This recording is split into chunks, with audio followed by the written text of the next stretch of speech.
ਆਪਾਂ ਭੁੱਲ ਜਾਂਦੇ ਆ ਜਾਂ ਜ਼ਖਮ ਭਰ ਜਾਂਦੇ ਆ। ਪਰ ਮੈਂ ਨਹੀਂ ਕਹਿੰਦੀ ਵੀ ਵਕਤ ਨਾਲ ਜ਼ਖਮ ਭਰ ਜਾਂਦੇ ਜੇ ਆਪਾਂ ਕਿਸੇ ਨੂੰ ਭੁੱਲ ਜਾਂਦੇ ਆ। ਵਕਤ ਦੇ ਨਾਲ ਹੋਰ ਜ਼ਿਆਦਾ ਯਾਦ ਆਉਂਦੇ, ਹੋਰ ਜ਼ਿਆਦਾ ਯਾਦ ਆਉਂਦੇ ਆ। ਇੰਨੇ ਕੁ ਯਾਦ ਆਉਂਦੇ ਆ ਵੀ ਕਈ ਵਾਰ ਤਾਂ ਐਂ ਹੁੰਦਾ ਵੀ ਕਿੱਥੋਂ ਕੱਢੀਏ, ਕਿਉਂ ਚਲੇ ਗਏ। ਆਪਦੇ ਪਾਪਾ ਨੂੰ ਆਵਾਜ਼ ਮਾਰਦੀ ਹੁੰਦੀ ਆ, ਪਾਪਾ ਤੁਹਾਡੀ ਚਿੰਗ ਫੁੰਗਲੀ ਬਹੁਤ ਔਖੀ ਆ। ਸ਼ਾਇਦ ਮੈਨੂੰ ਮੇਰੇ ਪਾਪਾ ਦੇ ਮੱਥੇ ਦੇ ਵੱਟ ਵੀ ਯਾਦ ਨੇ। ਮੇਰੇ ਪਾਪਾ ਦੀ ਦਾੜੀ 'ਚ ਕਿੰਨੇ ਧੌਲੇ ਸੀ, ਸ਼ਾਇਦ ਮੈਨੂੰ ਉਹ ਵੀ ਯਾਦ ਨੇ। ਖੋ ਕੇ ਨਾ ਲੈ ਕੇ ਜਾਈਂ ਕੁਛ ਵੀ, ਇਹਨਾਂ ਬਗੈਰ ਜਿਉਣਾ ਬਹੁਤ ਔਖਾ ਹੋ ਜਾਂਦਾ, ਜ਼ਿੰਦਗੀ ਰੁਕ ਜਾਂਦੀ ਹੈ। ਜਿਨ੍ਹਾਂ ਦੇ ਗਏ ਨੇ ਉਹਨਾਂ ਨੂੰ ਪੁੱਛ ਕੇ ਵੇਖੋ। ਜਦੋਂ ਸਿੰਗਰਸ ਤੁਹਾਨੂੰ ਲੈ ਕੇ ਨਹੀਂ ਸੀ ਜਾਂਦੇ ਹੁੰਦੇ, ਜਾਂ ਜਦੋਂ ਕੋਈ ਸਿੰਗਰਸ ਨਹੀਂ ਲੱਭਦਾ, ਉਦੋਂ ਤੁਹਾਨੂੰ ਕਾਲ ਆ ਜਾਂਦਾ ਹੁੰਦਾ ਸੀ ਕਿ ਤੁਸੀਂ ਮਤਲਬ ਸਾਡੇ ਨਾਲ ਗਾਣਾ ਕਰੋ। ਪ੍ਰੋਗਰਾਮ ਵਾਲਿਆਂ ਦੀ ਸਾਨੂੰ ਧਮਕੀ ਸੀ ਪੂਰੀ ਵੀ ਅਸੀਂ ਤੁਹਾਨੂੰ ਥਾਣੇ 'ਚ ਲੈ ਕੇ ਜਾਵਾਂਗੇ, ਤੁਸੀਂ ਸਾਡਾ ਪ੍ਰੋਗਰਾਮ ਕੈਂਸਲ ਕੀਤਾ। ਜੇ ਕੋਈ ਮੂੰਹ ਤੇ ਚਪੇੜ ਮਾਰਦਾ ਫਿਰ ਦੋ ਮਾਰਨੀਆਂ ਚਾਹੀਦੀਆਂ ਕਿ ਮਗਰਮੱਛ ਦੇ ਹੰਝੂ ਨਕਲੀ ਯਾਰ ਬਹਾਉਂਦੇ ਨੇ, ਮਗਰਮੱਛ ਦੇ ਹੰਝੂ ਨਕਲੀ ਯਾਰ ਬਹਾਉਂਦੇ ਨੇ। ਦਾ ਲੱਗੇ ਤੋਂ ਬੁੱਕਲ ਦੇ ਸੱਪ ਡੰਗ ਚਲਾਉਂਦੇ ਨੇ। ਦੀਨ ਧਰਮ ਤੋਂ ਹੱਲੇ ਦਾ ਇਤਬਾਰ ਨਹੀਂ ਹੁੰਦਾ। ਨਮਕ ਹਰਾਮੀ ਬੰਦੇ ਦਾ ਕੋਈ ਯਾਰ ਨਹੀਂ ਹੁੰਦਾ। ਜਣੇ ਖਣੇ ਨਾਲ ਲੋਕੋ ਇਸ਼ਕ ਵਪਾਰ ਨਹੀਂ ਹੁੰਦਾ। ਉਸ ਵਕਤ ਜਦੋਂ ਤੁਸੀਂ ਕਲਾਕਾਰ ਸੀ, ਤੁਹਾਨੂੰ ਲੱਗਾ ਨਹੀਂ ਕਿ ਨਹੀਂ ਮੈਂ ਇਹ ਚੀਜ਼ ਨਹੀਂ ਚੇਂਜ ਕਰ ਸਕਦੀ, ਮੈਂ ਜਿਸ ਜਗ੍ਹਾ ਤੇ ਹੈਗੀ ਹਾਂ ਮੈਂ ਇਹਨਾਂ ਦੇ ਲਈ ਉਸ ਚੀਜ਼ ਨੂੰ ਨਹੀਂ ਬਦਲੂੰਗੀ। ਜਦੋਂ ਤੁਸੀਂ ਕਿਹਾ ਮੈਂ ਸਬਜ਼ੀ ਨੂਨ ਨਾਲ ਹੀ ਮਤਲਬ ਨੂਨ ਵਾਲੀ ਨੋਰਮਲ ਸਬਜ਼ੀ ਖਾ ਲੈਂਦੀ ਹੁੰਦੀ ਸੀ, ਉਹ ਜ਼ਿਆਦਾ ਮਿਰਚ ਵਾਲੀ ਪਸੰਦ ਕਰਦੇ ਸੀ, ਤੁਹਾਨੂੰ ਨਹੀਂ ਲੱਗਾ ਕਿ ਨਹੀਂ ਮੈਂ ਇਹ ਚੀਜ਼ ਨਹੀਂ ਕਰ ਸਕਦੀ? ਵੀ ਜਿਹੜਾ ਮੇਰਾ ਵਿਆਹ ਹੋਇਆ ਸੀ ਬਿਲਕੁਲ ਆਪੋਜ਼ਿਟ ਸੋਸਾਇਟੀ 'ਚ ਹੋਇਆ ਸੀ, ਬਿਲਕੁਲ। ਜਿੱਥੇ ਸੋਚ ਲਓ ਵੀ ਇੱਕ ਵਾਰੀ ਮੈਨੂੰ ਐਂ ਲੱਗਦਾ ਸੀ ਵੀ ਮੈਂ ਐਡਜਸਟ ਹੋ ਜਾਊਂਗੀ। ਕਿ ਜਦੋਂ ਛੋਟੇ ਹੁੰਦੇ ਸੀ ਤੇ ਗਾਣੇ ਘਰ ਦੇ ਵਿੱਚ, ਮਤਲਬ ਉਸ ਟਾਈਮ ਤਾਂ ਪੇਰੈਂਟਸ ਕਿੱਥੇ ਸੁਣਨ ਦਿੰਦੇ ਹੁੰਦੇ ਸੀ, ਲੇਕਿਨ ਤੁਸੀਂ ਨਾ ਪਾਪਾ ਜੀ ਦਾ ਰੇਡੀਓ ਚੁੱਕ ਕੇ ਨਾ ਤੁਸੀਂ ਰਜਾਈ ਦੇ ਵਿੱਚ ਲੁੱਕ ਕੇ ਗਾਣੇ ਸੁਣਦੇ ਹੁੰਦੇ ਸੀ। ਬਗਾਨੀ ਥਾਂ ਜਿੰਨਾ ਮਰਜ਼ੀ ਪਿਆਰ ਮਿਲਦਾ ਪਰ ਬੱਚੇ ਦੇ ਅੰਦਰੋਂ ਡਰ ਤੇ ਸਹਿਮ ਨਹੀਂ ਨਿਕਲਦਾ। ਸ਼ਾਇਦ ਉਹ ਡਰ ਤੇ ਸਹਿਮ ਮੇਰੇ ਨਾਲ ਨਾਲ ਤੁਰਿਆ। ਕੁਛ ਕੁ ਟ੍ਰੈਜਡੀਆਂ ਹੋ ਗਈਆਂ, ਉਹ ਡਿਪਰੈਸ਼ਨ ਬਣ ਗਿਆ। ਮਾੜੇ ਬੰਦੇ ਕੋਲ ਸੋਭਦਾ ਨਹੀਂ ਐਸੇਲਾ, ਮਾਰਦੀ ਸ਼ਕੀਨੀ ਐ ਕਬੀਲਦਾਰ ਨੂੰ। ਮਾੜੇ ਬੰਦੇ ਕੋਲ ਸੋਭਦਾ ਨਹੀਂ ਐਸੇਲਾ, ਮਾਰਦੀ ਸ਼ਕੀਨੀ ਐ ਕਬੀਲਦਾਰ ਨੂੰ। ਮੈਨੂੰ ਪਤਾ ਵੀ ਮੈਂ ਰਾਤਾਂ ਨੂੰ ਰਜ਼ਾਈਆਂ 'ਚ ਮੂੰਹ ਲੈ ਲੈ ਕੇ ਕਿਵੇਂ ਰੋਈਆਂ ਆਪਦੇ ਮਾਂ-ਬਾਪ ਲਈ। ਉਹਨੇ ਮਤਲਬ ਦੋਨੇ ਹੱਥ ਮੇਰੇ ਮੂੰਹ ਤੇ ਰੱਖ ਲਏ, ਕਹਿੰਦੀ ਮੰਮਾ ਪ੍ਰਵੀਨ ਭਾਟਾ ਆਂਟੀ ਕਿੰਨੇ ਸੋਹਣੇ ਨੇ, ਤੁਹਾਡਾ ਮੂੰਹ ਉਹਨਾਂ ਵਰਗਾ ਨਹੀਂ ਹੋ ਸਕਦਾ। ਮੈਂ ਹਰਟ ਹੋਈ, ਮੈਂ ਕਿਹਾ ਪੁੱਤ ਤੈਨੂੰ ਮੰਮਾ ਸੋਹਣੇ ਨਹੀਂ ਲੱਗਦੇ? ਜਿਹੜਾ ਬੰਦਾ ਨਹੀਂ ਕਹੂਗਾ ਯਾਰ ਜਿਹੜੀ ਜਸਵਿੰਦਰ ਸਟੇਜ ਤੇ ਖੜ ਖੜ ਕਰਕੇ ਹੱਸਦੀ ਹੈ, 4 ਘੰਟੇ ਗਾ ਕੇ ਲੋਕਾਂ ਨੂੰ ਨਚਾ ਕਦਾ ਕੇ ਆਉਂਦੀ ਹੈ, ਉਹ ਪਰਸਨ ਅੰਦਰੋਂ ਇੰਨਾ ਖਾਲੀ ਤੇ ਇੰਨਾ ਦੁਖੀ ਹੋ ਸਕਦਾ। ਉਹਨਾਂ ਟਾਈਮਾਂ 'ਚ ਜੇ ਕਿਸੇ ਨੇ ਬੋਲੇ ਸੀ, ਉਹ ਵੀ ਅੱਜ ਤੱਕ ਉਵੇਂ ਹੀ ਰੜਕਦੇ ਨੇ, ਉਹ ਵੀ ਮਿਟੇ ਨਹੀਂ। ਉਹਨਾਂ ਟਾਈਮਾਂ 'ਚ ਗੇਟਾਂ ਤੋਂ ਬਾਹਰ ਜਿਨ੍ਹਾਂ ਨੇ ਕੱਢਿਆ ਸੀ ਹੈ ਨਾ ਜੀ, ਉਹ ਵੀ ਉਵੇਂ ਹੀ ਉੱਥੇ ਬੈਠੇ ਨੇ। ਕਈ ਵਾਰ ਕਿਸੇ ਕੋਲੇ ਜਾਣਾ ਵੀ ਪੁਰਾਣੇ ਸੂਟ ਦੇ ਦਿਓ ਜੀ, ਮੇਰੇ ਮੰਮਾ ਕੱਟ ਕੇ ਬਣਾ ਦੇਣਗੇ ਸਾਡੇ। ਉਦੋਂ ਖਾਲੀ ਹੱਥ ਕਿਸੇ ਦੇ ਹੱਥੋਂ ਮੁੜਨਾ, ਉਹ ਖਲਾ ਵੀ ਉਵੇਂ ਨਹੀਂ।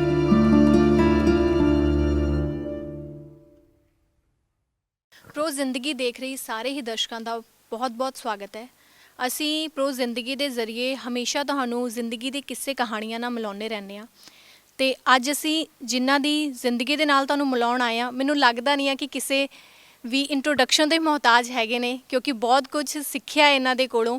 ਛੋਟੇ ਹੁੰਦੇ ਸੀ ਉਦੋਂ ਦੇ ਇਹਨਾਂ ਦੇ ਗਾਣੇ ਸੁਣਦੇ ਆਏ ਹਾਂ, ਅਤੇ ਅੱਜ ਇਹਨਾਂ ਦੀ ਜ਼ਿੰਦਗੀ ਬਾਰੇ ਗੱਲਾਂ ਕਰਾਂਗੇ ਕਿ ਇੱਕ ਸਟੇਜ ਲਾਈਫ ਔਰ ਇੱਕ ਰੀਲ ਲਾਈਫ ਔਰ ਰੀਅਲ ਲਾਈਫ ਦੇ ਵਿੱਚ ਬਹੁਤ ਜ਼ਿਆਦਾ ਫ਼ਰਕ ਹੁੰਦਾ ਹੈ। ਅਤੇ ਅਸੀਂ ਹਮੇਸ਼ਾ ਜਿਹੜੀ ਆ ਸਟੇਜ ਲਾਈਫ ਰੀਲ ਲਾਈਫ ਹੀ ਦੇਖਦੇ ਹਾਂ, ਰੀਅਲ ਲਾਈਫ ਅਸੀਂ ਬਹੁਤ ਘੱਟ ਦੇਖਦੇ ਹਾਂ।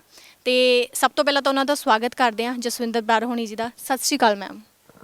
ਸਤਿ ਸ਼੍ਰੀ ਅਕਾਲ ਨਵਜੋਤ ਜੀ, ਅਤੇ ਮੈਂ ਸ਼ੁਕਰਗੁਜ਼ਾਰ ਹਾਂ ਪ੍ਰੋ ਜ਼ਿੰਦਗੀ ਟੀਵੀ ਵਾਲਿਆਂ ਦੀ, ਜਿਨ੍ਹਾਂ ਨੇ ਮੈਨੂੰ ਇਸ ਕਾਬਿਲ ਸਮਝਿਆ, ਸਤਿਕਾਰ ਦਿੱਤਾ, ਪਿਆਰ ਦਿੱਤਾ। ਤੇ ਜਿਹੜੇ ਮੇਰੇ ਸਤਿਕਾਰਯੋਗ ਜਿਹੜੇ ਦਰਸ਼ਕ ਨੇ ਜਾਂ ਇਸ ਇੰਟਰਵਿਊ ਨੂੰ ਸੁਣਨਗੇ, ਦੇਖਣਗੇ, ਉਹਨਾਂ ਨੂੰ ਜਸਵਿੰਦਰ ਬਰਾੜ ਵੱਲੋਂ ਪਿਆਰ ਭਰੀ ਸਤਿ ਸ਼੍ਰੀ ਅਕਾਲ ਜੀ। ਸਭ ਤੋਂ ਪਹਿਲਾਂ ਤਾਂ ਮੈਮ ਤੁਸੀਂ ਬਹੁਤ ਜ਼ਿਆਦਾ ਸੋਹਣੇ ਲੱਗ ਰਹੇ ਹੋ।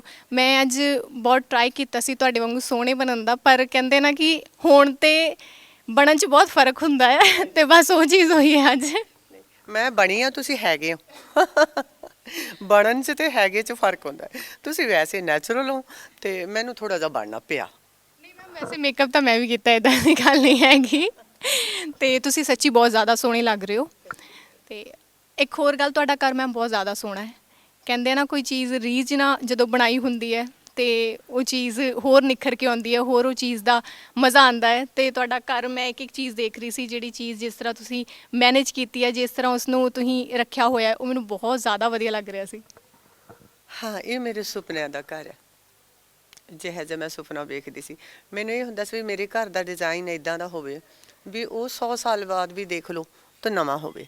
ਵੀ ਮੈਂ ਮਾਡਰਨ ਉਸ 'ਚ ਨਹੀਂ ਜਿਉਣਾ ਚਾਹੁੰਦੀ ਸੀ ਵੀ ਜਿਹੜਾ ਅੱਜ ਡਿਜ਼ਾਈਨ ਚੱਲ ਰਿਹਾ ਉਹ ਘਰ ਨੂੰ ਮੈਂ ਅੱਜ ਉਹੋ ਜਿਹਾ ਬਣਾ ਲਾਂ 10 ਸਾਲਾਂ ਬਾਅਦ। ਕਿਉਂਕਿ ਮੈਂ ਬਹੁਤ ਲੋ ਲੈਵਲ ਤੋਂ ਇੱਥੋਂ ਤੱਕ ਪਹੁੰਚੀ ਸੀ। ਮੈਂ ਚਾਹੁੰਦੀ ਸੀ ਵੀ ਮੈਂ ਇੱਕੋ ਵਾਰ ਇਹੋ ਜਿਹਾ ਘਰ ਬਣਾਵਾਂ ਵੀ ਉਹਦੇ 'ਚ ਭਾਵੇਂ 7 ਪੀੜ੍ਹੀਆਂ ਰਹਿ ਲੈਣ, ਉਹਨਾਂ ਨੂੰ ਆਪਦਾ ਹੀ ਜਿਹੜਾ ਘਰ ਹੈ ਉਹ ਨਵਾਂ ਹੀ ਲੱਗੇ। ਮਤਲਬ ਬਿਲਕੁਲ ਸਾਦਾ ਮੁਰਾਦਾ, ਜਾਂ ਕੋਈ ਸਪੈਸ਼ਲ ਚੀਜ਼ ਮੈਂ ਇਹਦੇ 'ਚ ਨਹੀਂ ਕੀਤੀ। ਹਾਂ, ਮੈਨੂੰ ਘਰ ਨਾਲ ਪਿਆਰ ਬਹੁਤ ਆ। ਮੈਨੂੰ ਜਦੋਂ ਵੀ ਟਾਈਮ ਮਿਲਦਾ ਥੋੜ੍ਹਾ ਬਹੁਤ ਇਹਨੂੰ ਮੈਂ ਸ਼ਿੰਗਾਰਦੀ ਰਹਿੰਦੀ ਹਾਂ। ਕਦੇ ਬੇਲਾਂ ਚੜ੍ਹਾਤੀਆਂ, ਕਦੇ ਫੁੱਲ ਲਾਤੇ, ਉਹ ਚੀਜ਼ ਨੂੰ ਉੱਥੋਂ ਜਾ ਕੇ ਉੱਥੇ ਰੱਖਤਾ, ਉਹ ਚੀਜ਼ ਨੂੰ ਉੱਥੇ ਜਾ ਕੇ ਉੱਥੇ ਰੱਖਤਾ। ਇਹ ਮੇਰਾ ਸ਼ੌਕ ਹੈ। ਮੈਮ, ਅਸੀਂ ਗੱਲ ਕਰ ਰਹੇ ਸੀ, ਜਿੱਦਾਂ ਮੈਂ ਕਿਹਾ, ਰੀਅਲ ਲਾਈਫ ਔਰ ਰੀਅਲ ਲਾਈਫ ਦੇ ਵਿੱਚ ਬਹੁਤ ਜ਼ਿਆਦਾ ਫਰਕ ਹੁੰਦਾ ਹੈ। ਅਸੀਂ ਸਿੱਕੇ ਦੇ ਦੋ ਪਹਿਲੂ ਹੁੰਦੇ ਆ, ਲੇਕਿਨ ਅਸੀਂ ਇੱਕੋ ਪਹਿਲੂ ਜ਼ਿਆਦਾਤਰ ਦਿਖਾਉਂਦੇ ਹਾਂ। ਬਹੁਤ ਘੱਟ ਹੁੰਦਾ ਜਦੋਂ ਦੂਜਾ ਪਹਿਲੂ ਅਸੀਂ ਸ਼ੋਅ ਕਰਦੇ ਹਾਂ। ਉਹ ਕੋਈ ਮਜਬੂਰੀ ਹੋ ਜਾਂਦੀ ਆ, ਕਈ ਵਾਰ ਲੋਕਾਂ ਨੂੰ ਕਹਿ ਦਿੰਦੇ ਨੇ ਕੰਟਰੋਵਰਸੀ ਸ਼ਬਦ, ਜਦੋਂ ਚਾਹੀਦੀ ਹੁੰਦੀ ਹੈ ਉਦੋਂ ਕਈ ਵਾਰ ਲੋਕ ਆਪਣੇ ਆਪ ਹੀ ਬਹੁਤ ਕੁਝ ਬਣਾ ਲੈਂਦੇ ਨੇ। ਲੇਕਿਨ ਤੁਹਾਡੀ ਜ਼ਿੰਦਗੀ ਕਿਸ ਤਰ੍ਹਾਂ ਦੀ ਰਹੀ? ਕਿਉਂਕਿ ਤੁਸੀਂ ਇੱਕ ਸਿੰਗਰ ਵੀ ਰਹੇ, ਤੁਸੀਂ ਘਰ ਨੂੰ ਵੀ ਸੰਭਾਲਿਆ, ਹਰ ਚੀਜ਼ ਨੂੰ ਮੈਨੇਜ ਕਰਨਾ ਕਿਸ ਤਰ੍ਹਾਂ ਰਿਹਾ ਤੁਹਾਡਾ? ਜਦੋਂ ਮੈਂ ਅਨਮੈਰਿਡ ਸੀ, ਜਦੋਂ ਮੇਰੀ ਤਰੱਕੀ ਹੋਈ, ਅਤੇ ਉਦੋਂ ਨਹੀਂ ਮੈਨੂੰ ਮਤਲਬ ਇੰਨਾ ਫਿਕਰ ਹੁੰਦਾ ਸੀਗਾ। ਕਿਉਂਕਿ ਮੇਰੇ ਸਿਸਟਰ ਸੀਗੇ, 2 ਭਾਬੀਆਂ ਸੀ, ਮੰਮਾ ਸੀਗੇ, ਅਤੇ 2-4 ਬੱਚੇ ਵੀ ਜਿਹੜੇ ਸਿੱਖਣ ਸਿਖਾਉਣ ਵਾਲੇ ਨਾਲ ਹੀ ਰਹਿੰਦੇ ਸੀ। ਭਾਵੇਂ ਮੈਂ ਨਹੀਂ ਰੱਖਦੀ ਕੋਈ ਵੀ ਬੱਚਾ, ਪਰ ਉਹਨਾਂ ਦੇ ਪੇਰੈਂਟਸ ਛੱਡ ਜਾਂਦੇ ਸੀ ਜੀ ਵੀ ਤੁਹਾਡੇ ਨਾਲ ਸਟੇਜਾਂ 'ਤੇ ਸਿੱਖ ਲੈਣਗੇ। ਉਦੋਂ ਮਤਲਬ ਕੰਮ ਸੌਖਾ ਹੋ ਜਾਂਦਾ ਸੀ। ਉਦੋਂ ਸਿਰਫ ਮੈਨੂੰ ਪ੍ਰੋਗਰਾਮਾਂ ਦਾ ਫਿਕਰ ਹੁੰਦਾ ਸੀ। ਅਤੇ ਜ਼ਿੰਮੇਵਾਰੀਆਂ ਆਈਆਂ ਮੈਰਿਜ ਤੋਂ ਬਾਅਦ, ਫਿਰ ਮੈਂ ਆਪਦੇ ਘਰ ਨੂੰ ਖੁਦ ਸੰਭਾਲਿਆ। ਅਤੇ ਪਰ ਜਦੋਂ ਹੁਣ ਮੈਂ ਪ੍ਰੋਗਰਾਮਾਂ 'ਚ ਬਿਜ਼ੀ ਹੋ ਜਾਂਦੀ ਹਾਂ, ਫਿਰ ਫੈਮਿਲੀ ਦਾ ਪੂਰਾ ਸਾਥ ਮੈਨੂੰ ਮਿਲਦਾ। ਜਿਵੇਂ ਹੁਣ ਰਾਤ ਲੇਟ ਆਏ ਹਾਂ, ਹੁਣ ਤੁਹਾਡੇ ਨਾਲ ਮੈਂ ਇੰਟਰਵਿਊ ਕਰ ਰਹੀ ਹਾਂ, ਅਤੇ 5 ਵਜੇ ਮੇਰਾ ਸਨਾਮ ਪ੍ਰੋਗਰਾਮ ਹੈ, ਮੈਂ ਉੱਥੇ ਵੀ ਪਹੁੰਚਣਾ। ਫਿਰ ਰਾਤ ਨੂੰ ਲੇਟ ਆਊਂਗੀ। ਕੱਲ੍ਹ ਇੱਕ ਲੜਕਾ ਸਾਡੇ ਨਾਲ ਕੰਮ ਕਰਦਾ, 20-22 ਸਾਲਾਂ ਤੋਂ, ਉਹਦੀ ਬੇਟੀ ਦਾ ਵਿਆਹ ਹੈ, ਅਤੇ ਉੱਥੇ ਜਾਣਾ ਵੀ ਬਹੁਤ ਜ਼ਰੂਰੀ ਹੈ। ਪਰਸੋਂ ਫਿਰ ਪ੍ਰੋਗਰਾਮ ਹੈ। ਬਸ ਉਹੀ, ਬਹੁਤ ਬਹੁਤ ਧੰਨਵਾਦ, ਤੁਸੀਂ ਇੰਨਾ ਕੀਮਤੀ ਜਿਹੜਾ ਸਮੇਂ ਹੈ ਤੁਹਾਡਾ, ਉਹਦੇ ਵਿੱਚ ਸਾਨੂੰ ਥੋੜ੍ਹਾ ਜਿਹਾ ਟਾਈਮ ਦਿੱਤਾ। ਸੱਚੀ ਬਹੁਤ ਜ਼ਿਆਦਾ ਥੈਂਕ ਯੂ ਉਹਦੇ ਲਈ। ਅਤੇ ਮੈਮ, ਅਗਰ ਅਸੀਂ ਗੱਲ ਕਰੀਏ, ਅਸੀਂ ਨਾ ਕਾਫੀ ਕਿੱਸੇ ਸੁਣੇ ਆ ਤੁਹਾਡੇ ਪੁਰਾਣੇ। ਜਦੋਂ ਤੁਹਾਡੀ ਇੰਟਰਵਿਊ ਮੈਂ ਸੁਣਦੀ ਹਾਂ, ਉਹਦੇ 'ਚ ਮੈਂ ਇੱਕ ਚੀਜ਼ ਸੁਣੀ ਸੀ, ਜਦੋਂ ਤੁਸੀਂ ਕਿਹਾ ਸੀ ਕਿ ਜਦੋਂ ਤੁਸੀਂ ਛੋਟੇ ਹੁੰਦੇ ਸੀ ਅਤੇ ਗਾਣੇ ਘਰ ਦੇ ਵਿੱਚ, ਮਤਲਬ ਉਸ ਟਾਈਮ ਤਾਂ ਪੇਰੈਂਟਸ ਕਿੱਥੇ ਸੁਣਨ ਦਿੰਦੇ ਹੁੰਦੇ ਸੀ, ਲੇਕਿਨ ਤੁਸੀਂ ਨਾ ਪਾਪਾ ਜੀ ਦਾ ਰੇਡੀਓ ਚੁੱਕ ਕੇ ਨਾ ਤੁਸੀਂ ਰਜਾਈ ਦੇ ਵਿੱਚ ਲੁੱਕ ਕੇ ਗਾਣੇ ਸੁਣਦੇ ਹੁੰਦੇ ਸੀ। ਉਹ ਜਿਹੜਾ ਕਿੱਸਾ ਜ਼ਰੂਰ ਸਾਂਝਾ ਕਰਿਓ ਸਾਡੇ ਨਾਲ। ਤੁਸੀਂ ਦੇਖੋ ਵੀ ਅਸੀਂ 2 ਸਿਸਟਰ, ਮੈਂ ਛੋਟੀ ਹੁੰਦੀ ਬਿਲਕੁਲ ਮਤਲਬ ਚੁੱਪ ਚਪੀਤਾ ਜਿਹਾ ਬੱਚਾ ਨਹੀਂ ਹੁੰਦਾ ਇੱਕ, ਵੀ ਜਿਹਨੇ ਕੋਈ ਸ਼ਰਾਰਤ ਨਹੀਂ ਕਰਨੀ ਹੁੰਦੀ। ਜਿੱਥੇ ਮਾਂ ਨੇ ਮਤਲਬ ਜਿੱਥੇ ਮਰਜ਼ੀ ਦਬਕਾ ਕੇ ਬਿਠਾਤਾ, ਅਤੇ ਉਹ ਮਾਂ ਤੋਂ ਇੰਨਾ ਡਰਦਾ ਹੁੰਦਾ ਵੀ ਉਹਨੇ ਉੱਥੇ ਹੀ ਬੈਠੇ ਰਹਿਣਾ। ਮੈਂ ਉਹ ਬੱਚਿਆਂ 'ਚੋਂ ਸੀ। ਅਤੇ ਮੇਰੇ ਵੱਡੇ ਸਿਸਟਰ, ਉਹਨਾਂ ਨੇ ਕਹਿਣਾ ਕੁੱਟ ਤਾਂ ਪੈ ਹੀ ਜਾਣੀ ਹੈ। ਇੱਕ ਵਾਰੀ ਉਹਨਾਂ ਨੇ ਮਸਤੀ ਮਾਰ ਹੀ ਲੈਣੀ।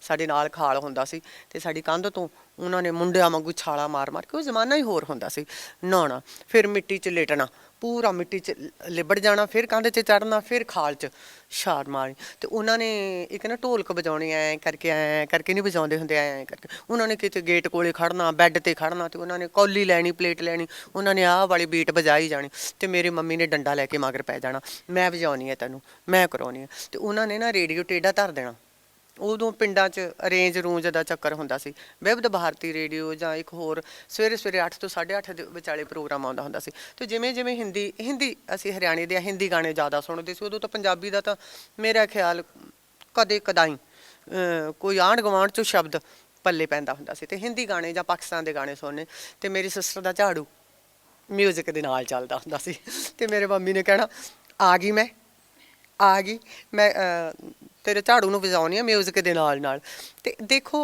ਉਹ ਮੈਡੀਕਲ ਲਾਈਨ 'ਚ ਚਲੇ ਗਏ, ਅਤੇ ਮੈਂ ਜਿਹੜੀ ਬਿਲਕੁਲ ਡਰਪੋਕ ਸੀ, ਬਿਲਕੁਲ ਸਹਿਮੀ ਜਿਹੀ ਕੁੜੀ ਸੀ, ਉਹ ਇਸ ਲਾਈਨ 'ਚ ਆ ਗਈ। ਫਿਰ ਆਪਾਂ ਦਾਤੇ ਦੀਆਂ ਲਿਖੀਆਂ ਨੂੰ ਕਿਵੇਂ ਨਾ ਮੰਨੀਏ। ਕੁਛ ਲੋਕ ਕਹਿ ਦਿੰਦੇ ਆ ਨਾ ਵੀ ਆਪਦੀ ਕਿਸਮਤ ਆਪ ਬਣਾਉਣੀ ਪੈਂਦੀ। ਹਾਂ, ਮਿਹਨਤ ਆਪ ਕਰਨੀ ਪੈਂਦੀ ਹੈ, ਪਰ ਹੁੰਦਾ ਉਹੀ ਹੈ ਜੋ ਵਾਹਿਗੁਰੂ ਨੇ ਲਿਖਿਆ।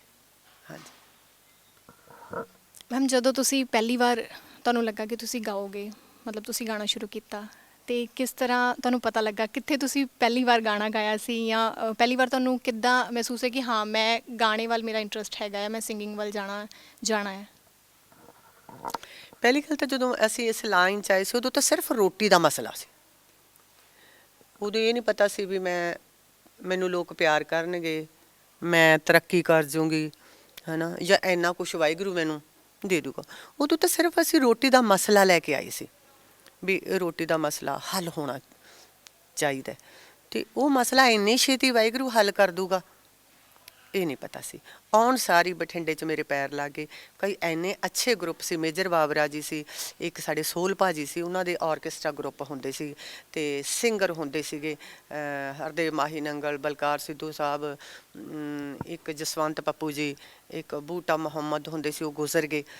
ਕਾਫੀ ਆਰਟਿਸਟ ਸੀ ਜਿਨ੍ਹਾਂ ਦੇ ਨਾਲ ਮੈਂ ਸਾਈਡ 'ਤੇ ਇੱਥੇ ਮਤਲਬ ਜਾਂਦੀ ਸੀ, ਪਰ ਜ਼ਿਆਦਾ ਮੈਂ ਪ੍ਰੋਗਰਾਮ ਲਾਏ ਹਰਦੇਵ ਮਾਹੀ ਨੰਗਲ ਭਾਜੀ ਨਾਲ, ਅਤੇ ਇੱਕ ਮੇਜਰ ਬਾਬਰਾ ਜੀ ਦੇ ਗਰੁੱਪ ਨਾਲ, ਇੱਕ ਸਾਡੇ ਸੋਹਲ ਭਾਜੀ ਹੁੰਦੇ ਸੀ, ਉਹਨਾਂ ਦਾ ਗਰੁੱਪ ਹੁੰਦਾ ਸੀ, ਉਹਨਾਂ ਨਾਲ ਮੈਂ ਸਾਈਡ 'ਤੇ ਜਾਂਦੀ ਸੀ। ਅਤੇ ਤੁਸੀਂ ਹੈਰਾਨ ਹੋਵੋਗੇ ਵੀ ਮੇਰੀ ਪਹਿਲੀ ਪੇਮੈਂਟ 300 ਰੁਪਇਆ ਸੀ। ਉਹ 300 ਸਾਨੂੰ 3000 ਵਰਗਾ ਕਿ 3 ਲੱਖ ਵਰਗਾ ਲੱਗਦਾ ਹੁੰਦਾ ਸੀ। ਉਹ 300 ਲੈ ਕੇ ਫਿਰ ਅਸੀਂ ਸਾਡੀਆਂ ਸਕੀਮਾਂ ਸ਼ੁਰੂ ਹੋ ਜਾਂਦੀਆਂ ਸੀਗੀਆਂ, ਹੈ ਨਾ, ਵੀ ਆਹ ਹੁਣ ਆਹ 300 ਆ ਗਿਆ। ਉਦੋਂ 300 ਦੀ ਵੈਲਿਊ ਬਹੁਤ ਹੁੰਦੀ ਸੀ, ਵੀ ਹੁਣ 4-5 ਪ੍ਰੋਗਰਾਮਾਂ ਦੇ ਪੈਸੇ ਜੋੜ ਕੇ ਪਹਿਲਾਂ ਤਾਂ ਮਹੀਨੇ ਦਾ ਰਾਸ਼ਨ ਲਿਆਵਾਂਗੇ, ਹੈ ਨਾ ਜੀ, ਉਸ ਤੋਂ ਬਾਅਦ ਕਿਹਦੀ ਫੀਸ ਕਿਵੇਂ ਭਰਨੀ ਹੈ, ਬਿਜਲੀ ਦਾ ਬਿੱਲ ਕਿਵੇਂ ਦੇਣਾ, ਦੁੱਧ ਦਾ ਬਿੱਲ ਕਿਵੇਂ ਦੇਣਾ। ਉਦੋਂ ਆਹ ਸੰਖੇਪ ਜਿਹੀ ਜ਼ਿੰਦਗੀ, ਸਕੂਨ ਜੇ ਦੀ ਛੋਟੀ ਜਿਹੀ ਜ਼ਿੰਦਗੀ ਹੁੰਦੀ ਸੀ, ਅਤੇ ਫਿਰ ਰਾਤ ਨੂੰ ਰਿਲੈਕਸ ਹੋ ਕੇ ਸੌਣਾ। ਅਤੇ ਪਹਿਲਾਂ ਨਾਲ ਦਾ ਘਰ ਮੈਂ ਤੁਹਾਨੂੰ ਦਿਖਾਊਂਗੀ, 50 ਗਜ਼ 'ਚ ਹੀ ਸੀ, ਪਰ ਉਹਦੇ 'ਚ ਅਸੀਂ ਸਾਰੇ ਮੈਂਬਰ ਇੱਕ ਮਹਿਲ ਵਾਂਗੂ ਰਹਿੰਦੇ ਸੀ। ਖਿੜਖਿੜ ਹਾਸੇ ਆਉਂਦੇ ਸੀ ਜਦੋਂ ਕਮਾ ਲਿਆਉਂਦੇ ਸੀਗੇ। ਬੜੀ ਪਿਆਰੀ ਲਾਈਫ ਸੀ। ਅਤੇ ਤੁਸੀਂ ਇਹ ਦੇਖੋ ਵੀ ਜਦੋਂ ਮੈਂ ਪ੍ਰੋਗਰਾਮਾਂ 'ਤੇ ਜਾਂਦੀ, ਮੰਨ ਲਓ ਅੰਮ੍ਰਿਤਸਰ ਦੇ ਕਿਸੇ ਕਲਾਕਾਰ ਨੇ ਮੈਨੂੰ ਸਾਈਡ 'ਤੇ ਪ੍ਰੋਗਰਾਮ ਬੁੱਕ ਕਰਾਤਾ ਜੀ ਵੀ ਤੁਸੀਂ ਆ ਜਾਓ, ਇੱਥੋਂ ਮੈਂ ਸਵੇਰੇ 4 ਵਜੇ ਬੱਸ ਚੜ੍ਹਨਾ, ਪਹਿਲੀ ਬੱਸ, ਅਤੇ ਵੱਡਾ ਸਾਰਾ ਟੈਚੀ ਹੁੰਦਾ ਮੇਰੇ ਕੋਲ, ਰਿਕਸ਼ਾ ਕਈ ਵਾਰ ਮਿਲਣਾ, ਕਈ ਵਾਰ ਨਾ ਮਿਲਣਾ, ਤੁਰ ਕੇ ਬੱਸ ਸਟੈਂਡ 'ਤੇ ਪਹੁੰਚ ਜਾਣਾ। ਉੱਥੋਂ ਫਿਰ ਅੰਮ੍ਰਿਤਸਰ ਜਾਣਾ, ਅੰਮ੍ਰਿਤਸਰ ਵਾਲਿਆਂ ਨੇ ਅੱਗੇ 100 ਕਿਲੋਮੀਟਰ ਜਾਣਾ, 150 ਕਿਲੋਮੀਟਰ ਜਾਣਾ, ਉਹ ਉਹਨਾਂ ਦੀ ਮਤਲਬ ਸਿਰਦਰਦੀ ਹੁੰਦੀ ਸੀ। ਮੈਂ ਅੰਮ੍ਰਿਤਸਰ ਬੱਸ ਰਾਹੀਂ ਪਹੁੰਚ ਕੇ ਉਹਨਾਂ ਦੀ ਗੱਡੀ ਹੁੰਦੀ ਜਾਂ ਕੋਈ ਵੈਨ ਹੁੰਦੀ, ਉਹਦੇ ਵਿੱਚ ਬਹਿ ਕੇ ਪ੍ਰੋਗਰਾਮ ਲਾ ਕੇ ਸ਼ਾਮ ਨੂੰ ਵਾਪਸ ਆ ਕੇ ਜਾਂ ਤਾਂ ਟ੍ਰੇਨ ਰਾਹੀਂ ਵਾਪਸ ਆਉਣਾ ਜਾਂ ਲਾਸਟ ਬੱਸ ਰਾਹੀਂ ਵਾਪਸ ਆਉਣਾ। ਇੱਕ ਜਨੂੰਨ ਹੁੰਦਾ ਸੀ, ਥਕਾਵਟ ਨਾਂ ਦੀ ਚੀਜ਼ ਹੀ ਨਹੀਂ ਹੁੰਦੀ ਸੀ। ਅੱਛਾ, ਫਿਰ ਜਿਹੜੇ ਕੱਪੜੇ ਪ੍ਰੈਸ ਹੁੰਦੇ ਸੀ, ਇੰਨੀ ਕਿ ਕੰਜੂਸੀ ਕਰੀਦੀ ਸੀ ਵੀ ਨਹੀਂ, ਧੋਬੀ ਉਦੋਂ 50 ਪੈਸੇ ਜਾਂ ਰੁਪਈਆ ਕੁ ਲੈਂਦਾ ਹੁੰਦਾ ਸੀ ਸੂਟ ਦਾ, ਵੀ ਨਹੀਂ, ਘਰੇ ਆਪ ਹੀ ਪ੍ਰੈਸ ਕਰਕੇ ਟੈਚੀ 'ਚ ਕੱਪੜੇ ਪਾ ਕੇ ਲੈ ਜਾਣੇ। ਅਤੇ ਮੈਂ 2 ਹੀ ਜੁੱਤੀਆਂ ਰੱਖਦੀ ਹੁੰਦੀ ਸੀ, ਇੱਕ ਗੋਲਡਨ, ਇੱਕ ਸਿਲਵਰ, ਵੀ ਜਿਹੜੀਆਂ ਸਾਰੇ ਸੂਟਾਂ ਨਾਲ ਪੈ ਜਾਣ। ਉਹ ਆਦਤ ਹਾਲੇ ਵੀ ਮੇਰੀ ਹੈਗੀ ਹੈ, ਵੀ ਮੈਨੂੰ ਐਂ ਨਹੀਂ ਲੱਗਦਾ ਹੁੰਦਾ ਵੀ ਮੇਰੇ ਕੋਲ 50 ਜੁੱਤੀਆਂ ਦੇ ਜੋੜੇ ਹੋਣ ਜਾਂ 40 ਹੋਣ ਜਾਂ 20 ਹੋਣ। ਮੈਨੂੰ ਐਂ ਹੁੰਦਾ ਦੋ ਜੁੱਤੀਆਂ ਐਸੀਆਂ ਲਈਆਂ ਜਾਣ ਜਿਹੜੀਆਂ ਸਾਰੇ ਸੂਟਾਂ ਨਾਲ ਕੰਪੇਅਰ ਕਰ ਜਾਣ, ਸਾਰਿਆਂ ਨਾਲ ਜੱਚ ਜਾਣ। ਇਹ ਮੇਰੀ ਸ਼ਾਇਦ ਮਾੜੀ ਆਦਤ ਹੈ ਜਾਂ ਅੱਛੀ ਆਦਤ ਹੈ, ਇਹ ਮੈਨੂੰ ਨਹੀਂ ਪਤਾ, ਪਰ ਹਾਲੇ ਵੀ ਇਹ ਆਦਤ ਮੇਰੇ 'ਚ ਹੈਗੀ ਹੈ, ਅਤੇ ਉਹ ਮਿਹਨਤ ਇੱਥੋਂ ਤੱਕ ਲੈ ਕੇ ਆਈ। ਬਿਲਕੁਲ ਮੈਮ, ਮਿਹਨਤ ਇੱਥੋਂ ਤੱਕ ਲੈ ਕੇ ਆਈ, ਤਾਂ ਸਾਨੂੰ ਐਡਾ ਵਧੀਆ ਆਰਟਿਸਟ ਜਿਹੜਾ ਅੱਜ ਤੱਕ ਅੱਜ ਵੀ ਮੈਂ ਤੁਹਾਡੇ ਗਾਣੇ ਬਹੁਤ ਜ਼ਿਆਦਾ ਸੁਣਦੀ ਹਾਂ। ਮੈਂ ਤੁਹਾਨੂੰ ਪਰਸਨਲੀ ਤੀਜਾ ਪੰਜਾਬ ਔਰ ਭੁੱਲ ਜਾਣ ਵਾਲੇ ਆ, ਮੈਂ ਬਹੁਤ ਜ਼ਿਆਦਾ ਇਹ ਗਾਣਾ ਸੁਣ ਰਹੀ ਸੀ ਰੀਸੈਂਟ। ਤੀਜਾ ਪੰਜਾਬ ਲਈ ਤਾਂ ਮੈਂ ਸਪੈਸ਼ਲ ਥੈਂਕ ਯੂ ਕਹੂੰਗੀ ਸਾਡੇ ਬੰਟੀ ਬੈਂਸ ਜੀ, ਅਮਨ ਬੈਂਸ, ਉਹਨਾਂ ਦੇ ਮਿਸਿਸ ਜੀਵਨ ਸਾਥੀ, ਅਤੇ ਅੰਬਰ ਭਾਜੀ ਦੀ। ਪਤਾ ਹੀ ਨਹੀਂ ਲੱਗਿਆ, 5-6 ਦਿਨ ਪਹਿਲਾਂ ਗਾਣਾ ਰਿਕਾਰਡ ਹੋਇਆ, ਸ਼ੂਟ ਹੋਇਆ, ਅਤੇ ਮੂਵੀ ਦੇ ਅੰਦਰ ਆ ਗਿਆ। ਮੈਂ ਉਹਨਾਂ ਦਾ ਸਪੈਸ਼ਲ ਥੈਂਕ ਯੂ ਕਹੂੰਗੀ ਵੀ ਇਸ ਗਾਣੇ ਨਾਲ ਮੈਨੂੰ ਬਹੁਤ ਹੌਸਲਾ ਮਿਲਿਆ, ਬਹੁਤ ਸਰੋਤੇ ਇਹਨੂੰ ਪਿਆਰ ਦੇ ਰਹੇ ਨੇ ਇਸ ਗਾਣੇ ਨੂੰ, ਤੇ ਜਿਹੜਾ ਇਹਦਾ ਰਾਈਟਰ ਹੈ ਤੁਸੀਂ ਸੁਣੋਗੇ, ਸਾਰਾ 20-21 ਸਾਲ ਦਾ ਪ੍ਰਭ ਬੈਂਸ, ਬੜਾ ਕਿਊਟ ਜਿਹਾ ਬੱਚਾ। ਤੇ ਮੇਰਾ ਖਿਆਲ ਉਹਦੇ ਤੇ ਵੀ ਦੁਆਵਾਂ ਹੀ ਕੰਮ ਕਰ ਗਈਆਂ। ਬਿਲਕੁਲ ਮੈਮ। ਮੈਮ ਤੁਸੀਂ ਹੁਣ ਜਦੋਂ ਸਟੇਜ ਸ਼ੋਅ ਕਰਦੇ ਹੋ ਤੁਹਾਨੂੰ ਮਤਲਬ ਬੁਲਾਇਆ ਜਾਂਦਾ ਹੈ, ਸਪੈਸ਼ਲੀ ਤੁਹਾਨੂੰ ਕਿਹਾ ਜਾਂਦਾ ਹੈ, ਲੇਕਿਨ ਤੁਸੀਂ ਦੱਸਿਆ ਸੀ ਇੱਕ ਵਾਰੀ ਆਪਣੇ ਇੰਟਰਵਿਊ ਦੇ ਵਿੱਚ ਕਿ ਜਦੋਂ ਮੈਂ ਉਸ ਟਾਈਮ ਮਤਲਬ ਕਾਫੀ ਪੁਰਾਣੇ ਟਾਈਮ 'ਚ ਜਦੋਂ ਸਿੰਗਰਸ ਤੁਹਾਨੂੰ ਲੈ ਕੇ ਨਹੀਂ ਸੀ ਜਾਂਦੇ ਹੁੰਦੇ, ਜਾਂ ਜਦੋਂ ਕੋਈ ਸਿੰਗਰਸ ਨਹੀਂ ਲੱਭਦਾ ਉਦੋਂ ਤੁਹਾਨੂੰ ਕਾਲ ਆ ਜਾਂਦਾ ਹੁੰਦਾ ਸੀ ਕਿ ਤੁਸੀਂ ਮਤਲਬ ਸਾਡੇ ਨਾਲ ਗਾਣਾ ਕਰੋ। ਹੁਣ ਮੈਂ ਜਦੋਂ ਸੋਚਦੀ ਹਾਂ, ਮੈਂ ਸੋਚਦੀ ਸ਼ਾਇਦ ਉਹਨਾਂ ਦੀ ਵੀ ਮਜਬੂਰੀ ਹੋਵੇ, ਕਿਉਂਕਿ ਹਰ ਪਾਰਟੀ ਵਾਲਾ ਕਲਾਕਾਰ ਨੂੰ ਖਾਸ ਕਰਕੇ ਮੇਲ ਕਲਾਕਾਰ ਨੂੰ ਤਾਂ ਇਹ ਕਹਿੰਦਾ ਹੀ ਆ ਵੀ ਯਾਰ ਕੁੜੀ ਪਰਸਨੈਲਿਟਡ ਲੈ ਕੇ ਆਈ, ਹੈ ਨਾ, ਪੈਸੇ ਤਾਂ ਤੂੰ ਇੰਨੇ ਲੈਣ ਲੱਗਿਆ, ਕੁੜੀ ਵਧੀਆ ਲੈ ਕੇ ਆਈ। ਹੋ ਸਕਦਾ ਆਪਦੀ ਸਟੇਜ ਮੁਤਾਬਕ ਅੱਜ ਮੈਂ ਸੋਚਦੀ ਹਾਂ ਵੀ ਉਹਨਾਂ ਨੂੰ ਲੱਗਦਾ ਹੋਵੇ ਵੀ ਯਾਰ ਅਸੀਂ ਪਾਰਟੀ ਵਾਲਿਆਂ ਨੂੰ ਕੀ ਜਵਾਬ ਦੇਵਾਂਗੇ, ਕਿਉਂਕਿ ਮੈਂ ਬਿਲਕੁਲ ਪਤਲੀ ਜੀ, ਛੂਈ ਮੂਈ ਜੀ, ਬਿਲਕੁਲ ਇਸ ਲਾਈਨ ਤੋਂ ਆਊਟ ਵਾਲੀ ਕੁੜੀ, ਹੈ ਨਾ, ਜਿਹਨੂੰ ਕੋਈ ਮੇਕਅਪ ਨਹੀਂ ਕਰਨੀ ਆਉਂਦੀ ਸੀ, ਕੋਈ ਖਾਸ ਕੱਪੜੇ ਨਹੀਂ ਪਾਉਣੇ ਆਉਂਦੇ ਸੀ। ਇੱਕ ਮੈਂ ਪਤਲੀ ਇੰਨੀ ਕੁ ਸੀ ਵੀ ਮੈਂ ਸੋਚ ਹੀ ਨਹੀਂ ਸਕਦੀ ਹੁੰਦੀ ਸੀ ਵੀ ਮੈਂ ਕਿੱਦਾਂ ਦੇ ਕੱਪੜੇ ਪਾਵਾਂ। ਅਤੇ ਆਪਦੀ ਥਾਂ 'ਤੇ ਮੈਂ ਹਾਈਟ ਹੁੰਦੀ ਸੀ, ਆਪਦੀ ਥਾਂ 'ਤੇ ਉਹ ਸਹੀ ਹੁੰਦੇ ਸੀ। ਉਹਨਾਂ ਨੂੰ ਵੀ ਲੱਗਦਾ ਸੀ ਵੀ ਯਾਰ ਜਿਨ੍ਹਾਂ ਨੇ ਸਾਨੂੰ ਬੁੱਕ ਕੀਤਾ, ਇੰਨੇ ਪੈਸੇ ਦਿੱਤੇ ਆ, ਅਤੇ ਸ਼ਾਇਦ ਜਿਵੇਂ ਹੁਣ ਪਾਰਟੀਆਂ ਸਾਡੇ ਨਾਲ ਸ਼ਰਤਾਂ ਰੱਖਦੀਆਂ ਨੇ ਅਤੇ ਉਹਨਾਂ ਨਾਲ ਵੀ ਸ਼ਰਤਾਂ ਰੱਖਦੇ ਹੋਣ ਵੀ ਕੁੜੀ ਪਰਸਨੈਲਿਟਡ ਹੋਣੀ ਚਾਹੀਦੀ ਹੈ, ਗੋਰੀ ਚਿੱਟੀ ਹੋਣੀ ਚਾਹੀਦੀ ਹੈ। ਮੈਂ ਸਾਂਵਲੀ ਸਲੋਨੀ ਜੀ ਸੀ, ਪਤਲੀ ਜੀ ਸੀਗੀ, ਅਤੇ ਸ਼ਾਇਦ ਉਹਨਾਂ ਦਾ ਵੀ ਕਸੂਰ ਨਾ ਹੋਵੇ ਅਤੇ ਮੈਂ ਉਨੀ ਕੁ ਦੇਰ ਹਰਟ ਹੋਣਾ ਹੋਵੇ। ਸ਼ਾਇਦ ਉਹ ਹਰਟ ਹੋਣਾ ਵੀ ਜ਼ਰੂਰੀ ਹੋਵੇ, ਕਿਉਂਕਿ ਜੇ ਮੈਂ ਉਦੋਂ ਹਰਟ ਨਾ ਹੁੰਦੀ ਸ਼ਾਇਦ ਮੈਂ ਇੰਨੀ ਮਿਹਨਤ ਨਾ ਕਰਦੀ। ਉੱਥੋਂ ਮੈਂ ਹਰਟ ਹੋਈ ਗਈ, ਉਹਦੇ ਨਾਲ ਮੈਂ ਬੈਕ ਨਹੀਂ ਮੁੜੀ, ਮੈਂ ਮਿਹਨਤ ਜ਼ਿਆਦਾ ਵਧਾਤੀ। ਮਤਲਬ ਇਹ ਮੈਂ ਠਾਣ ਲਿਆ ਵੀ ਜੇ ਮੇਰੀ ਪਰਸਨੈਲਿਟੀ ਇਸ ਸਟੇਜ ਮੁਤਾਬਕ ਹੈ ਨਹੀਂ ਤਾਂ ਵੀ ਮੈਂ ਕੀ ਕਰਾਂ, ਵੀ ਜਿਹਦੇ ਮੁਤਾਬਕ ਮੈਨੂੰ ਐਂ ਹੀ ਕਬੂਲ ਕਰ ਲੈਣ ਲੋਕ। ਫਿਰ ਮੈਂ ਮਤਲਬ ਲੋਕ ਤੱਥਾਂ ਵਾਲੀ ਗਾਇਕੀ ਹੈ ਜਿਹੜੀ, ਪਹਿਲਾਂ ਕੁੜੀਆਂ ਨੱਚਣ ਕੁੱਦਣ ਵਾਲੇ ਗੀਤ ਗਾਉਂਦੀਆਂ ਸੀਗੀਆਂ, ਪਰਮਿੰਦਰ ਸੰਧੂ ਭੈਣ ਜੀ ਨੇ ਲੋਕ ਤੱਥ ਗਾਏ ਸੀਗੇ, ਜਾਂ ਜਗਮੋਹਨ ਕੌਰ ਜੀ ਗਾਉਂਦੇ ਸੀ, ਪਰ ਮੈਂ ਉਹਨਾਂ ਨੂੰ ਬਾਈ ਫੇਸ ਕਦੇ ਨਹੀਂ ਵੇਖਿਆ ਸੀ। ਫਿਰ ਮੈਂ ਇੱਕ ਵਾਰ ਪ੍ਰੋਗਰਾਮ 'ਤੇ ਮਾਨਕ ਸਾਹਿਬ ਦਾ ਗਾਣਾ ਰਿਲੀਜ਼ ਹੋਇਆ ਸੀ, ਨਖਰੇ ਬਿਨ ਸੋਹਣੀ ਤੇਵੀਂ ਭੋਰਾ ਵੀ ਜੱਚਦੀ ਨਾ, ਅਤੇ ਮੈਂ ਉਹ ਸਥਾਈ ਅੰਤਰਾ ਵੈਸੇ ਹੀ ਲਿਖ ਲਿਆ ਅਤੇ ਮੈਂ ਉਸ ਸਟੇਜ 'ਤੇ ਗਾਤਾ। ਮੇਰਾ ਖਿਆਲ 15-20 ਵਾਰੀ ਇਹ ਗਾਣਾ ਮੂਹਰੋਂ ਲੋਕਾਂ ਨੇ ਸੁਣਿਆ। ਫਿਰ ਮੈਨੂੰ ਮੂਹਰੋਂ ਮਤਲਬ ਆਵਾਜ਼ ਆਉਂਦੀ ਸੀ, ਜੀ ਤੁਹਾਨੂੰ ਮਾਨਕ ਸਾਹਿਬ ਦਾ ਕੋਈ ਹੋਰ ਗਾਣਾ ਯਾਦ ਹੈ? ਅਤੇ ਮੈਂ ਫਿਰ ਕੋਕਾ ਗਾਇਆ ਮਾਨਕ ਸਾਹਿਬ ਦਾ, ਅਤੇ ਉੱਥੋਂ ਫਿਰ ਮੈਨੂੰ ਮਤਲਬ ਆਈਡੀਆ ਹੋ ਗਿਆ। ਜਾਂ ਮੈਂ ਜਿਸ ਪਾਰਟੀ ਨਾਲ ਗਈ ਸੀ ਉਹਨਾਂ ਨੇ ਵੀ ਮੈਨੂੰ, ਮੇਜਰ ਭਾਜੀ ਨੇ ਕਿਹਾ ਵੀ ਜਸਵਿੰਦਰ ਤੈਨੂੰ ਲੋਕ ਫੋਕ ਗਾਇਕੀ 'ਚ ਪਸੰਦ ਕਰਦੇ ਆ ਅਤੇ ਤੂੰ ਇਹ ਰਾਹ ਅਪਣਾ ਲਾ, ਅਤੇ ਇਹ ਰਾਹ ਨੇ ਮੈਨੂੰ ਇੱਥੋਂ ਤੱਕ ਲਿਆਂਦਾ ਸੀ। ਸਰੋਤਿਆਂ ਦਾ ਇੰਨਾ ਪਿਆਰ ਮਿਲਿਆ। ਜਦੋਂ ਅਸੀਂ ਕਲਾਕਾਰ ਮਤਲਬ ਬਣਦੇ ਹਾਂ, ਬਹੁਤ ਚੀਜ਼ਾਂ ਹੁੰਦੀਆਂ ਹੈ ਕਿ ਇਹ ਸਾਡੇ ਤੋਂ ਵਧੀਆ ਗਾ ਰਿਹਾ ਹੈ, ਜਾਂ ਅਸੀਂ ਜਦੋਂ ਕਿਸੇ ਨਾਲ ਕੰਮ ਕਰਦੇ ਹਾਂ ਆਹ ਚੀਜ਼ ਤੁਹਾਨੂੰ ਕਦੀ ਇਨਸਿਕਿਉਰਿਟੀ ਉਸ ਟਾਈਮ ਦੇ ਵਿੱਚ ਫੀਲ ਨਹੀਂ ਹੋਈ ਕਿ ਨਹੀਂ ਉਹਨਾਂ ਦੇ ਲਈ ਇਹ ਚੀਜ਼ ਕਹੀ ਜਾਂਦੀ ਕਿ ਨਹੀਂ ਇਹ ਜ਼ਿਆਦਾ ਸੋਹਣੇ ਨੇ, ਜਾਂ ਅਸੀਂ ਇਹਨਾਂ ਨੂੰ ਲੈ ਕੇ ਜਾਣਾ ਹੈ, ਜਾਂ ਅਸੀਂ ਇਹ ਗਾਉਣਗੇ ਪਹਿਲਾਂ ਤੁਸੀਂ ਬਾਅਦ ਦੇਖ ਲਿਓ, ਇੱਦਾਂ ਕਦੀ ਤੁਹਾਨੂੰ ਫੀਲ ਨਹੀਂ ਹੋਇਆ ਕਿ ਨਹੀਂ ਮੈਂ ਅਗਰ ਮੇਰੀ ਆਵਾਜ਼ 'ਚ ਦਮ ਹੈਗਾ ਹੈ ਤਾਂ ਮੈਨੂੰ ਲੱਗਦਾ ਨਹੀਂ ਹੈ ਕਿ ਸ਼ਕਲ ਦੀ ਉਸ ਜਗ੍ਹਾ 'ਤੇ ਲੋੜ ਹੈਗੀ ਹੈ? ਨਹੀਂ, ਬਹੁਤ ਵਾਰੀ ਹੁੰਦਾ ਵੀ ਨਹੀਂ ਜੀ ਤੁਸੀਂ ਪਹਿਲਾਂ ਨਹੀਂ ਗਾਓਗੇ, ਤੁਸੀਂ ਬਾਅਦ 'ਚ ਗਾਓਗੇ, ਜਾਂ ਤੁਸੀਂ ਪਹਿਲਾਂ ਗਾ ਜਾਓਗੇ ਉਹ ਬਾਅਦ। ਇਹ ਜ਼ਿੰਦਗੀ ਦੇ ਉਤਰਾਅ ਚੜ੍ਹਾਅ ਆਉਣੇ ਮੇਰਾ ਖਿਆਲ ਜ਼ਰੂਰੀ ਨੇ, ਬੰਦੇ ਦਾ ਡਿੱਗਣਾ ਬਹੁਤ ਜ਼ਰੂਰੀ ਹੈ ਨਾ। ਮੈਂ ਜਿੰਨੇ ਵਾਰੀ ਡਿੱਗਦੀ ਹਾਂ, ਇਹ ਨਹੀਂ ਵੀ ਮੈਂ ਜਦੋਂ ਤੋਂ 99-2000 'ਚ ਮੇਰੀ ਤਰੱਕੀ ਹੋ ਗਈ ਸੀਗੀ ਅਤੇ ਵੀ ਮੈਂ ਡਿੱਗੀ ਨਹੀਂ, ਬੇਹੱਦ ਬਹੁਤ ਵਾਰ ਡਿੱਗੀ ਹਾਂ ਅਤੇ ਬਹੁਤ ਵਾਰ ਡਿੱਗ ਕੇ ਉੱਠੀ ਹਾਂ। ਅਤੇ ਮੇਰਾ ਖਿਆਲ ਡਿੱਗਣਾ ਵੀ ਜ਼ਰੂਰੀ ਹੈ। ਇਨਸਿਕਿਉਰਿਟੀ ਹੁੰਦੀ ਹੈ, ਇਹ ਨਹੀਂ ਵੀ ਕੋਈ ਵੀ ਅੰਦਰੋਂ ਇੰਨਾ ਬਹਾਦਰ ਹੁੰਦਾ ਵੀ ਜਾਂ ਇੰਨਾ ਸੋਲਿਡ ਹੁੰਦਾ ਵੀ ਨਹੀਂ ਹੁੰਦਾ, ਹਰ ਇੱਕ ਬੰਦਾ ਹੁੰਦਾ। ਪਰ ਵੀ ਮੈਂ ਕਦੇ ਵੀ ਸਟੇਜ 'ਤੇ ਕਿਸੇ ਨੂੰ ਹਰਾਉਣ ਲਈ ਜਾਂ ਕਿਸੇ ਨੂੰ ਖ਼ਤਮ ਕਰਨ ਲਈ ਜਾਂ ਕਿਸੇ ਨਾਲ ਜੈਲਸ ਕਰਕੇ ਨਹੀਂ ਗਾਇਆ। ਵੀ ਮੰਨ ਲਓ ਅਸੀਂ 5 ਕਲਾਕਾਰ ਹਾਂ ਅਤੇ ਮੈਂ ਸੋਚਾਂ ਵੀ ਨਹੀਂ, ਮੇਰੇ ਕੋਲ ਜੋ ਹੈ ਸਿੱਧਾ ਸਾਦਾ ਗਾਉਣਾ, ਮੈਂ ਉਹ ਵਫਾਦਾਰੀ ਨਾਲ ਪੇਸ਼ ਕਰ ਦਿੰਦੀ ਹੁੰਦੀ ਹਾਂ। ਅਤੇ ਇਹ ਅਰਦਾਸ ਜ਼ਰੂਰ ਕੱਢਦੀ ਹੁੰਦੀ ਹਾਂ ਵੀ ਪਰਮਾਤਮਾ ਮੈਂ ਇੰਨੇ ਕਲਾਕਾਰਾਂ 'ਚ, ਮੈਂ ਇੰਨੇ ਸੁਰੀਲੇ ਕਲਾਕਾਰਾਂ 'ਚ, ਇੰਨੇ ਅੱਛੇ ਕਲਾਕਾਰਾਂ 'ਚ, ਬਸ ਤੂੰ ਮੇਰੀ ਲਾਜ ਰੱਖਣੀ। ਇਹ ਅਰਦਾਸ ਮੈਂ ਹਰ ਸਟੇਜ 'ਤੇ ਕਰਦੀ ਹਾਂ। ਅਤੇ ਜਦੋਂ ਜ਼ਿਆਦਾ ਕਲਾਕਾਰ ਹੁੰਦੇ ਆ, ਨਾਮਵਰ ਕਲਾਕਾਰ ਹੁੰਦੇ ਆ, ਸੁਰੀਲੇ ਕਲਾਕਾਰ ਹੁੰਦੇ ਆ, ਉਦੋਂ ਡਰ ਤਾਂ ਹੁੰਦਾ, ਲੱਤਾਂ ਵੀ ਕੰਬਦੀਆਂ ਨੇ, ਹਾਰਟ ਬੀਟ ਵੀ ਤੇਜ਼ ਹੁੰਦੀ ਹੈ, ਪਰ ਮੈਨੂੰ ਆਪਦੇ ਬਾਬੇ ਨਾਨਕ 'ਤੇ ਪੂਰਾ ਵਿਸ਼ਵਾਸ ਹੁੰਦਾ। ਬਿਲਕੁਲ ਮੈਮ।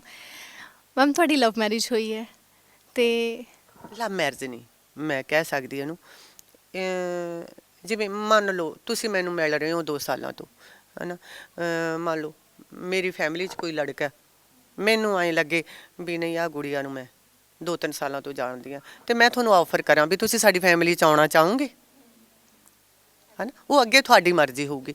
ਮੈਨੂੰ ਇੱਕ ਇਹ ਆਫਰ ਹੀ ਸੀ। ਅਸੀਂ ਦੋਨੇ ਪਰਿਵਾਰ ਬਹੁਤ ਚੰਗੀ ਤਰ੍ਹਾਂ ਵਰਤਦੇ ਸੀ। ਮੇਰੇ ਹਸਬੈਂਡ ਦੇ ਪਾਪਾ ਅਤੇ ਮੇਰੇ ਪਾਪਾ ਬਹੁਤ ਵਧੀਆ ਦੋਸਤ ਸੀਗੇ, ਇੱਕ ਦੂਜੇ ਦੇ ਘਰੇ ਸਾਡਾ ਬਹੁਤ ਵਧੀਆ ਆਉਣਾ ਜਾਣਾ ਸੀ।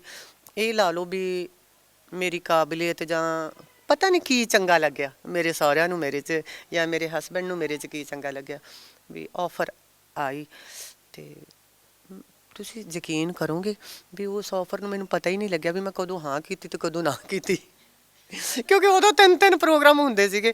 ਅਤੇ ਮੰਮੀ ਹੋਰਾਂ ਨੂੰ ਲੱਗਿਆ ਵੀ ਠੀਕ ਹੈ, ਬਸ ਠੀਕ ਹੈ, ਗੁੱਡ, ਠੀਕ ਹੈ, ਹਾਂ ਹਾਂ ਠੀਕ ਹੈ। ਉਹ ਕਹਿੰਦੇ ਇੱਕ ਕਾਮੇ ਜੇ ਬੰਦੇ ਦਾ ਨਹੀਂ ਵੀ ਚਲੋ ਜੀ ਹੋ ਗਿਆ ਹੋ ਗਿਆ ਹੋ ਗਿਆ ਹੋ ਗਿਆ ਵਿਆਹ ਹੋ ਗਿਆ, ਕੋਈ ਪਾਰਟੀ ਨਹੀਂ, ਕੁਛ ਨਹੀਂ, ਸਾਦਾ ਵਿਆਹ ਹੋਇਆ। ਇੱਕ ਦਿਨ ਹੀ ਮਿਲਿਆ ਸੀਗਾ, ਉਸੇ ਦਿਨ ਲਾਵਾਂ ਫੇਰੇ ਵੀ ਹੋ ਗਏ, ਸਹੁਰੇ ਵੀ ਜਾਇਆ, ਦੂਜੇ ਦਿਨ ਪ੍ਰੋਗਰਾਮ 'ਤੇ।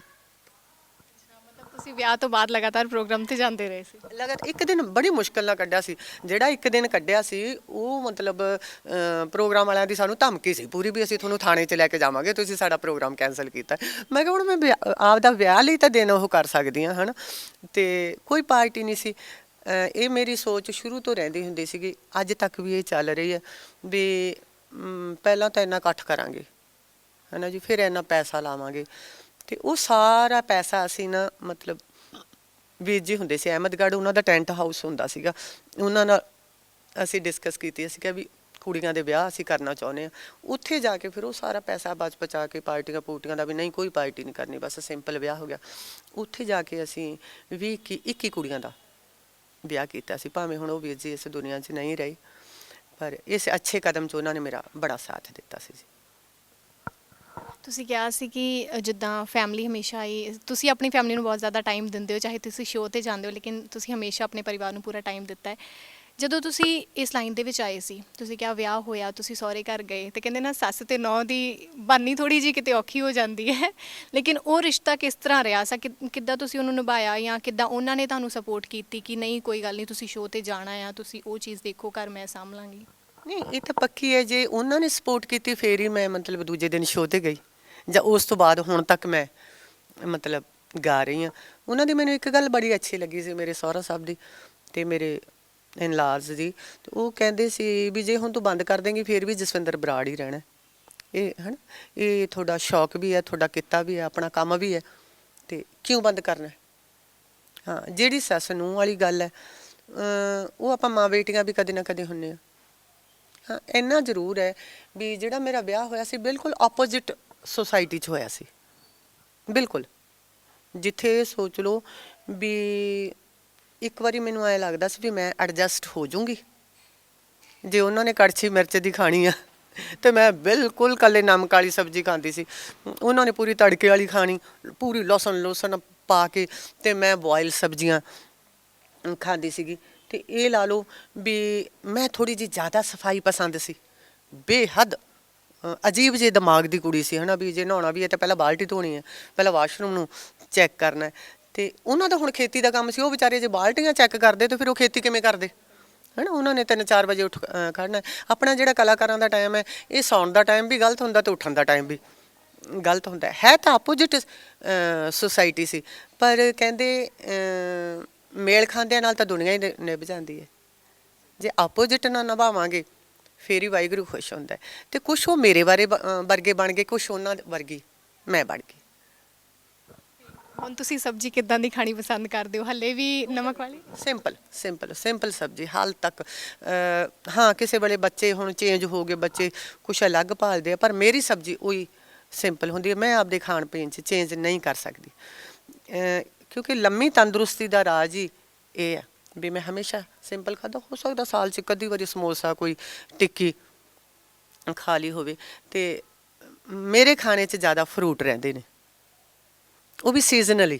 ਇਹ ਨਹੀਂ ਵੀ ਮੈਂ ਸਟੋਰਾਂ ਤੋਂ ਮਹਿੰਗੇ ਫਰੂਟ ਲੈ ਕੇ ਐਵੇਂ ਮੈਂ ਗੱਪ ਮਾਰਦਾ ਜੀ ਵੀ ਪਲੇਟਾਂ 'ਚ ਪਾ ਕੇ ਮੈਂ ਤੁਹਾਨੂੰ ਕੱਟ ਕੇ ਦਿਖਾ ਦਾਂ ਵੀ ਹਾਂਜੀ ਮੈਂ ਆਹ ਮਹਿੰਗਾ ਫਰੂਟ ਖਾਂਦੀ ਹਾਂ। ਨਹੀਂ, ਸੀਜ਼ਨਲੀ ਜਿਹੜਾ ਫਰੂਟ ਆਉਂਦਾ ਉਹ ਮੈਂ ਜ਼ਰੂਰ ਖਾਂਦੀ ਹਾਂ। ਸਵੇਰੇ ਉੱਠ ਕੇ ਜਿਹੜਾ ਮੇਰਾ ਬ੍ਰੇਕਫਾਸਟ ਹੁੰਦਾ, ਪਹਿਲਾਂ ਮੈਂ ਚਾਹ ਦਾ ਕੱਪ ਖਾਲੀ, ਕੁਝ ਲੋਕਾਂ ਨੂੰ ਆਦਤ ਹੁੰਦੀ ਹੈ ਵੀ ਬਿਸਕਿਟ ਨਾਲ ਹੋਵੇ ਜਾਂ ਨਹੀਂ, ਮੈਨੂੰ ਐ ਹੁੰਦਾ ਵੀ ਸਵਾਦ ਜਾਂ ਚਾਹ ਦਾ ਕੱਪ ਹੋਵੇ, ਉਹ ਬਸ ਅੱਖਾਂ ਬੰਦ ਹੀ ਹੋਣ, ਆਰਾਮਦਾਰੀ ਨਾਲ ਚੁਸਕੀਆਂ ਨਾਲ ਉਹ ਚਾਹ ਦਾ ਕੱਪ ਮੈਂ ਲੈ ਲਿਆ, ਫਿਰ ਮੇਰਾ ਸਾਰਾ ਦਿਨ ਬਹੁਤ ਵਧੀਆ ਨਿਕਲਦਾ। ਉਸ ਤੋਂ ਬਾਅਦ ਮੇਰਾ ਇੱਕ ਸੇਬ ਹੁੰਦਾ, ਇੱਕ ਔਲਾ ਹੁੰਦਾ, 5-7 ਬਦਾਮ ਹੁੰਦੇ ਆ, 5-7 ਦਾਖਾਂ ਹੁੰਦੀਆਂ, 2 ਅਖਰੋਟ ਹੁੰਦੇ ਆ, ਜਿਹੜਾ ਮੇਰਾ ਸੁਬਾਹ ਦਾ ਬ੍ਰੇਕਫਾਸਟ ਹੁੰਦਾ। ਜੇ ਪਪੀਤਾ ਪਿਆ ਤੇ ਵਿੱਚ ਥੋੜਾ ਬਹੁਤ ਪਪੀਤਾ ਵੀ ਕੱਟ ਲੈਣਾ, ਇਹ ਮੇਰਾ ਬ੍ਰੇਕਫਾਸਟ ਹੁੰਦਾ। ਦਾ ਮਤਲਬ ਸਾਨੂੰ ਹੁਣ ਇੰਨੀ ਸੋਹਣੀ ਸਿਹਤ ਤੇ ਖੂਬਸੂਰਤੀ ਦਾ ਰਾਜ਼ ਜਿਹੜਾ ਪਤਾ ਲੱਗਿਆ ਕਿ ਕਿਹੜਾ ਬ੍ਰੇਕਫਾਸਟ ਸਵੇਰੇ ਮੈਮ ਕਰਦੇ ਨੇ। ਤੇ ਮੈਮ ਅਗਰ ਦੇਖਿਆ ਜਾਵੇ ਜਦੋਂ ਇੱਕ ਕਲਾਕਾਰ ਬਣਦਾ ਹੈ ਉਦੋਂ ਇੱਕ ਹੰਕਾਰ ਨਹੀਂ ਕਹਿ ਸਕਦੇ, ਲੇਕਿਨ ਇਹ ਕਹਿੰਦੇ ਨਾ ਕਿ ਆਪਣੇ ਅੰਦਰ ਇੱਕ ਚੀਜ਼ ਹੁੰਦੀ ਕਿ ਅਸੀਂ ਇਸ ਜਗ੍ਹਾ ਤੇ ਹੈਗੇ ਹਾਂ, ਅੱਜ ਅਸੀਂ ਮਿਹਨਤ ਕੀਤੀ ਹੈ, ਅਸੀਂ ਉਹ ਚੀਜ਼ ਕਮਾਈ ਹੈ, ਤੇ ਸਾਨੂੰ ਇਸੇ ਦਾ ਹੱਕ ਹੈਗਾ ਕਿ ਅਸੀਂ ਬੋਲ ਸਕਦੇ ਕਿ ਹਾਂਜੀ ਅਸੀਂ ਇਸ ਜਗ੍ਹਾ ਤੇ ਪਹੁੰਚੇ ਹਾਂ। ਉਸ ਜਗ੍ਹਾ ਤੇ ਕਿਤੇ ਨਾ ਕਿਤੇ ਜਦੋਂ ਸਾਨੂੰ ਲੋਕ ਮਿਲਦੇ ਨੇ ਅਸੀਂ ਥੋੜਾ ਪਿੱਛੇ ਹੁੰਦੇ ਹਾਂ, ਕਿਉਂਕਿ ਉਹ ਕਈ ਲੋਕ ਸਾਨੂੰ ਨਿਰਾਸ਼ ਵੀ ਕਰ ਦਿੰਦੇ ਨੇ ਕਈ ਗੱਲਾਂ ਤੋਂ, ਕਿਉਂਕਿ ਬਿਲਕੁਲ ਇਹ ਸੱਚ ਹੈ, ਸਾਰੇ ਲੋਕ ਇੱਕੋ ਜਿਹੇ ਨਹੀਂ ਮਿਲਦੇ। ਕਈ ਲੋਕ ਤਾਂ ਮੂਹਰੋਂ ਸ਼ਬਦ ਹੀ ਇਦਾਂ ਦਾ ਵਰਤ ਲੈਂਦੇ ਨੇ ਵੀ ਅਸੀਂ ਹੈਰਾਨ ਹੋ ਜਾਂਦੇ ਵੀ ਦੁਨੀਆ ਚੰਦ ਤੇ ਪਹੁੰਚ ਗਈ, ਇੱਥੇ ਹੀ ਬੈਠੇ ਨੇ। ਉਹਨਾਂ ਦਾ ਸ਼ਬਦ ਸੁਣ ਕੇ ਗੁੱਸੇ ਦੀ ਥਾਂ ਤੇ ਹੈਰਾਨ ਹੋ ਜਾਈਦਾ ਵੀ ਅੱਛਾ ਦੁਨੀਆ ਚੰਦ ਤੇ ਪਹੁੰਚ ਗਈ, ਦੁਨੀਆ ਕਿਤੇ ਦੀ ਕਿਤੇ ਪਹੁੰਚ ਗਈ, ਤੇ ਇਹ ਲੋਕ ਹਾਲੇ ਭੱਦਰਪੁਰ ਉੱਥੇ ਹੀ ਬੈਠੇ ਨੇ। ਬਸ ਉਦੋਂ ਕਹੀਦਾ ਵੀ ਵਾਹਿਗੁਰੂ ਨਹੀਂ, ਟਾਕਰਾ ਨਹੀਂ ਲੈ ਸਕਦੇ, ਬਸ ਸਬਰ ਹੀ ਬਖਸ਼ੀ ਤੇ ਸ਼ਾਂਤੀ ਬਖਸ਼ੀ, ਬਰਦਾਸ਼ਤ ਕਰਨ ਦੀ ਸ਼ਕਤੀ ਬਖਸ਼ੀ। ਜ਼ਰੂਰੀ ਨਹੀਂ ਵੀ ਸਾਰੇ ਲੋਕ ਅੱਛੇ ਮਿਲਦੇ ਆ, ਬੁਰੇ ਵੀ ਮਿਲਦੇ ਆ, ਪਰ ਉਹਨਾਂ ਨਾਲ ਕਈ ਵਾਰ ਟਲ ਜਾਈਦਾ, ਕਈ ਵਾਰ ਥੋੜ੍ਹੀ ਬਹੁਤ ਬਹਿਸਬਾਜ਼ੀ ਵੀ ਹੋ ਜਾਂਦੀ ਹੈ, ਬਹਿਸਬਾਜ਼ੀ ਕਰਕੇ ਵੀ ਪਛਤਾਈਦਾ ਵੀ ਕਿਉਂ ਕੀਤੀ, ਨਹੀਂ ਕਰਨੀ ਚਾਹੀਦੀ ਸੀ, ਹੈ ਨਾ। ਉਹਨੇ ਜਿਹੋ ਜਿਹਾ ਦਿਮਾਗ ਸੀ ਉਹਨੇ ਆਪਦੀ ਗੱਲ ਕਰਤੀ, ਆਪਾਂ ਥੋੜ੍ਹੀ ਉਹਨਾਂ ਵਰਗੇ ਬਣਨਾ ਹੁੰਦਾ। ਇਹ ਉਤਰਾ ਚੜ੍ਹਾਅ ਚੱਲਦਾ ਰਹਿੰਦਾ, ਇਹ ਹਰ ਪ੍ਰੋਫੈਸ਼ਨ 'ਚ ਉਤਰਾ ਚੜ੍ਹਾਅ ਚੱਲਦਾ ਹੀ ਚੱਲਦਾ, ਜ਼ਰੂਰੀ ਨਹੀਂ ਵੀ ਸਿੰਗਰ ਲਾਈਨ 'ਚ ਹੀ ਚੱਲਦਾ। ਜਦੋਂ ਵੀ ਆਪਾਂ ਬਾਹਰ ਨਿਕਲਾਂਗੇ ਨਾ, ਆਪਾਂ ਨੂੰ ਅੱਛੇ ਬੁਰੇ ਲੋਕ ਮਿਲਣਗੇ, ਉਹਨਾਂ ਨਾਲ ਆਪਣਾ ਜਿਹੜਾ ਟਾਕਰਾ ਹੋਣਾ ਹੀ ਹੋਣਾ। ਪਰ ਮੈਨੂੰ ਐਂ ਲੱਗਦਾ ਵੀ ਬਾਹਲਾ ਟਾਕਰਾ ਕਰਨ 'ਚ ਕੋਈ ਫਾਇਦਾ ਨਹੀਂ, ਆਪਣੀ ਸੋਚ ਮੁਤਾਬਕ ਆਪਣੇ ਘਰੇ ਆਉਣਾ ਵਧੀਆ। ਹਾਂ, ਜੇ ਕੋਈ ਮੂੰਹ 'ਤੇ ਚਪੇੜ ਮਾਰਦਾ ਫਿਰ 2 ਮਾਰਨੀਆਂ ਚਾਹੀਦੀਆਂ। ਮੈਮ ਜਦੋਂ ਤੁਸੀਂ ਕਹਿੰਦੇ ਨਾ ਪੇਕੇ ਘਰ ਤਾਂ ਪਿਓ ਲਾਡਾ ਨਾਲ ਰੱਖਦੇ ਆ, ਸਾਂਭ ਕੇ ਰੱਖਦੇ ਆ ਕਿ ਕੋਈ ਗੱਲ ਨਹੀਂ ਤੁਸੀਂ ਜਿੱਦਾਂ ਕਰਨਾ ਹੈ ਤੁਸੀਂ ਕਰੋ ਧੀ ਨੂੰ, ਲੇਕਿਨ ਜਦੋਂ ਅਸੀਂ ਸਹੁਰੇ ਘਰ ਜਾਂਦੇ ਹਾਂ ਸਾਨੂੰ ਬਹੁਤ ਚੀਜ਼ਾਂ ਦੇਖਣੀਆਂ ਪੈਂਦੀਆਂ, ਐਡਜਸਟਮੈਂਟ ਕਰਨੀਆਂ ਪੈਂਦੀਆਂ, ਕਿਉਂਕਿ ਉੱਥੇ ਜਾ ਕੇ ਉਹਨਾਂ ਦੇ ਹਿਸਾਬ ਨਾਲ ਬਦਲਣਾ ਪੈਂਦਾ, ਕਿਉਂਕਿ ਇੱਕ ਟੱਬਰ ਕਹਿੰਦੇ ਆ ਸਾਰਾ ਹੀ ਕੁੜੀ ਲਈ ਨਹੀਂ ਬਦਲ ਸਕਦਾ, ਇੱਕ ਕੁੜੀ ਇੱਕ ਟੱਬਰ ਦੇ ਲਈ ਬਦਲ ਜ਼ਰੂਰ ਸਕਦੀ ਹੈ। ਤੇ ਉਸ ਵਕਤ ਜਦੋਂ ਤੁਸੀਂ ਕਲਾਕਾਰ ਸੀ ਤੁਹਾਨੂੰ ਲੱਗਾ ਨਹੀਂ ਕਿ ਨਹੀਂ ਮੈਂ ਇਹ ਚੀਜ਼ ਨਹੀਂ ਚੇਂਜ ਕਰ ਸਕਦੀ, ਮੈਂ ਜਿਸ ਜਗ੍ਹਾ ਤੇ ਹੈਗੀ ਹਾਂ ਮੈਂ ਇਹਨਾਂ ਦੇ ਲਈ ਉਸ ਚੀਜ਼ ਨੂੰ ਨਹੀਂ ਬਦਲੂੰਗੀ। ਜਦੋਂ ਤੁਸੀਂ ਕਿਹਾ ਮੈਂ ਸਬਜ਼ੀ ਨੂਨ ਨਾਲ ਹੀ ਮਤਲਬ ਨੂਨ ਵਾਲੀ ਨੋਰਮਲ ਸਬਜ਼ੀ ਖਾ ਲੈਂਦੀ ਹੁੰਦੀ ਸੀ, ਉਹ ਜ਼ਿਆਦਾ ਮਿਰਚ ਵਾਲੀ ਪਸੰਦ ਕਰਦੇ ਸੀ, ਤੁਹਾਨੂੰ ਨਹੀਂ ਲੱਗਾ ਕਿ ਨਹੀਂ ਮੈਂ ਇਹ ਚੀਜ਼ ਨਹੀਂ ਕਰ ਸਕਦੀ? ਮੇਰੇ ਦਿਮਾਗ 'ਚ ਨਹੀਂ ਕਦੇ ਵੀ ਆਇਆ, ਕਦੇ ਵੀ ਉਹ ਮਤਲਬ ਇਹ ਲਾ ਲਓ ਵੀ ਮੇਰੇ ਦਿਮਾਗ 'ਚ ਨਹੀਂ ਆਇਆ, ਕਿਉਂਕਿ ਮੈਨੂੰ ਐਂ ਲੱਗਦਾ ਸੀ ਜੇ 15 ਬੰਦੇ ਮਿਰਚ ਵਾਲੀ ਖਾਂਦੇ ਨੇ ਤੇ ਮੇਰੇ ਇੱਕ ਕਰਕੇ ਕਿਉਂ ਡਿਸਟਰਬ ਹੋਣ, ਹੈ ਨਾ। ਧੋ ਕੇ ਖਾ ਲਓ ਜਾਂ ਕਦੇ ਮੈਂ ਵਿਹਲੀ ਆਪ ਬਣਾ ਲਓ। ਮੈਂ ਫਿਰ ਕੀ ਕਰਦੀ ਸੀ, ਜੇ ਮੈਂ ਆਪ ਬਣਾਉਂਦੀ ਸੀ ਮੈਂ ਆਪਦੀ ਫਿੱਕੀ ਸਬਜ਼ੀ ਅੱਡ ਕੱਢ ਲੈਣੀ ਅਤੇ ਉਹਨਾਂ ਲਈ ਓਨਾ ਹੀ ਲੂਣ ਮਿਰਚ, ਹੈ ਨਾ। ਹੁੰਦਾ ਪ੍ਰੋਬਲਮਾਂ ਆਉਂਦੀਆਂ, ਜਿਹੜੇ ਮਾਂ ਬਾਪ ਦਾ ਘਰ ਹੁੰਦਾ ਉਹ ਤਾਂ ਮਾਂ ਬਾਪ ਦਾ ਹੀ ਹੁੰਦਾ, ਇਹ ਸੱਚ ਹੈ। ਕਿਸੇ ਦਿਨ ਮਹੀਨੇ 2-3 ਮਹੀਨਿਆਂ ਬਾਅਦ ਜਾਂ ਉਦੋਂ ਪਹਿਲਾਂ ਦੀ ਗੱਲ ਲਾ ਲਓ, ਜਦੋਂ ਮੇਰਾ ਸਟਰਗਲ ਚੱਲਦਾ ਸੀ, ਮੈਂ ਸੁੱਤੀ ਰਹਿਣਾ, ਸਰਦੀਆਂ ਦੇ ਦਿਨ ਹੁੰਦੇ, ਮੇਰੀ ਮੰਮੀ ਨੇ ਉਹੀ ਪੋਲੀਆਂ ਜਾਂ ਧਮਕੀਆਂ ਮਾਰੀ ਜਾਣੀਆਂ, ਆ ਗਈ ਉੱਠੀ ਨਾ, ਬਸ ਆ ਗਈ, ਹੈ ਨਾ, ਬਣਾਉਣੀ ਤੇਰੀ ਰੇਲ, ਉੱਠੀ ਨਾ। ਜਿਵੇਂ ਜਿਵੇਂ ਮਾਂ ਦੀਆਂ ਗਾਲਾਂ ਕੰਨਾਂ 'ਚ ਪਈ ਜਾਂਦੀਆਂ ਉਵੇਂ ਮੈਂ ਰਜਾਈ ਇਕੱਠੀ ਕਰਕੇ ਨਿੱਘੇ ਹੋ ਕੇ ਵਿੱਚ ਸੌਂ ਜਾਂਦਾ। ਉਹਨਾਂ ਗਾਲਾਂ ਦਾ ਅਸਰ ਹੀ ਨਹੀਂ ਹੁੰਦਾ ਸੀ, ਪਤਾ ਹੁੰਦਾ ਸੀ ਵੀ ਨਾ ਇਹਨੇ ਕੁੱਟਣਾ ਨਾ ਇਹਨੇ ਝਿੜਕਣਾ, ਇਹਨੇ ਤਾਂ ਗਾਲਾਂ ਰਾਹੀਂ ਆਪਦਾ ਲਾੜ ਹੀ ਹੈ ਜਿਹੜਾ ਦੇਈ ਜਾਂਦੀ ਹੈ ਨਾ ਜੀ। ਫਿਰ 1-2 ਵਾਰੀ ਤਾਂ ਮੰਮੀ ਨੇ ਕਹਿਣਾ ਉੱਠ ਸੋਹਣਿਆ, ਉੱਠ ਮੇਰਾ ਪੁੱਤ, ਅਤੇ ਮੇਰੇ ਪਾਪਾ ਜੀ ਤਾਂ ਜਮਾਂ ਹੀ ਦੇਵਤਾ ਇਨਸਾਨ ਸੀ, ਜਮਾਂ ਹੀ। ਜਦੋਂ ਮੈਂ ਪ੍ਰੋਗਰਾਮ ਤੋਂ ਥੱਕ ਜਾਂਦੀ ਅਤੇ ਉਹਨਾਂ ਨੇ ਕਹਿਣਾ ਆ ਗਿਆ ਪੁੱਤ, ਮੈਂ ਹਮੇਸ਼ਾ ਸਾਈਡ 'ਤੇ ਮੰਜਾ ਡਾ ਕੇ ਪੈਂਦੀ ਸੀ, ਕਿਉਂਕਿ ਸਾਡਾ ਘਰ ਛੋਟਾ ਸੀ ਉਦੋਂ, ਹੈ ਨਾ। ਅਤੇ ਜਦੋਂ ਮੇਰੇ ਪਾਪਾ ਜੀ ਨੇ ਪੈਰਾਂ ਵਾਲੇ ਪਾਸੇ ਬਹਿ ਜਾਣਾ ਅਤੇ ਮੈਂ ਦੋਨੇ ਲੱਤਾਂ ਮਤਲਬ ਆਪਦੇ ਪਾਪਾ ਜੀ ਦੀ ਗੋਦੀ 'ਚ ਸੁੱਟ ਦੇਣੀਆਂ, ਹੈ ਨਾ। ਅਤੇ ਮੈਂ ਪਤਲੀ ਬਹੁਤ ਸੀ ਅਤੇ ਉਹਨਾਂ ਨੇ ਨਾਲੇ ਪੋਲੀਆਂ ਮੇਰੀਆਂ ਲੱਤਾਂ ਨੱਪੀ ਜਾਣੀਆਂ, ਨਾਲੇ ਕਹੀ ਜਾਣਾ ਉਹ ਮੇਰਾ ਚੀਨ ਦਾ ਭਲਵਾਨ ਚਿੰਗ ਫੋਂਗਲੀ, ਮੇਰਾ ਚਿੰਗ ਫੋਂਗਲੀ। ਉਹਨਾਂ ਨੇ ਕਦੇ ਮਤਲਬ ਵੀ ਮੈਨੂੰ ਮੇਰੇ ਨਾਲ ਨਾਲ ਨਹੀਂ ਬਣਾਇਆ ਸੀ। ਜਦੋਂ ਕਿਤੇ ਮੈਂ ਇੱਧਰ ਉੱਧਰ ਹੁੰਦੀ ਮੇਰਾ ਚਿੰਗ ਫੋਂਗਲੀ ਕਿੱਧਰ ਗਿਆ। ਅਤੇ ਹੁਣ ਕਦੇ ਮੈਨੂੰ ਯਾਦ ਆਉਂਦੀ ਹੈ ਮੇਰੇ ਪਾਪਾ ਦੀ, ਬਹੁਤ ਆਉਂਦੀ ਹੈ। ਲੋਕ ਕਹਿੰਦੇ ਆ ਨਾ ਵੀ ਵਕਤ ਨਾਲ ਆਪਾਂ ਭੁੱਲ ਜਾਂਦੇ ਹਾਂ, ਜਾਂ ਜ਼ਖਮ ਭਰ ਜਾਂਦੇ ਆ। ਪਰ ਮੈਂ ਨਹੀਂ ਕਹਿੰਦੀ ਵੀ ਵਕਤ ਨਾਲ ਜ਼ਖਮ ਭਰ ਜਾਂਦੇ ਜਾਂ ਆਪਾਂ ਕਿਸੇ ਨੂੰ ਭੁੱਲ ਜਾਂਦੇ ਹਾਂ। ਵਕਤ ਦੇ ਨਾਲ ਹੋਰ ਜ਼ਿਆਦਾ ਯਾਦ ਆਉਂਦੇ ਆ, ਹੋਰ ਜ਼ਿਆਦਾ ਯਾਦ ਆਉਂਦੇ ਆ। ਇੰਨੇ ਕੁ ਯਾਦ ਆਉਂਦੇ ਆ ਵੀ ਕਈ ਵਾਰ ਤਾਂ ਐਂ ਹੁੰਦਾ ਵੀ ਕਿੱਥੋਂ ਕੱਢੀਏ, ਕਿਉਂ ਚਲੇ ਗਏ। ਫਿਰ ਜਦੋਂ ਮੈਂ ਕਿਤੇ ਔਖੀ ਹੁੰਦੀ ਹਾਂ, ਇਹ ਜ਼ਿੰਦਗੀ ਹੈ, ਦੁੱਖ ਸੁੱਖ ਨਾਲ ਚੱਲਦੇ ਨੇ। ਫਿਰ ਮੈਂ ਆਪਦੇ ਪਾਪਾ ਨੂੰ ਆਵਾਜ਼ ਮਾਰਦੀ ਹੁੰਦੀ ਹਾਂ, ਪਾਪਾ ਤੁਹਾਡੀ ਚਿੰਗ ਫੁੰਗਲੀ ਬਹੁਤ ਔਖੀ ਹੈ, ਪਾਪਾ ਜੀ ਤੁਹਾਡੀ ਚਿੰਗ ਫੁੰਗਲੀ ਬਹੁਤ ਔਖੀ ਆ। ਸ਼ਾਇਦ ਮੈਨੂੰ ਮੇਰੇ ਪਾਪਾ ਦੇ ਮੱਥੇ ਦੇ ਵੱਟ ਵੀ ਯਾਦ ਨੇ, ਮੇਰੇ ਪਾਪਾ ਦੀ ਦਾੜੀ 'ਚ ਕਿੰਨੇ ਧੌਲੇ ਸੀ, ਸ਼ਾਇਦ ਮੈਨੂੰ ਉਹ ਵੀ ਯਾਦ ਨੇ। ਮੇਰੇ ਪਾਪਾ ਮੇਰੇ ਵਰਗੇ ਸੀ, ਪਤਲੇ ਜਿਹੇ, ਪਰ ਮੈਨੂੰ ਦੁਨੀਆ ਦੇ ਸਭ ਤੋਂ ਖੂਬਸੂਰਤ ਇਨਸਾਨ ਲੱਗਦੇ ਸੀ। ਅੱਜ ਤੱਕ ਉਹਨਾਂ ਜਿੰਨਾ ਸੋਹਣਾ ਮੈਨੂੰ ਕੋਈ ਨਹੀਂ ਲੱਗਿਆ। ਹੁਣ ਮੇਰੇ ਮੰਮਾ ਨੇ, ਮੇਰੇ ਇੱਕ ਡਰ ਇੱਕ ਖੌਫ ਮੇਰੇ ਦਿਮਾਗ 'ਚ ਰਹਿੰਦਾ, ਕਿਉਂਕਿ ਮੇਰੇ ਮਦਰ ਇਨ ਲਾ ਵੀ ਚਲੇ ਗਏ, ਮੇਰੇ ਬ੍ਰਦਰ ਇਨ ਲਾ ਵੀ ਚਲੇ ਗਏ ਪਿਛਲੇ 6-7 ਮਹੀਨਿਆਂ 'ਚ। ਹੁਣ ਮੇਰੇ ਇੱਕ ਖੌਫ ਰਹਿੰਦਾ ਵੀ ਨਾ ਖੋ ਕੇ ਨਾ ਲੈ ਕੇ ਜਾਈਂ ਕੁਛ ਵੀ। ਇਹਨਾਂ ਬਗੈਰ ਜਿਉਣਾ ਬਹੁਤ ਔਖਾ ਹੋ ਜਾਂਦਾ, ਜ਼ਿੰਦਗੀ ਰੁਕ ਜਾਂਦੀ ਹੈ। ਜਿਨ੍ਹਾਂ ਦੇ ਗਏ ਨੇ ਉਹਨਾਂ ਨੂੰ ਪੁੱਛ ਕੇ ਵੇਖੋ, ਸੱਚੀ ਜ਼ਿੰਦਗੀ ਰੁਕ ਜਾਂਦੀ ਹੈ। ਜ਼ਿੰਦਗੀ 'ਚ ਤੁਰੇ ਬਗੈਰ ਵੀ ਨਹੀਂ ਸਰਦਾ, ਜ਼ਿੰਦਗੀ 'ਚ ਕੰਮ ਕਰੇ ਬਗੈਰ ਵੀ ਨਹੀਂ ਸਰਦਾ। ਪਰ ਬੇਟਾ ਕਿਤੇ ਨਾ ਕਿਤੇ ਆ ਕੇ ਜ਼ਿੰਦਗੀ ਰੁਕ ਜਾਂਦੀ ਹੈ। ਬਹੁਤ ਯਾਦ ਆਉਂਦੇ ਨੇ ਗਏ ਹੋਏ, ਬਹੁਤ।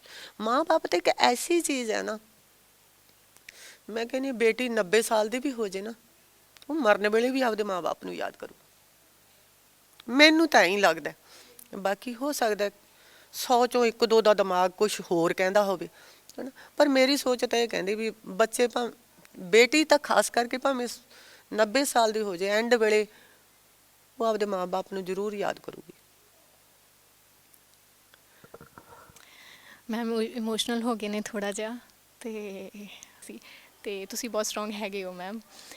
ਮੈਮ ਇੱਕ ਹੋਰ ਗੱਲ, ਤੁਸੀਂ ਕਾਫੀ ਸਮੇਂ ਇੱਕ ਇਹੋ ਜਿਹੀ ਚੀਜ਼ ਦੇ ਵਿੱਚ ਮਤਲਬ ਆਪਣੇ ਆਪ ਨੂੰ ਕੱਢਿਆ, ਅਸੀਂ ਜ਼ਿਕਰ ਨਹੀਂ ਕਰਾਂਗੇ, ਤੁਸੀਂ ਜਾਣਦੇ ਹੋ ਨਾ। ਅਤੇ ਉਹ ਚੀਜ਼ ਕਿੰਨੀ ਕੁ ਮੁਸ਼ਕਿਲ ਸੀ, ਕਿਸ ਤਰ੍ਹਾਂ ਤੁਸੀਂ ਉਸ ਚੀਜ਼ ਦੇ ਵਿੱਚੋਂ ਮਤਲਬ ਬਾਹਰ ਆਏ, ਜਾਂ ਕਿਉਂ ਇਹੋ ਜਿਹਾ ਹੋਇਆ ਜੋ ਤੁਹਾਨੂੰ ਉਸ ਚੀਜ਼ ਦੇ ਵਿੱਚ ਜਾਣਾ ਪਿਆ? ਹੁਣ ਮੈਂ ਜਦੋਂ ਡਿਪਰੈਸ਼ਨ ਬਾਰੇ ਪੜ੍ਹਦੀ ਹਾਂ, ਜਾਂ ਕੋਈ ਫੋਨ 'ਤੇ ਉਹੀ ਜਿਹੀ ਚੀਜ਼ ਮੂਹਰੇ ਹੁੰਦੀ ਆ, ਕਹਿੰਦੇ ਜਿਸ ਦੌਰ 'ਚੋਂ ਬੰਦਾ ਨਿਕਲਿਆ ਹੁੰਦਾ ਫਿਰ ਉਹਦਾ ਧਿਆਨ ਜ਼ਿਆਦਾ ਉਹਦੇ ਵੱਲ ਹੁੰਦਾ, ਹੈ ਨਾ। ਜਦੋਂ ਮੈਂ ਪੜ੍ਹਦੀ ਹਾਂ ਉਹਦੇ 'ਚ ਲਿਖਿਆ, ਇੱਕ ਡਾਕਟਰ ਨੇ ਲਿਖਿਆ ਸੀ ਵੀ ਕਹਿੰਦੇ ਡਿਪਰੈਸ਼ਨ 'ਚੋਂ ਉਹ ਲੋਕ ਗੁਜ਼ਰਦੇ ਨੇ ਜਿਹੜੇ ਸੌਫਟ ਮਾਈਂਡ ਦੇ ਹੁੰਦੇ ਨੇ, ਸੌਫਟ ਦਿਲ ਦੇ ਹੁੰਦੇ ਨੇ, ਅਤੇ ਜਾਂ ਜਿਨ੍ਹਾਂ ਦੀ ਜ਼ਿੰਦਗੀ 'ਚ ਦੁੱਖ ਇੰਨੇ ਕੁ ਆ ਕੇ ਚਲੇ ਜਾਂਦੇ ਨੇ ਵੀ ਜਦੋਂ ਸਹਿਣ ਸ਼ਕਤੀ ਜਵਾਬ ਦੇ ਜਾਂਦੀ ਹੈ, ਉਦੋਂ ਬੰਦਾ ਡਿਪਰੈਸ਼ਨ 'ਚ ਹੁੰਦਾ। ਜੇ ਮੈਂ ਲਾਵਾਂ ਬਚਪਨ ਤੋਂ ਲਾ ਕੇ ਮਾਂ ਬਾਪ ਦਾ ਪਿਆਰ ਤਾਂ ਪੂਰਾ ਸੀ, ਪਰ ਦੁੱਖ ਬਹੁਤ, ਦੁੱਖ ਸੁੱਖ ਬਹੁਤ ਰਹੇ, ਹੈ ਨਾ। ਕਈ ਸਾਲਾਂ ਤੱਕ ਤਾਂ ਮਾਂ ਬਾਪ ਤੋਂ ਦੂਰ ਵੀ ਰਹਿਣਾ ਪੈਂਦਾ ਸੀਗਾ ਵੀ ਚਲੋ ਜੀ ਹੁਣ ਪ੍ਰੋਬਲਮ 'ਚ ਆ, ਫਲਾਣੇ ਰਿਸ਼ਤੇਦਾਰਾਂ ਦੇ ਘਰੇ ਬੱਚੇ ਨੂੰ ਛੱਡ ਦਿਓ, ਹੁਣ ਪ੍ਰੋਬਲਮ 'ਚ ਆ ਫਲਾਣੇ ਰਿਸ਼ਤੇਦਾਰ ਦੇ ਘਰੇ। ਰਿਸ਼ਤੇਦਾਰ ਦਾ ਭਾਵੇਂ ਮਹਿਲ ਆ, ਉੱਥੇ ਭਾਵੇਂ ਆਪਾਂ, ਮੈਂ ਕਹਿੰਦੀ ਚੂਰੀਆਂ ਖਾਂਦੇ ਹਾਂ, ਪਰ ਮੈਨੂੰ ਪੁੱਛ ਕੇ ਦੇਖੋ ਵੀ ਬਚਪਨ ਮਾਂ ਬਾਪ ਤੋਂ ਬਗੈਰ ਕੱਟਣਾ ਬਹੁਤ ਔਖਾ।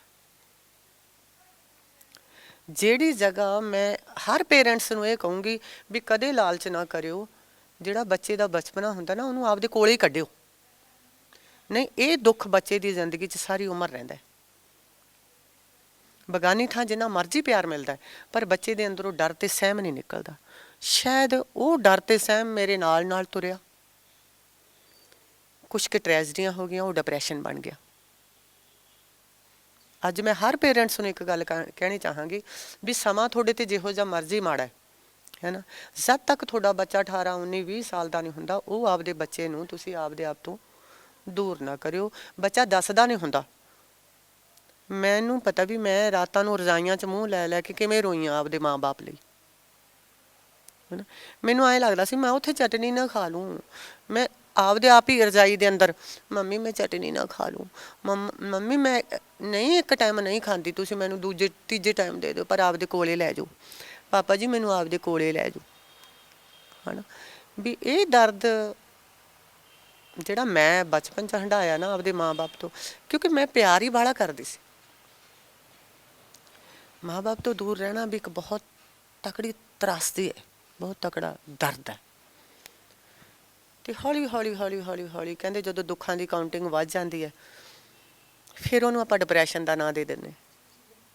ਜਦੋਂ ਸਹਿਣ ਸ਼ਕਤੀ ਜਵਾਬ ਦੇ ਜਾਂਦੀ ਹੈ, ਜਦੋਂ ਆਪਣਾ ਦਿਮਾਗ ਦਿਲ ਜਵਾਬ ਦੇ ਜਾਂਦਾ ਹੈ, ਫਿਰ ਆਪਾਂ ਕਹਿੰਦੇ ਹਾਂ ਜੀ ਸਾਨੂੰ ਡਿਪਰੈਸ਼ਨ ਹੋ ਗਿਆ। ਸਹੀ ਮਾਇਨੇ 'ਚ ਡਿਪਰੈਸ਼ਨ ਨਹੀਂ ਹੁੰਦਾ।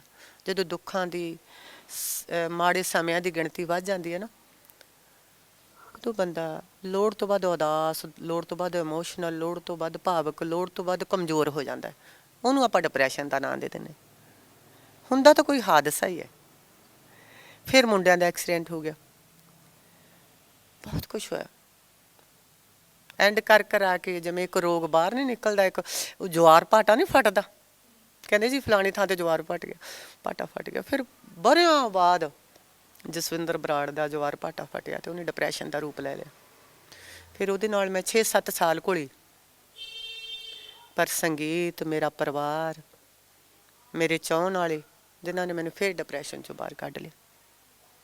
ਹੁੰਦਾ, ਹੁਣ ਵੀ ਹੁੰਦਾ ਕਈ ਵਾਰ, ਪਰ ਮੈਂ ਉਹਨਾਂ ਚੀਜ਼ਾਂ ਤੋਂ ਦੂਰ ਰਹਿੰਦੀ ਹਾਂ। ਮੇਰੀ ਫੈਮਿਲੀ ਵੀ ਉਹਨਾਂ ਚੀਜ਼ਾਂ ਤੋਂ ਮੈਨੂੰ ਦੂਰ ਰੱਖਦੀ ਹੈ ਵੀ ਇਹ ਹਰਟ ਨਾ ਹੋਵੇ। ਪਰ ਹੁਣ ਸਰੋਤਿਆਂ ਦਾ ਪਿਆਰ, ਮੇਰਾ ਸੰਗੀਤ ਮੇਰੀ ਦਵਾਈ ਬਣ ਗਿਆ। ਮੈਮ ਤੁਸੀਂ ਕਿਹਾ ਕਿ ਡਿਪਰੈਸ਼ਨ ਬਹੁਤ ਮਤਲਬ ਬੁਰੀ ਚੀਜ਼ ਹੈ, ਵੈਸੇ ਤਾਂ ਇਹ ਸੱਚ ਹੈ ਕਿਉਂਕਿ ਤੁਹਾਨੂੰ ਬਹੁਤ ਬਿਮਾਰੀ ਹੈ ਰਾਜੀ, ਬਹੁਤ ਗੰਦੀ ਬਿਮਾਰੀ ਹੈ। ਜਿਹਨੂੰ ਤਾਂ ਨਹੀਂ ਹੈਗਾ ਉਹਨੂੰ ਤਾਂ ਐਂ ਲੱਗਦਾ ਯਾਰ ਐਵੇਂ ਪਖੰਡ ਕਰੀ ਜਾਂਦਾ ਹੈ ਨਾ, ਜਾਂ ਨਹੀਂ ਐਡੀ ਕੋਈ ਵੱਡੀ ਗੱਲ ਨਹੀਂ ਹੈ ਨਾ। ਪਰ ਜਿਹਨੂੰ ਹੁੰਦਾ ਉਹਨੂੰ ਪੁੱਛ ਕੇ ਦੇਖੋ ਵੀ ਉਹ ਇੰਨੀ ਕੁ ਬੁਰੀ ਸਥਿਤੀ 'ਚ ਹੁੰਦਾ ਵੀ ਉਹਦੇ 'ਤੇ ਨਾ ਤਾਂ ਕੋਈ ਮੈਡੀਸਨ ਅਸਰ ਕਰਦੀ ਹੁੰਦੀ ਹੈ, ਨਾ ਕੋਈ ਗੱਲ ਅਸਰ ਕਰਦੀ ਹੁੰਦੀ ਹੈ ਨਾ। ਜਦ ਤੱਕ ਉਹ ਇਨਸਾਨ ਦਾ ਆਪਦਾ ਮਨ ਨਹੀਂ ਨਾ ਵੱਜਦਾ ਤੇ ਦਿਮਾਗ, ਉਦੋਂ ਤੱਕ ਇਸ ਸਥਿਤੀ 'ਚੋਂ ਬੰਦਾ ਬਾਹਰ ਨਹੀਂ ਆ ਸਕਦਾ। ਮੇਰੀ ਪੂਰੀ ਫੈਮਿਲੀ ਸਾਰੀ ਰਾਤ ਮੇਰੇ ਆਲੇ ਦੁਆਲੇ ਬੈਠੀ ਰਹਿੰਦੀ ਹੁੰਦੀ ਸੀਗੀ, ਪਰ ਨਹੀਂ, ਮੇਰੇ 'ਤੇ ਅਸਰ ਹੀ ਨਹੀਂ ਹੁੰਦਾ ਸੀ। ਹੌਲੀ ਹੌਲੀ ਪਤਾ ਨਹੀਂ ਕਿਸੇ ਦੀ ਸੀਸ ਲੱਗ ਗਈ। ਮੈਮ ਤੁਹਾਨੂੰ ਚਾਹੁਣ ਵਾਲੇ ਵੀ ਬਹੁਤ ਨੇ। ਮੈਮ ਤੁਸੀਂ ਡਿਪਰੈਸ਼ਨ ਦੀ ਅਗਰ ਗੱਲ ਕਰ ਰਹੇ ਸੀ, ਤੁਸੀਂ ਕਿਹਾ ਸੀ ਕਿ ਮੇਰੀ ਫੈਮਿਲੀ ਨੇ ਮੈਨੂੰ ਬਹੁਤ ਜ਼ਿਆਦਾ ਸਪੋਰਟ ਕੀਤਾ। ਬਹੁਤ ਮੇਰੀ ਵੱਡੀ ਸਿਸਟਰ, ਤੇ ਮੈਂ ਕਹਿੰਦੀ ਵੀ ਮੇਰੀ ਇੱਕ ਮੇਰੇ ਹਸਬੈਂਡ, ਮੇਰੀ ਵੱਡੀ ਭੈਣ ਵਰਗੀ ਭੈਣ ਤਾਂ ਦੁਨੀਆ ਨੂੰ ਮਿਲੇ। ਇੱਕ ਮੇਰੇ ਭਾਬੀ ਜੀ, ਉਹ ਡਿਪਰੈਸ਼ਨ ਨੂੰ ਸਮਝਦੇ ਨੇ। ਜਦੋਂ ਹੁਣ ਵੀ ਮੈਂ ਕਦੇ ਹੋ ਜਾਵਾਂ ਨਾ, ਤੇ ਫਿਰ ਉਹ ਥੋੜ੍ਹੇ ਜਿਹੇ ਹੈਲਦੀ ਨੇ ਹੈ ਨਾ, ਫਿਰ ਉਹ ਆਪਦੇ ਢਿੱਡ ਨਾਲ ਮੇਰਾ ਸਿਰ ਲਾ ਲੈਂਦੇ ਨੇ। ਜਿਵੇਂ ਮੈਨੂੰ ਲੱਗਦਾ ਹੀ ਨਹੀਂ ਹੁੰਦਾ ਵੀ ਉਹ ਮੇਰੀ ਭਾਬੀ, ਮੈਨੂੰ ਐਂ ਲੱਗਦਾ ਹੁੰਦਾ ਮੇਰੀ ਮਾਂ ਹੈ। ਪਰ ਹੁਣ ਸਮਝ ਜਾਂਦੇ ਨੇ ਮੇਰੇ ਚਿਹਰੇ ਤੋਂ, ਮੇਰੀ ਗੱਲ ਤੋਂ। ਹੁਣ ਮੈਨੂੰ ਮਤਲਬ ਪਤਾ ਵੀ ਲੱਗਣ ਲੱਗ ਜਾਂਦਾ ਵੀ ਹੁਣ ਮੈਂ ਡਿਪਰੈਸ਼ਨ 'ਚ ਥੋੜ੍ਹਾ ਜਿਹਾ 2 ਪੈਸੇ ਜਾਂ 4 ਪੈਸੇ, ਫਿਰ ਮੇਰਾ ਰੋਣ ਨੂੰ ਜੀ ਕਰਨ ਲੱਗ ਜਾਂਦਾ ਹੁੰਦਾ ਹੈ ਨਾ। ਜੇ ਖੁਸ਼ੀ ਦੀ ਗੱਲ ਹੋਵੇ ਫਿਰ ਵੀ ਮੈਂ ਰੋ ਪੈਂਦੀ ਹੁੰਦੀ ਹਾਂ, ਜੇ ਦੁੱਖ ਦੀ ਗੱਲ ਹੋਵੇ ਫਿਰ ਵੀ ਮੈਂ ਰੋ ਪੈਂਦੀ ਹੁੰਦੀ ਹਾਂ। ਮਤਲਬ ਡਿਪਰੈਸ਼ਨ ਵਾਲਾ ਬੰਦਾ ਅੰਦਰੋਂ ਵੀਕ ਹੋ ਜਾਂਦਾ। ਮੈਂ ਕਦੇ ਵੀ ਕੋਈ ਕਮੈਂਟ ਨਹੀਂ ਪੜ੍ਹਦੀ, ਤੁਸੀਂ ਸੋਚੋਗੇ। ਮੈਨੂੰ ਐਂ ਹੁੰਦਾ ਵੀ ਲਿਖਣ ਵਾਲੇ ਨੇ ਤਾਂ ਪਤਾ ਨਹੀਂ ਕੀ ਲਿਖਤਾ ਹੋਣਾ ਹੈ ਨਾ, ਅਗਲੇ ਨੂੰ ਨਹੀਂ ਪਤਾ ਵੀ ਤੁਸੀਂ ਤਾਂ ਲਿਖਤਾ, ਵੀ ਪੜ੍ਹਨ ਵਾਲੇ ਨੇ ਜਦੋਂ ਪੜ੍ਹਿਆ ਉਹਦੇ ਦਿਮਾਗ 'ਤੇ, ਉਹਦੇ ਬ੍ਰੇਨ 'ਤੇ ਕੀ ਅਸਰ ਹੋਊ। ਮੈਂ ਕਦੇ ਕੋਈ ਕਮੈਂਟ ਨਹੀਂ ਪੜ੍ਹਦੀ, ਭਾਵੇਂ ਮੈਨੂੰ ਕੋਈ ਗਾਲਾਂ ਦੇ ਜੇ, ਭਾਵੇਂ ਮੈਨੂੰ ਕੋਈ ਸ਼ਾਬਾਸ਼ੀ ਦੇ ਜੇ। ਬਸ ਮੈਂ ਕਹਿੰਦੀ ਹਾਂ ਵੀ ਸ਼ਾਬਾਸ਼ੀ ਦੇਣ ਵਾਲਿਆਂ ਨੂੰ ਪ੍ਰਮਾਤਮਾ ਦਿਨ ਦੁੱਗਣੀ ਰਾਤ ਚੌਗਣੀ ਤਰੱਕੀਆਂ ਬਖਸ਼ੇ, ਤੰਦਰੁਸਤੀਆਂ ਬਖਸ਼ੇ, ਉਮਰਾਂ ਬਖਸ਼ੇ, ਹਰ ਖੁਸ਼ੀ ਬਖਸ਼ੇ। ਜਿਨ੍ਹਾਂ ਨੇ ਮੈਨੂੰ ਮਾੜਾ ਲਿਖਿਆ ਉਹਨਾਂ ਨੂੰ ਪ੍ਰਮਾਤਮਾ ਸਮੱਤ ਬਖਸ਼ੇ, ਕਿ ਉਹਨਾਂ ਨੂੰ ਹਾਲ ਤੱਕ ਪਛਾਣ ਹੀ ਨਹੀਂ ਆਈ ਹੈ ਨਾ। ਕਦੇ ਵੀ ਉਤਲੇ ਦੇ ਕਮੈਂਟ ਮੰਗਰ ਲੱਗ ਕੇ ਥੱਲੜੇ ਵਾਲਾ ਕਮੈਂਟ ਨਾ ਕਰੇ। ਇਹ ਆਪਣੇ ਮੀਡੀਏ ਦੀ ਲਾ ਲਓ ਜਾਂ ਲੋਕਾਂ ਦੀ ਲਾ ਲਓ, ਸਭ ਤੋਂ ਵੱਡੀ ਗਲਤੀ ਹੈ ਵੀ ਉਹਨਾਂ ਨੇ ਉਹ ਚੀਜ਼ ਨੂੰ ਪਹਿਲਾਂ ਦੇਖਣਾ ਨਹੀਂ, ਪੜ੍ਹਨਾ ਨਹੀਂ, ਸੁਣਨਾ ਨਹੀਂ ਹੈ ਨਾ ਜੀ। ਜਿਹੜੇ 5 ਕਮੈਂਟ ਉੱਤੇ ਪੜ੍ਹ ਲਏ, ਉਹਨਾਂ ਨੂੰ 5 ਕਮੈਂਟਾਂ ਨੂੰ ਦੇਖ ਕੇ 6ਵਾਂ ਕਮੈਂਟ ਆਪਦੀ ਰਹਿ ਵੀ ਉਹਨਾਂ ਮੁਤਾਬਕ ਹੀ ਦੇ ਦੇਣੀ ਹੈ। ਤੁਸੀਂ ਪਹਿਲਾਂ ਉਸ ਚੀਜ਼ ਨੂੰ ਪੜ੍ਹੋ, ਉਹਨੂੰ ਸੁਣੋ, ਦੇਖੋ ਵੀ ਕਿਸੇ ਵੀ ਇਨਸਾਨ ਨੇ ਜੇ ਪੋਸਟ ਪਾਈ ਹੈ, ਇਹ ਕਿਸ ਮੁੱਦੇ 'ਤੇ ਜਾਂਦੀ ਹੈ, ਇਹ ਕਿਵੇਂ ਜਾਂਦੀ ਹੈ, ਇਸ ਗੱਲ 'ਚ ਇਹ ਗੁਨਾਹਗਾਰ ਹੈਗਾ ਕਿ ਨਹੀਂ। ਇਹ ਨਹੀਂ ਵੀ ਫਟਾਫਟ ਆਪਦੀ ਰਾਏ ਦੇ ਦਿਓ। ਕਈ ਵਾਰ ਇਹ ਰਾਏ ਦੇਣੀ ਕਿਸੇ ਦੀ ਜ਼ਿੰਦਗੀ ਲੈ ਲੈਂਦੀ ਹੈ। ਬੜੇ ਕਲਾਕਾਰ ਹਰਟ ਹੁੰਦੇ ਨੇ, ਬੜੇ ਕਲਾਕਾਰ। ਹੁਣ ਹਾਰ ਕੇ ਕਲਾਕਾਰ ਵਿਚਾਰੇ ਕਮੈਂਟ ਪੜ੍ਹਨੋਂ ਹੀ ਹਟ ਗਏ। ਬਸ ਜਿਹੜਾ ਸਟੇਜਾਂ 'ਤੇ ਪਿਆਰ ਮਿਲਦਾ, ਮੈਂ ਤਾਂ ਆਪਦੇ ਪਰਿਵਾਰ ਦੀ ਡਿਊਟੀ ਲਾਈ ਹੋਈ ਹੈ ਵੀ ਜਿਹੜੇ 5-7 ਚੰਗੇ ਜੇ ਕਮੈਂਟ ਹੋਏ ਨਾ, ਉਹ ਮੈਨੂੰ ਪੜ੍ਹਾ ਦਿਆ ਕਰੋ। ਉਹਦੇ ਨਾਲ ਮੈਨੂੰ ਮਲਟੀਵਿਟਾਮਿਨ, ਮੈਨੂੰ ਟੌਨਿਕ ਮਿਲ ਜਾਂਦਾ ਹੈ ਨਾ, ਵੀ ਬਾਕੀਆਂ ਤੋਂ ਵਾਹਿਗੁਰੂ ਰਕਸ਼ਾ ਕਰੇ। ਮੈਮ ਜਿੱਦਾਂ ਤੁਸੀਂ ਆਪਾਂ ਡਿਪਰੈਸ਼ਨ ਦੀ ਅਗਰ ਗੱਲ ਕਰ ਰਹੇ ਸੀ, ਤੁਸੀਂ ਕਿਹਾ ਸੀ ਕਿ ਮਤਲਬ ਮੇਰੇ ਹਸਬੈਂਡ ਨੇ, ਮੇਰੀ ਭੈਣ ਨੇ ਮੇਰਾ ਬਹੁਤ ਸਾਥ ਦਿੱਤਾ, ਮੇਰੀ ਭਾਬੀ ਨੇ। ਅਤੇ ਇੱਕ ਸਮੇਂ ਆ ਗਿਆ ਸੀ ਜਦੋਂ ਤੁਸੀਂ ਇਹ ਵੀ ਕਹਿਤਾ ਸੀ ਸਰ ਨੂੰ ਕਿ ਤੁਸੀਂ ਛੱਡ ਦਿਓ ਮੈਨੂੰ। ਅਤੇ ਉਦੋਂ ਕਹਿੰਦੇ ਨਾ ਕਿ ਹਰ ਇਨਸਾਨ ਸੇਮ ਨਹੀਂ ਹੁੰਦਾ। ਕਈ ਵਾਰ ਅਸੀਂ ਇੰਨਾ ਕਲਪ ਜਾਂਦੇ ਕਿ ਠੀਕ ਆ ਛੱਡ, ਇਹਨੇ ਤਾਂ ਹੱਦ ਕਰਤੀ ਹੈ, ਇਹ ਮਤਲਬ ਨਹੀਂ ਜ਼ਿਕਰ ਆ ਰਹੀ। ਕੋਈ ਟਾਈਮ ਹੀ ਨਹੀਂ ਸੀ ਨਾ ਡਿਪਰੈਸ਼ਨ ਦਾ, ਉਹ ਕੋਈ ਬੁਖਾਰ ਨਹੀਂ ਸੀ, ਕੋਈ ਐ ਨਹੀਂ ਸੀ ਜੀ ਵੋਮਿਟ ਲੂਜ਼ ਮੋਸ਼ਨ ਲੱਗਿਆ ਵੀ ਚੱਲ ਪਰਸੋਂ ਤੱਕ ਠੀਕ ਹੋ ਜੂ, ਚੌਥੇ ਤੱਕ ਹੋ ਸਕਦਾ ਮੈਂ ਉਦੋਂ ਵੀ ਬੁਰੀ ਸਥਿਤੀ 'ਚ ਚਲੀ ਜਾਂਦੀ। ਤੇ ਮੈਨੂੰ ਤਰਸ ਆਉਂਦਾ ਹੁੰਦਾ ਸੀ ਆਪਦੇ ਹਸਬੈਂਡ ਤੇ। ਮੈਨੂੰ ਐ ਲੱਗਦਾ ਸੀ ਵੀ ਇੰਨੀ ਛੋਟੀ ਉਮਰ ਆ, ਹੈ ਨਾ। ਮੇਰੀ ਬੇਟੀ ਵੀ ਉਦੋਂ 2-2.5 ਸਾਲ ਦੀ ਸੀਗੀ। ਮੈਨੂੰ ਐ ਲੱਗਦਾ ਹੁੰਦਾ ਸੀ ਚਲੋ ਮੈਂ ਤਾਂ ਜਿਹੜਾ ਟਾਈਮ ਪਾਸ ਕਰਨਾ, ਜਿੰਨੇ ਕੁ ਸਾਹ ਮੇਰੇ ਲਿਖੇ ਨੇ ਉਹ ਤਾਂ ਆਉਣੇ ਹੀ ਆਉਣੇ ਆ। ਤੇ ਜਦੋਂ ਮੈਂ ਆਪਣੀ ਬੇਟੀ ਵੱਲ ਦੇਖਦੀ, ਉਹਨੇ ਮੰਮਾ ਮੰਮਾ ਕਰਕੇ ਮਤਲਬ ਮੇਰੇ ਆਲੇ ਦੁਆਲੇ ਗੇੜੇ ਕੱਢੀ ਜਾਣੇ। ਹਾਂ, ਮੇਰੇ 'ਚ ਇੱਕ ਇੰਨੇ ਡਿਪਰੈਸ਼ਨ 'ਚ ਇੱਕ ਪਲੱਸ ਪੁਆਇੰਟ ਸੀਗਾ ਵੀ ਮੈਨੂੰ ਆਪਦਿਆਂ ਦਾ ਪਿਆਰ ਨਹੀਂ ਘਟਿਆ। ਜੇ ਕਿਤੇ ਪਿਆਰ ਘਟ ਜਾਂਦਾ ਹੋ ਸਕਦਾ ਮੈਂ ਕੋਈ ਗਲਤ ਸਟੈਪ ਲੈ ਲੈਂਦੀ। ਮਤਲਬ ਜਦੋਂ ਮੈਂ ਆਪਦੀ ਬੇਟੀ ਨੂੰ ਦੇਖਦੀ, ਮੈਂ ਉਹਨੂੰ ਘੰਟਿਆਂ ਬੱਧੀ ਆਪਦੇ ਨਾਲ ਲਾ ਕੇ ਬੈਠੀ ਰਹਿੰਦੀ, ਹੈ ਨਾ। ਫਿਰ ਮੈਂ ਕਹਿੰਦੀ ਵਾਹਿਗੁਰੂ ਜੇ ਤੂੰ ਮੈਨੂੰ ਇਹ ਰੋਗ ਲਾਉਣਾ ਸੀ ਫਿਰ ਮੇਰੀ ਬੇਟੀ ਕਿਉਂ ਦਿੱਤੀ। ਮੈਨੂੰ 5-6 ਸਾਲ ਤੱਕ ਤਾਂ ਵਿਚਾਰੀ ਦਾ ਇਹ ਨਹੀਂ ਪਤਾ ਲੱਗਿਆ ਵੀ ਉਹ ਕਿਵੇਂ ਪਲ ਗਈ, ਉਹਨੇ ਕਿੰਨੇ ਕੁ ਲਾਡ ਕੀਤੇ, ਹੈ ਨਾ। ਉਹਨੇ ਕੀ ਚੀਜ਼ ਚੋਚਲੇ ਮੋਚਲੇ ਕੀਤੇ, ਹੈ ਨਾ। ਉਹ ਮੇਰੇ ਵੱਡੇ ਸਿਸਟਰ ਨੇ, ਮੇਰੇ ਇਹ ਲਾ ਲਓ ਮੇਰੇ ਪੇਕੇ ਪਰਿਵਾਰ ਨੇ ਉਹ ਪਾਲੀ, ਹੈ ਨਾ। ਸਾਰੇ ਚੋਜ ਉਹਦੇ ਪੂਰੇ ਕੀਤੇ, ਪਰ ਉਹਨਾਂ ਚੋਜਾਂ ਤੋਂ ਮੈਂ ਵਾਂਝੀ ਰਹਿ ਗਈ। ਨਾ ਮੈਂ ਉਹਦੀਆਂ ਤੋਤਲੀਆਂ ਗੱਲਾਂ ਸੁਣ ਸਕੀ, ਨਾ ਮੈਂ ਉਹਦੇ ਨਟਖਟ ਅੰਦਾਜ਼, ਕਿਉਂਕਿ ਡਾਕਟਰ ਨਸ਼ਾ ਦੇ ਦਿੰਦੇ ਸੀ। ਜਦ ਤੱਕ ਉਹ ਨਸ਼ਾ ਰਹਿੰਦਾ ਸੀ ਮੈਂ ਸੁੱਤੀ ਰਹਿੰਦੀ ਸੀ, ਜਦੋਂ ਉੱਠਦੀ ਸੀ ਫਿਰ ਘਬਰਾਹਟ ਹੁੰਦੀ ਸੀਗੀ। ਬਸ 5-4 ਦਿਨਾਂ ਬਾਅਦ ਬੇਟੀ ਨੂੰ ਦੇਖਣਾ, 5-7 ਮਿੰਟ ਕੋਲੇ ਰਹਿੰਦੀ, 10 ਮਿੰਟ ਬੁੱਕਲ 'ਚ ਰੱਖਣਾ, ਫਿਰ ਘਰਦਿਆਂ ਨੇ ਸਾਈਡ 'ਤੇ ਲੈ ਜਾਣਾ ਵੀ ਨਹੀਂ ਇਹਨੂੰ ਨਾ ਪਤਾ ਲੱਗ ਜੇ ਵੀ ਮੇਰੇ ਮੰਮਾ ਆਏ ਕਿਉਂ ਹੈ। ਇੱਕ ਵਾਰ ਅਸੀਂ ਮਤਲਬ ਮੈਂ ਉਦੋਂ ਥੋੜ੍ਹੀ ਠੀਕ ਹੋਣੀ ਸ਼ੁਰੂ ਹੋ ਗਈ, ਕੈਨੇਡਾ ਦੇ ਟੂਰ 'ਤੇ ਗਏ। ਮੇਰੀ ਬੇਟੀ 4.5 ਸਾਲ ਦੀ ਸੀ ਉਦੋਂ, ਤੋਂ ਉਦੋਂ ਉਹਨੂੰ ਮੈਂ ਨਾਲ ਲੈ ਕੇ ਗਈ। ਮੇਰੇ ਹਸਬੈਂਡ ਕਹਿੰਦੇ ਸੰਭਾਲ ਲੇਂਗੀ। ਮੈਂ ਕਿਹਾ ਹਾਂ, ਨਹੀਂ ਹੁਣ ਮੈਂ ਡਿਪਰੈਸ਼ਨ 'ਚ ਮਤਲਬ 60-70 ਪੈਸੇ ਠੀਕ ਆ, ਆਪਾਂ ਇਹਨੂੰ ਨਾਲ ਲੈ ਕੇ ਚੱਲਾਂਗੇ। ਉਹਨੇ ਇੰਨਾ ਇੰਜੋਏ ਕੀਤਾ। ਮੈਂ ਉਦੋਂ ਉਸ ਟੂਰ 'ਚ ਜਿਹੜਾ ਬਚਪਨ 'ਚ ਮੈਂ ਉਹਨੂੰ ਸਾਂਭ ਨਹੀਂ ਸਕੀ ਸੀ ਜਾਂ ਮੈਂ ਉਹਦੇ ਚੋਚਲੇ ਮੋਚਲੇ ਨਹੀਂ ਦੇਖ ਸਕੀ ਸੀ, ਉਸ ਟੂਰ 'ਚ ਮੈਂ ਸਾਰੀਆਂ ਕਮੀਆਂ ਪੂਰੀਆਂ ਕੀਤੀਆਂ। ਅਤੇ ਮੇਰੇ ਨਾਲ ਸੀਗੇ ਆਪਣੇ ਨਾ ਭੁੱਲ ਗਈ, ਬਹੁਤ ਪਿਆਰੇ ਜੀ ਕਲਾਕਾਰ ਨੇ, ਬੋਲ ਮਿੱਟੀ ਦੇ ਬਾਬਾ ਗਾਣੇ ਹੁੰਦੇ ਆ ਜੀ, ਪ੍ਰਵੀਨ ਪਾਟਾ ਜੀ ਸੀਗੇ, ਹੋਰ ਕੁੜੀਆਂ ਸੀ। ਪ੍ਰਵੀਨ ਪਾਟਾ ਦਾ ਫੇਸ ਬੜਾ ਪਿਆਰਾ ਗੋਲ ਜਿਹਾ, ਅਤੇ ਮੇਰੀ ਬੇਟੀ ਮੇਰੀ ਗੋਦੀ 'ਚ ਪਈ ਅਤੇ ਉਹਨੇ ਮਤਲਬ ਦੋਨੇ ਹੱਥ ਮੇਰੇ ਮੂੰਹ 'ਤੇ ਰੱਖ ਲਏ। ਕਹਿੰਦੀ ਮੰਮਾ ਪ੍ਰਵੀਨ ਪਾਟਾ ਆਂਟੀ ਕਿੰਨੇ ਸੋਹਣੇ ਨੇ, ਤੁਹਾਡਾ ਮੂੰਹ ਉਹਨਾਂ ਵਰਗਾ ਨਹੀਂ ਹੋ ਸਕਦਾ। ਅਤੇ ਮੈਂ ਹਰਟ ਹੋਈ। ਮੈਂ ਕਿਹਾ ਪੁੱਤ ਤੈਨੂੰ ਮੰਮਾ ਸੋਹਣੇ ਨਹੀਂ ਲੱਗਦੇ, ਹੈ ਨਾ। ਕਿਉਂਕਿ ਮੈਂ ਡਿਪਰੈਸ਼ਨ ਤੋਂ ਬਾਅਦ ਉੱਠੀ ਸੀ, ਮੈਂ ਬਹੁਤ ਅਜੀਬ ਤਰ੍ਹਾਂ ਦੀ ਹੋ ਚੁੱਕੀ ਸੀਗੀ। ਅਤੇ ਕਹਿੰਦੀ ਨਾ ਨਾ ਮੰਮਾ ਤੁਸੀਂ ਬਹੁਤ ਸੋਹਣੇ ਹੋ। ਫਿਰ ਮੈਨੂੰ ਐਂ ਲੱਗਿਆ ਵੀ ਨਹੀਂ, ਹੁਣ ਦੁਨੀਆ ਮੈਨੂੰ ਭਾਵੇਂ ਕੁਰੂਪ ਕਹੀ ਜਾਵੇ, ਜਦੋਂ ਮੇਰੀ ਔਲਾਦ ਨੇ ਮੈਨੂੰ ਸੋਹਣਾ ਕਹਿ ਤਾ ਨਾ, ਹੁਣ ਮੈਂ ਬਹੁਤ ਖੂਬਸੂਰਤ। ਅਤੇ ਮੈਂ ਹਰ ਬੱਚੇ ਨੂੰ ਕਹਿੰਦੀ ਹਾਂ ਵੀ ਦੁਨੀਆ ਨਾਲ ਆਪਦੇ ਮਾਂ ਬਾਪ ਦੀ ਤੁਲਨਾ ਨਾ ਕਰਿਓ। ਇਹ ਨਾ ਸੋਚਿਓ ਫਲਾਣੇ ਦੇ ਮਾਂ ਬਾਪ ਪਰਸਨੈਲਿਟਡ ਨੇ, ਫਲਾਣੇ ਦੇ ਮਾਂ ਬਾਪ ਆਏ। ਆਪਦੇ ਮਾਂ ਬਾਪ ਆਪਦੇ ਹੁੰਦੇ, ਉਹ ਭਾਵੇਂ ਅਨਪੜ੍ਹ ਨੇ, ਭਾਵੇਂ ਜਿਵੇਂ ਮਰਜ਼ੀ ਨੇ, ਉਹਨਾਂ ਜਿੰਨਾ ਖੂਬਸੂਰਤ ਦੁਨੀਆ 'ਤੇ ਕੋਈ ਨਹੀਂ ਹੁੰਦਾ। ਬਸ ਆਪਦੇ ਮਾਂ ਬਾਪ ਨੂੰ ਹਰਟ ਨਾ ਕਰਿਓ। ਲੋਕਾਂ ਦੀ ਪਰਸਨੈਲਿਟੀ ਦੇਖ ਕੇ ਨਾ ਸੋਚਿਓ ਵੀ ਮਾਂ ਤੂੰ ਐਂ ਹੋ ਕੇ ਜਾਣਾ, ਜਿਵੇਂ ਦੀ ਹੈ ਉਹਨੂੰ ਉਵੇਂ ਹੀ ਲੈ ਕੇ ਜਾਓ, ਉਹਨੂੰ ਘੁੱਟਣ ਨਾ ਦਿਓ, ਹੈ ਨਾ।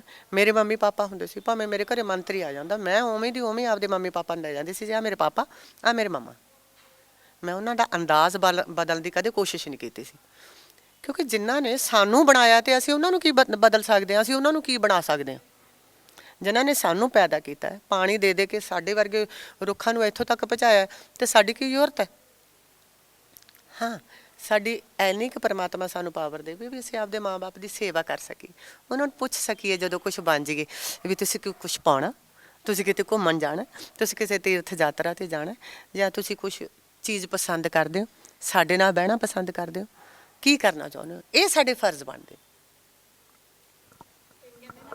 ਮਾਂ ਪਿਓ ਦੀ ਸਭ ਤੋਂ ਵੱਡੀ ਖੁਸ਼ੀ ਹੁੰਦੀ ਹੈ ਜਦੋਂ ਬੱਚੇ ਨੂੰ ਉਸ ਮੁਕਾਮ ਤੇ ਦੇਖ ਲੈਂਦਾ ਜਿੱਥੇ ਉਹ ਚਾਹੁੰਦਾ। ਮਾਂ ਬਾਪ ਹੀ ਹੁੰਦੇ ਨੇ ਜਿਹੜੇ ਆਪਦੇ ਤੋਂ ਉੱਤੇ ਆਪਦੇ ਬੱਚੇ ਨੂੰ ਦੇਖਣਾ ਚਾਹੁੰਦੇ ਆ। ਦੁਨੀਆ ਤੋਂ ਹੋਰ ਕੋਈ ਐਸਾ ਬੰਦਾ ਹੈ ਹੀ ਨਹੀਂ ਬਿਨਾਂ ਮਾਂ ਬਾਪ ਤੋਂ ਜਿਹੜਾ ਇਹ ਦੇਖਣਾ ਚਾਹੁੰਦਾ ਹੋਵੇ ਵੀ ਮੇਰੇ ਬੱਚੇ ਮੇਰੇ ਤੋਂ ਵੱਡੇ ਹੋਣ। ਜਿਵੇਂ ਜਿਵੇਂ ਉਹਦੇ ਬੱਚੇ ਤਰੱਕੀ ਕਰੀ ਜਾਂਦੇ ਨੇ ਅਤੇ ਮਾਂ ਪਿਓ ਦੇ ਕਾਲਰ ਅਤੇ ਮਾਂ ਦੀ ਚੁੰਨੀ ਦੀ ਬੁੱਕਲ ਐਂ ਹੋਈ ਜਾਂਦੀ ਵੀ ਮੇਰੇ ਬੱਚੇ ਆਹ ਬਣ ਗਏ। ਬਿਲਕੁਲ ਮੈਮ, ਮੈਨੂੰ ਬਹੁਤ ਵਧੀਆ ਲੱਗ ਰਿਹਾ ਮੈਮ ਨਾਲ ਗੱਲਾਂ ਕਰਕੇ। ਤੇ ਮੈਮ ਮੈਂ ਹੁਣ ਤੁਹਾਡੇ ਕੋਲ ਗਾਣਾ ਸੁਣਨਾ ਚਾਹੁੰਦੀ ਹਾਂ, ਕਿਉਂਕਿ ਅਸੀਂ ਪਹਿਲਾਂ ਵੀ ਤੁਹਾਨੂੰ ਕਿਹਾ ਸੀ, ਤੁਸੀਂ ਕਿਹਾ ਸੀ ਪਹਿਲਾਂ ਗੱਲਾਂ ਬਾਤਾਂ ਕਰਾਂਗੇ।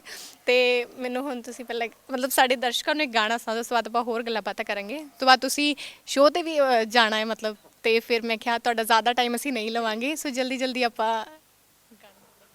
ਫਿਰ ਹੁਣ ਆਹ ਤੀਜਾ ਪੰਜਾਬ ਮੂਵੀ 'ਚ ਜਿਹੜਾ ਗਾਣਾ ਆਇਆ, ਮੈਨੂੰ ਬੜਾ ਅੱਛਾ ਲੱਗਿਆ। ਬੜਾ ਸਾਦਾ ਜਿਹਾ ਗਾਣਾ ਸੀ, ਪਰ ਬਹੁਤ ਅੱਛਾ ਚੱਲ ਰਿਹਾ ਹੈ, ਅੱਛਾ ਪਸੰਦ ਕਰ ਰਹੇ ਆ ਸਾਰੇ ਪਾਸੇ, ਮੁਬਾਰਕਾਂ ਆ ਰਹੀਆਂ ਨੇ।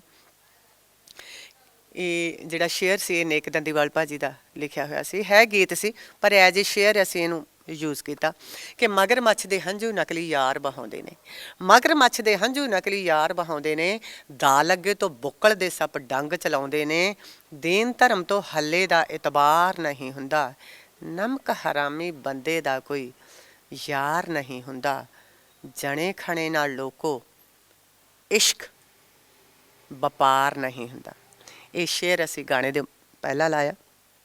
ਮਾੜੇ ਬੰਦੇ ਕੋਲ ਸੋਭਦਾ ਨਹੀਂ ਅਸਲਾ, ਮਾਰਦੀ ਸ਼ਕੀਨੀ ਐ ਕਬੀਲਦਾਰ ਨੂੰ, ਮਾੜੇ ਬੰਦੇ ਕੋਲ ਸੋਭਦਾ ਨਹੀਂ ਅਸਲਾ, ਮਾਰਦੀ ਸ਼ਕੀਨੀ ਐ ਕਬੀਲਦਾਰ ਨੂੰ, ਵੈਰੀ ਵੀ ਹੋਵੇ ਤਾਂ ਹੋਵੇ ਪੱਕਾ ਹਿੰਡ ਦਾ, ਵੈਰੀ ਵੀ ਹੋਵੇ ਤਾਂ ਹੋਵੇ ਪੱਕਾ ਹਿੰਡ ਦਾ, ਵੱਢਦਾ ਜੋ ਜੜਾਂ ਕਰੇ ਨਾ ਕਿ ਯਾਰ ਨੂੰ, ਮਾੜੇ ਬੰਦੇ ਕੋਲ ਸੋਭਦਾ ਨਹੀਂ ਅਸਲਾ, ਮਾਰਦੀ ਸ਼ਕੀਨੀ ਐ ਕਬੀਲਦਾਰ ਨੂੰ, ਹਾਏ ਮਾਰਦੀ ਸ਼ਕੀਨੀ ਐ ਕਬੀਲਦਾਰ ਨੂੰ। ਕਿ ਕਬੀਲਦਾਰ ਦੇ ਖਰਚੇ ਹੋਰ ਹੀ ਬਹੁਤ ਹੋ ਜਾਂਦੇ ਆ, ਜੇ ਕਬੀਲਦਾਰੀ ਨੂੰ ਛੱਡ ਕੇ ਉਹ ਕੱਲੀ ਆਪਦੀ ਸ਼ਕੀਨੀ ਕੱਢੀ ਜਾਊਗਾ ਤਾਂ ਇਹ ਗੱਲ ਦਾ ਮਤਲਬ ਇਹ ਹੈ ਕਿ ਕਿਤੇ ਨਾ ਕਿਤੇ ਉਹ ਆਪਦੇ ਲਈ ਪ੍ਰੋਬਲਮਾਂ ਕ੍ਰੀਏਟ ਕਰੂਗਾ। ਹਾਂਜੀ ਸੱਚੀ ਕਹਾਂ, ਮੈਂ ਦੱਸਿਆ ਨਾ, ਮੈਂ ਮੈਮ ਦੀ ਏਡੀ ਬੜੀ ਫੈਨ, ਮੇਰੇ ਨਾਲ ਲੂ ਘੰਟੇ ਖੜੇ ਹੋ ਰਹੇ ਸੀ ਜਦੋਂ ਮੈਂ ਗਾਣਾ ਸੁਣ ਰਹੀ ਸੀ। ਕੁਛ ਲੋਕ ਕਹਿ ਦਿੰਦੇ ਨੇ ਵੀ, ਮੈਂ ਕਹਿੰਦੀ ਵੀ ਗਾਇਕੀ ਤੇ ਕੋਈ ਵੀ ਬਿਜ਼ਨਸ ਜਿਵੇਂ ਜਿਵੇਂ ਪੁਰਾਣਾ ਹੁੰਦਾ ਨਾ ਬੰਦੇ ਨੂੰ ਅਕਲ ਆਉਂਦੀ ਆ ਵੀ ਨਹੀਂ ਇੱਥੇ ਗੱਲ ਕਰਨੀ ਚਾਹੀਦੀ, ਇੱਥੇ ਨਹੀਂ ਕਰਨੀ ਚਾਹੀਦੀ। ਜਿਵੇਂ ਜਿਵੇਂ ਸਿੰਗਰ ਕੋਈ ਵੀ ਪ੍ਰੋਫੈਸ਼ਨ ਵਾਲਾ ਬੰਦਾ ਜਿਵੇਂ ਜਿਵੇਂ ਆਪਦੀ ਜੌਬ 'ਚ ਪੁਰਾਣਾ ਹੁੰਦਾ ਨਾ, ਉਵੇਂ ਉਵੇਂ ਜ਼ਿਆਦਾ ਅਕਲ ਆਉਂਦੀ ਆ ਵੀ ਨਹੀਂ ਇਸ ਗੱਲ ਦਾ ਜਵਾਬ ਆਏ ਨਹੀਂ ਐਂ ਦੇਣਾ, ਸਟੇਜ 'ਤੇ ਐਂ ਖੜਨਾ, ਇੱਦਾਂ ਦੇ ਕੱਪੜੇ ਵਕਤ ਮੁਤਾਬਕ ਹੋਣੇ ਚਾਹੀਦੇ ਨੇ। ਜੇ ਮੂਹਰੋਂ ਕੋਈ ਪਹਿਲਾਂ ਤਾਂ ਛੋਟੀ ਉਮਰ ਹੁੰਦੀ ਸੀ, ਜੇ ਥੋੜ੍ਹਾ ਜਿਹਾ ਮੂਹਰੋਂ ਕਿਸੇ ਨੇ ਆੜੀ ਕਰ ਲੈਣੀ ਤੇ ਮੈਂ ਭੱਜ ਕੇ ਪੈ ਜਾਣਾ। ਹੁਣ ਮੈਨੂੰ ਐਂ ਹੁੰਦਾ ਨਹੀਂ, ਭੱਜ ਕੇ ਪੈਣਾ ਹੀ ਮਸਲੇ ਦਾ ਹੱਲ ਨਹੀਂ ਹੈ, ਉਹਨੂੰ ਹੋਰ ਤਰੀਕੇ ਨਾਲ ਡੀਲ ਕਰ ਲਈਦਾ ਹੈ ਨਾ। ਮੰਨ ਲਓ ਕੋਈ ਗਾਣਾ ਨਹੀਂ ਯਾਦ, ਵਿਆਹ 'ਚ ਕਿਸੇ ਨੇ ਜਿੱਦ ਕਰ ਲਈ ਅਤੇ ਉਹਨੂੰ ਕਹਿ ਦੇਣਾ ਭਾਜੀ ਆ ਤਾਂ ਨਹੀਂ ਗਾਣਾ ਨਹੀਂ ਯਾਦ ਹੈ ਨਾ, ਜੇ ਤੁਸੀਂ ਕੋਈ ਹੋਰ ਕਹਿੰਦੇ ਹੋ ਸੁਣਾ ਦੇਈਏ, ਮਤਲਬ ਉਹਨੂੰ ਇੰਨੇ ਪਿਆਰ ਨਾਲ ਕਹਿਣਾ ਵੀ ਉਹਨੇ ਕਹਿਣਾ ਚਲੋ ਜੀ ਫਿਰ ਹੋਰ ਸੁਣਾ ਦਿਓ।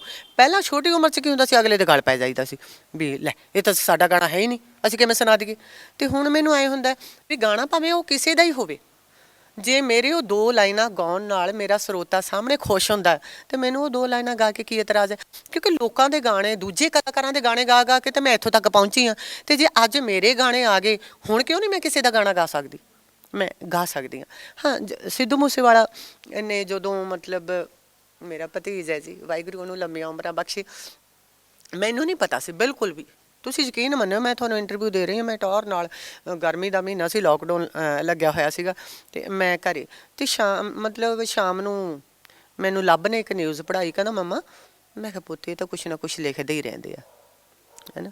ਮੈਂ ਕਿਹਾ ਆਪਣੀ ਗੱਲ ਨਹੀਂ ਹੋਈ, ਆਪਣੀ ਬਾਤ ਨਹੀਂ ਹੋਈ, ਅਤੇ ਉਹਦੇ 'ਤੇ ਲਿਖਿਆ ਹੋਇਆ ਸੀ ਵੀ ਸਿੱਧੂ ਮੂਸੇਵਾਲਾ ਅਤੇ ਜਸਵਿੰਦਰ ਬਰਾੜ ਦਾ ਕੋਈ ਮਤਲਬ ਕੋਈ ਡਿਊਟ ਜਾਂ ਕੋਈ ਇੱਦਾਂ ਦੀ ਕੋਈ ਗੱਲ ਲਿਖੀ ਹੋਈ ਸੀ, ਮੈਨੂੰ ਯਾਦ ਨਹੀਂ।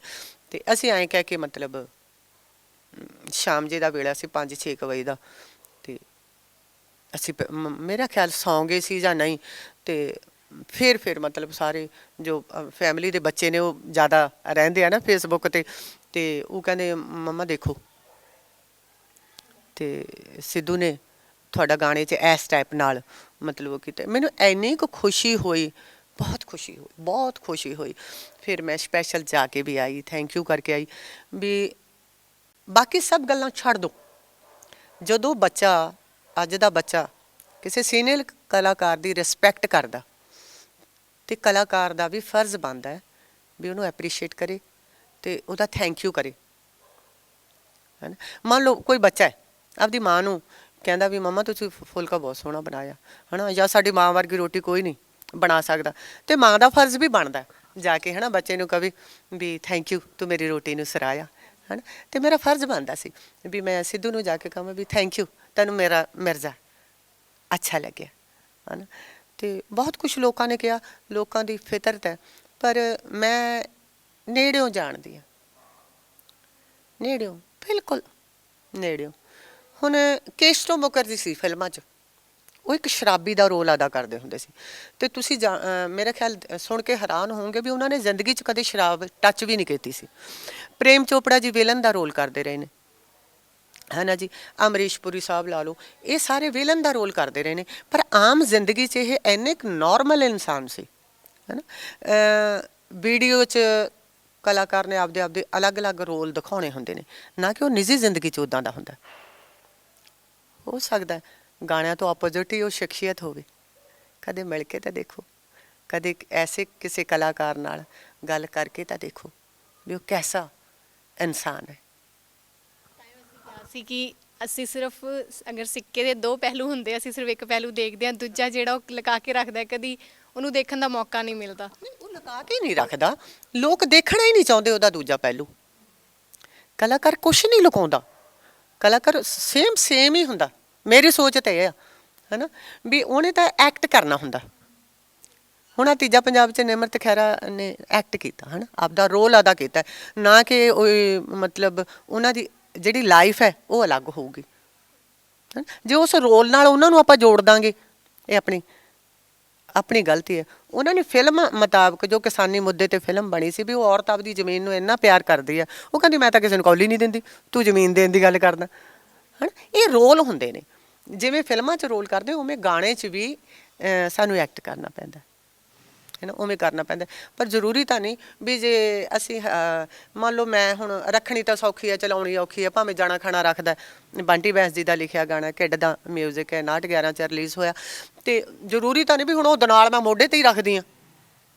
ਉਹ ਇੱਕ ਦਨਾਲ ਵਾਲੇ ਗਾਣਾ ਸੀਗਾ ਵੀ ਇਹ ਰੱਖਣੀ ਸੌਖੀ ਹੈ, ਇਹਨੂੰ ਸਾਹਮਣਾ ਬਹੁਤ ਔਖਾ, ਵੀ ਬੇਮਤਲਬ ਇਹ ਚਲਾਉਣੀ ਵੀ ਨਹੀਂ ਚਾਹੀਦੀ, ਹੈ ਨਾ, ਸਮੇਂ ਸਿਰ ਚਲਾਉਣੀ ਚਾਹੀਦੀ, ਜਦੋਂ ਕਿਤੇ ਲੋੜ ਹੈ ਅਸਲਾ, ਵੀ ਬੇਮਤਲਬ ਨਹੀਂ ਚਲਾਉਣਾ ਚਾਹੀਦਾ। ਅਤੇ ਉਸ ਗਾਣੇ 'ਚ ਮੈਂ ਗਨ ਮੋਢੇ 'ਤੇ ਰੱਖੀ ਹੋਈ ਹੈ, ਇਹਦਾ ਮਤਲਬ ਇਹ ਥੋੜ੍ਹੀ ਹੈ ਵੀ ਮੈਂ ਹੁਣ ਗਨ ਰੱਖ ਕੇ ਲੋਕਾਂ ਨੂੰ ਮਾਰਦੀ ਫਿਰਦੀ ਹਾਂ, ਹੈ ਨਾ। ਆਪਦੀ ਸੋਚ ਨੂੰ ਪੋਜ਼ੀਟਿਵ ਕਰੋ। ਆਪਣੇ 'ਚ ਇੱਕ ਇਹ ਬਹੁਤ ਤਕੜੀ ਗਲਤੀ ਹੈ ਵੀ ਇੱਕ ਕੋਰੇ ਕਾਗਜ਼ 'ਤੇ ਜੇ ਕਾਲਾ ਬਿੰਦੂ ਲਾ ਦਿਓ ਨਾ, ਉਹ ਕੋਰਾ ਕਾਗਜ਼ ਨਹੀਂ ਵੇਖਣਾ, ਆਪਾਂ ਕਾਲਾ ਬਿੰਦੂ ਦੇਖਦੇ ਹਾਂ।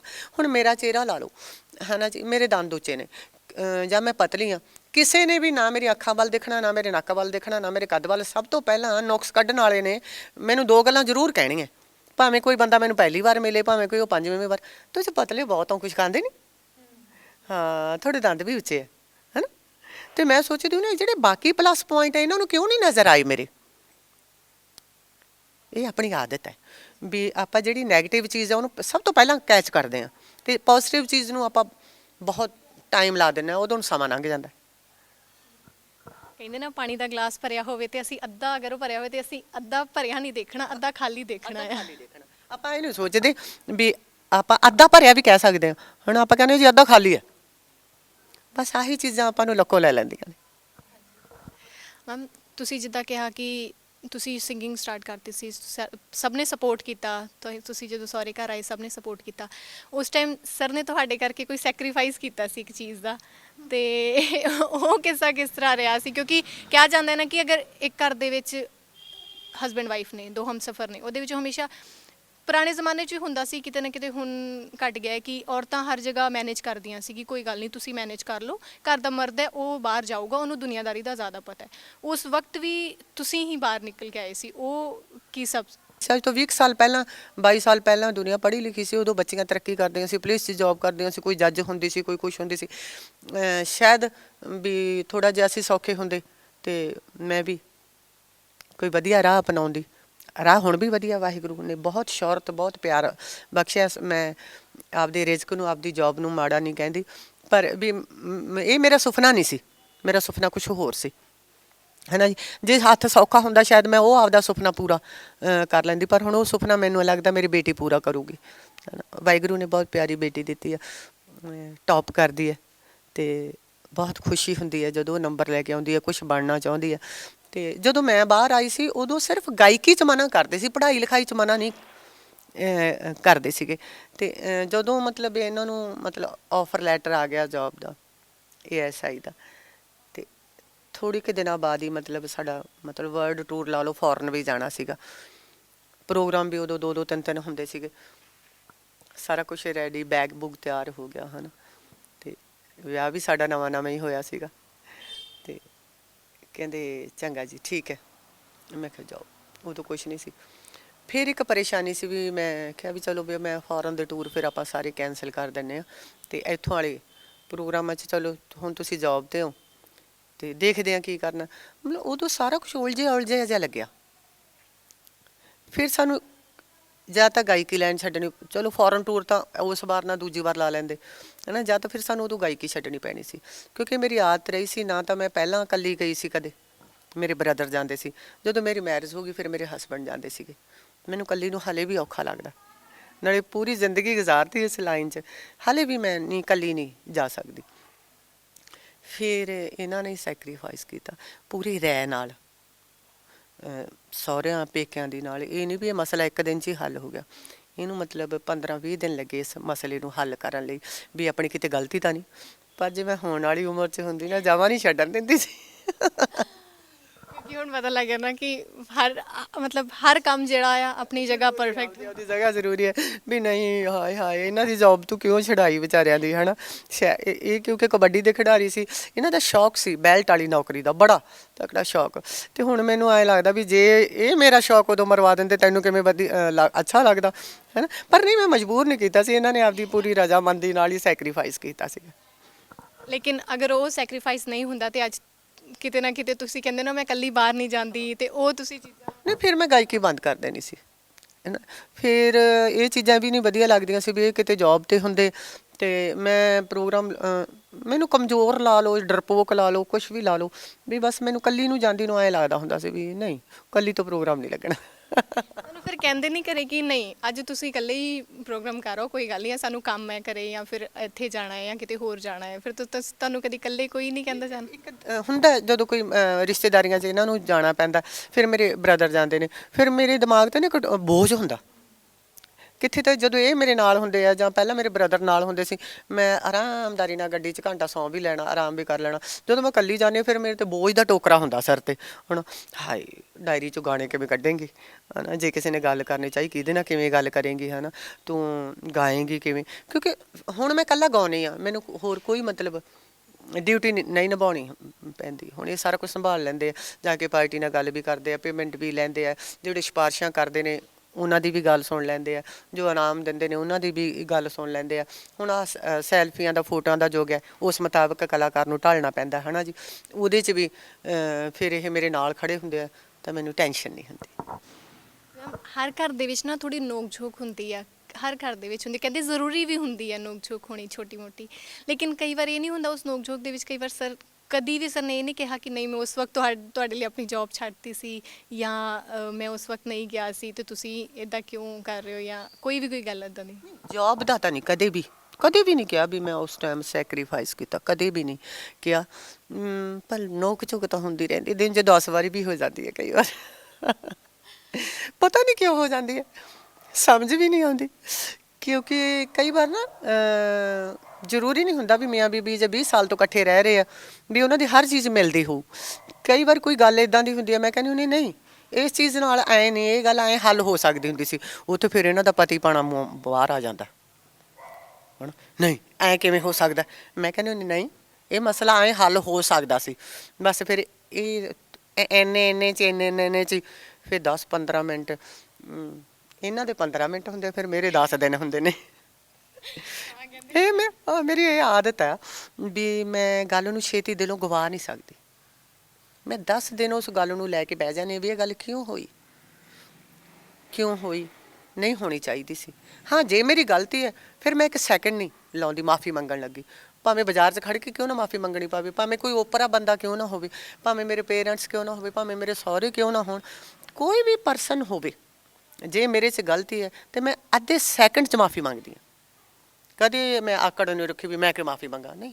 ਮਾਫ਼ੀ ਮੰਗਣ ਨਾਲ ਤਾਂ ਆਪਾਂ ਆਪ ਹਲਕੇ ਹੋ ਜਾਂਦੇ ਹਾਂ, ਦਿਮਾਗ ਸ਼ਾਂਤ ਹੋ ਜਾਂਦਾ, ਨਾਲੇ ਆਪਾਂ ਬਹੁਤ ਵੱਡਾ ਯੁੱਧ ਖਤਮ ਕਰ ਦਿੰਦੇ ਹਾਂ। ਮੈਂ ਆਪਣੀ ਬੇਟੀ ਤੋਂ 50 ਵਾਰ ਗਲਤੀ ਮੰਗੀ ਵੀ ਪੁੱਤ ਕੋਈ ਨਹੀਂ, ਮੰਮਾ ਤੋਂ ਕਿਹਾ ਗਿਆ, ਮੰਮਾ ਤੋਂ ਹੋ ਗਿਆ। ਮੈਮ ਅੱਜ ਤੁਸੀਂ ਬਹੁਤ ਕੁਝ ਦੇਖਿਆ ਹੈ, ਤੁਸੀਂ ਜ਼ਿੰਦਗੀ ਦੇ ਵਿੱਚ ਕਈ ਜਗ੍ਹਾ ਨਿਰਾਸ਼ਾ ਉਤਰਾ ਚੜਾ ਦੇਖਿਆ ਬੇਟਾ। ਮੈਂ ਕਹਿੰਦੀ ਹੁੰਦੀ ਹਾਂ ਜੀ ਵੀ ਮੈਂ ਜੇ ਜ਼ਿੰਦਗੀ 'ਚ ਕਿਤਾਬ ਲਿਖੂੰਗੀ, ਜਿਹੜਾ ਬੰਦਾ ਨਹੀਂ ਕਹੂਗਾ ਯਾਰ ਜਿਹੜੀ ਜਸਵਿੰਦਰ ਸਟੇਜ ਤੇ ਖੜ ਖੜ ਖੜ ਖੜ ਖੜ ਖੜ ਕਰਕੇ ਹੱਸਦੀ ਹੈ, 4 ਘੰਟੇ ਗਾ ਕੇ ਲੋਕਾਂ ਨੂੰ ਨਚਾ ਕਦਾ ਕੇ ਆਉਂਦੀ ਹੈ, ਉਹ ਪਰਸਨ ਅੰਦਰੋਂ ਇੰਨਾ ਖਾਲੀ ਤੇ ਇੰਨਾ ਦੁਖੀ ਹੋ ਸਕਦਾ ਹੈ ਨਾ। ਜ਼ਰੂਰ ਲਿਖੂੰਗੀ। ਮੇਰੀ ਜ਼ਿੰਦਗੀ ਦੇ ਬੜੇ ਉਤਰਾਅ ਚੜਾਅ ਨੇ, ਇੰਨੇ ਕੁ ਦੁੱਖ ਸੁੱਖ ਨੇ ਜਿਹੜੇ ਹਲੇ ਵੀ ਨਾਲ ਹੀ ਚੱਲ ਰਹੇ ਆ। ਜਿੰਨਾ ਮੈਂ ਦੁੱਖਾਂ ਤੋਂ ਪੱਲਾ ਛਡਾਉਣਾ ਚਾਹੁੰਦੀ ਹਾਂ, ਮੈਂ ਕਈ ਵਾਰ ਕਹਿੰਦੀ ਹੁੰਦੀ ਹਾਂ ਬਾਬੇ ਨਾਨਕ ਦੀ ਤੁਸੀਂ ਦੇਖਿਓ ਜਾਂਦੇ ਹੋਏ ਫੋਟੋ ਲੱਗੀ ਆ, ਫਿਰ ਮੈਂ ਉਹ ਆਈ ਝਾਕਦੀ ਹੁੰਦੀ ਹਾਂ ਉਹਦੇ ਮੂੰਹ ਵੱਲ ਵੀ ਹੁਣ ਬਸ ਕਰ ਜਾ, ਹੁਣ ਤੈਨੂੰ ਮੇਰੇ ਤੇ ਤਰਸ ਨਹੀਂ ਆਉਂਦਾ, ਹੁਣ ਬਸ ਕਰ ਜਾ। ਜ਼ਰੂਰੀ ਨਹੀਂ ਵੀ ਆਪਣੇ ਮੇਕਅਪ ਕੀਤੀ ਹੋਈ ਆ, ਆਪਣੇ ਕੱਪੜੇ ਪਾਏ ਹੋਏ ਆ, ਵਧੀਆ ਆਪਾਂ ਵਧੀਆ ਗੱਡੀ 'ਤੇ ਆ ਅਤੇ ਆਪਣੇ ਅੰਦਰ ਨਹੀਂ। ਕਈ ਵਾਰ ਤਾਂ ਜਦੋਂ ਸਟੇਜ 'ਤੇ ਜਾਈਦਾ, ਪਹਿਲਾਂ ਗੀਤ ਜਾ ਕੇ ਗਾਈਦਾ, ਉਦੋਂ ਪਤਾ ਨਹੀਂ ਘਰੋਂ ਕਿੱਡਾ ਕੁ ਮਹਾਂ ਯੁੱਧ ਲੈ ਕੇ ਦਿਮਾਗ 'ਚ ਅਤੇ ਦਿਲ 'ਚ ਹੁੰਦਾ, ਅਤੇ ਉੱਧਰੋਂ ਤਾਂ ਗਾਈ ਜਾਈਦੇ ਹੁੰਦਾ ਅਤੇ ਉੱਧਰੋਂ ਉਹ ਯੁੱਧ ਅੰਦਰ ਚੱਲ ਰਿਹਾ ਹੁੰਦਾ ਹੈ ਨਾ ਜੀ। ਅਤੇ ਕੁਛ ਮੈਂ ਇਹ ਗੱਲ ਕਰਨਾ ਚਾਹੁੰਦੀ, ਮੈਂ ਜਿਹੜੀ ਆਮ ਫੇਸਬੁੱਕ 'ਤੇ ਆਮ ਪੜ੍ਹਦੀ ਹਾਂ ਵੀ ਮੰਨ ਲਓ ਕੋਈ ਵੱਡਾ ਬੰਦਾ, ਕੋਈ ਵੀ ਐਨੀਥਿੰਗ, ਕੋਈ ਵੀ ਹੈ, ਉਹਦੇ ਭਾਣਜੇ ਨੇ, ਉਹਦੇ ਭਤੀਜੇ ਨੇ, ਜਾਂ ਅੱਗੋਂ ਉਹਦੀ ਰਿਸ਼ਤੇਦਾਰੀ ਨੇ ਕਿਸੇ ਨੇ ਗਲਤੀ ਕਰਤੀ, ਤੁਸੀਂ ਮੀਡੀਆ ਵਾਲੇ ਹੋ ਫੀਲ ਨਾ ਕਰਿਓ, ਤੁਸੀਂ ਪਤਾ ਕੀ ਲਿਖਦੇ ਹੋ, ਅਗਲੇ ਬੰਦੇ ਦਾ ਨਾਂ ਘੱਟ ਲਿਖੋਗੇ, ਜਿਹਦਾ ਉਹ ਭਤੀਜਾ ਭਾਣਜਾ ਜਾਂ ਭਰਾ ਹੈ ਜਾਂ ਕੁਛ ਵੀ ਹੈ, ਐਨੀਥਿੰਗ ਕੋਈ ਵੀ ਰਿਸ਼ਤਾ, ਚਾਚਾ ਤਾਇਆ, ਤੁਸੀਂ ਜਿਹਦਾ ਨਾਂ ਹੈ ਉਹਦਾ ਨਾਂ ਜ਼ਿਆਦਾ ਲਿਖੋਗੇ। ਹਾਲਾਂਕਿ ਉਹਨੂੰ ਤਾਂ ਵਿਚਾਰੇ ਨੂੰ ਪਤਾ ਹੀ ਨਹੀਂ ਹੁੰਦਾ ਵੀ ਉਹਦੀ ਰਿਸ਼ਤੇਦਾਰੀ 'ਚ ਕਿਹਨੇ ਗਲਤੀ ਕਰਤੀ। ਅਤੇ ਇਹ ਚੀਜ਼ਾਂ ਮੇਰੇ ਨਾਲ ਬਹੁਤ ਵਾਰ ਹੋਈਆਂ ਨੇ ਹੈ ਨਾ।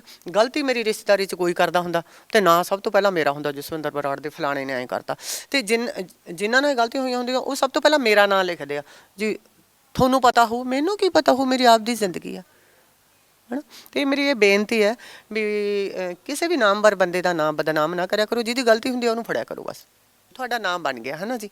ਹੁਣ ਤੁਸੀਂ ਇੱਥੇ ਇੰਟਰਵਿਊ ਕਰੀ ਜਾਂਦੇ ਹੋ, ਤੁਹਾਡੇ ਪਿੱਛੇ ਰਿਸ਼ਤੇਦਾਰੀ 'ਚ ਕਿਹਨੇ ਕੀ ਕਰਤਾ, ਤੁਹਾਡਾ ਤਾਂ ਉਹਦੇ 'ਚ ਕੋਈ ਕਸੂਰ ਨਹੀਂ ਨਾ ਹੈ ਨਾ। ਅਤੇ ਕੱਲ੍ਹ ਨੂੰ ਮੈਂ ਖਬਰ ਲਾਵਾਂ ਜੀ ਤੁਹਾਡਾ ਰਿਸ਼ਤੇਦਾਰ ਹੁਣ 20 ਵਾਰੀ ਤੁਹਾਡਾ ਨਾਂ ਅਤੇ 1 ਵਾਰੀ ਉਹਦਾ ਨਾਂ, ਅਤੇ ਇਹਦੇ ਨਾਲ ਕੀ ਹੁੰਦਾ ਵੀ ਦੁੱਖ ਲੱਗਦਾ। ਅਤੇ ਥੋੜ੍ਹਾ ਜਿਹਾ ਕਈ ਵਾਰ ਆਪਾਂ ਉੱਤੇ ਗੱਲ ਇਹੋ ਜਿਹੀ ਲਿਖ ਦਿੰਦੇ ਹਾਂ ਹੈ ਨਾ ਵੀ ਅਗਲਾ ਖੋਲੂਗਾ ਦੇਖੂਗਾ, ਅਤੇ ਨਹੀਂ, ਇਹ ਖੋਲ੍ਹਣ ਦੇਖਣ 'ਚ ਹੀ ਕਈ ਵਾਰ ਮੂਹਰਲੇ ਬੰਦੇ ਦਾ ਬਹੁਤ ਵੱਡਾ ਲਾਸ ਹੋ ਜਾਂਦਾ।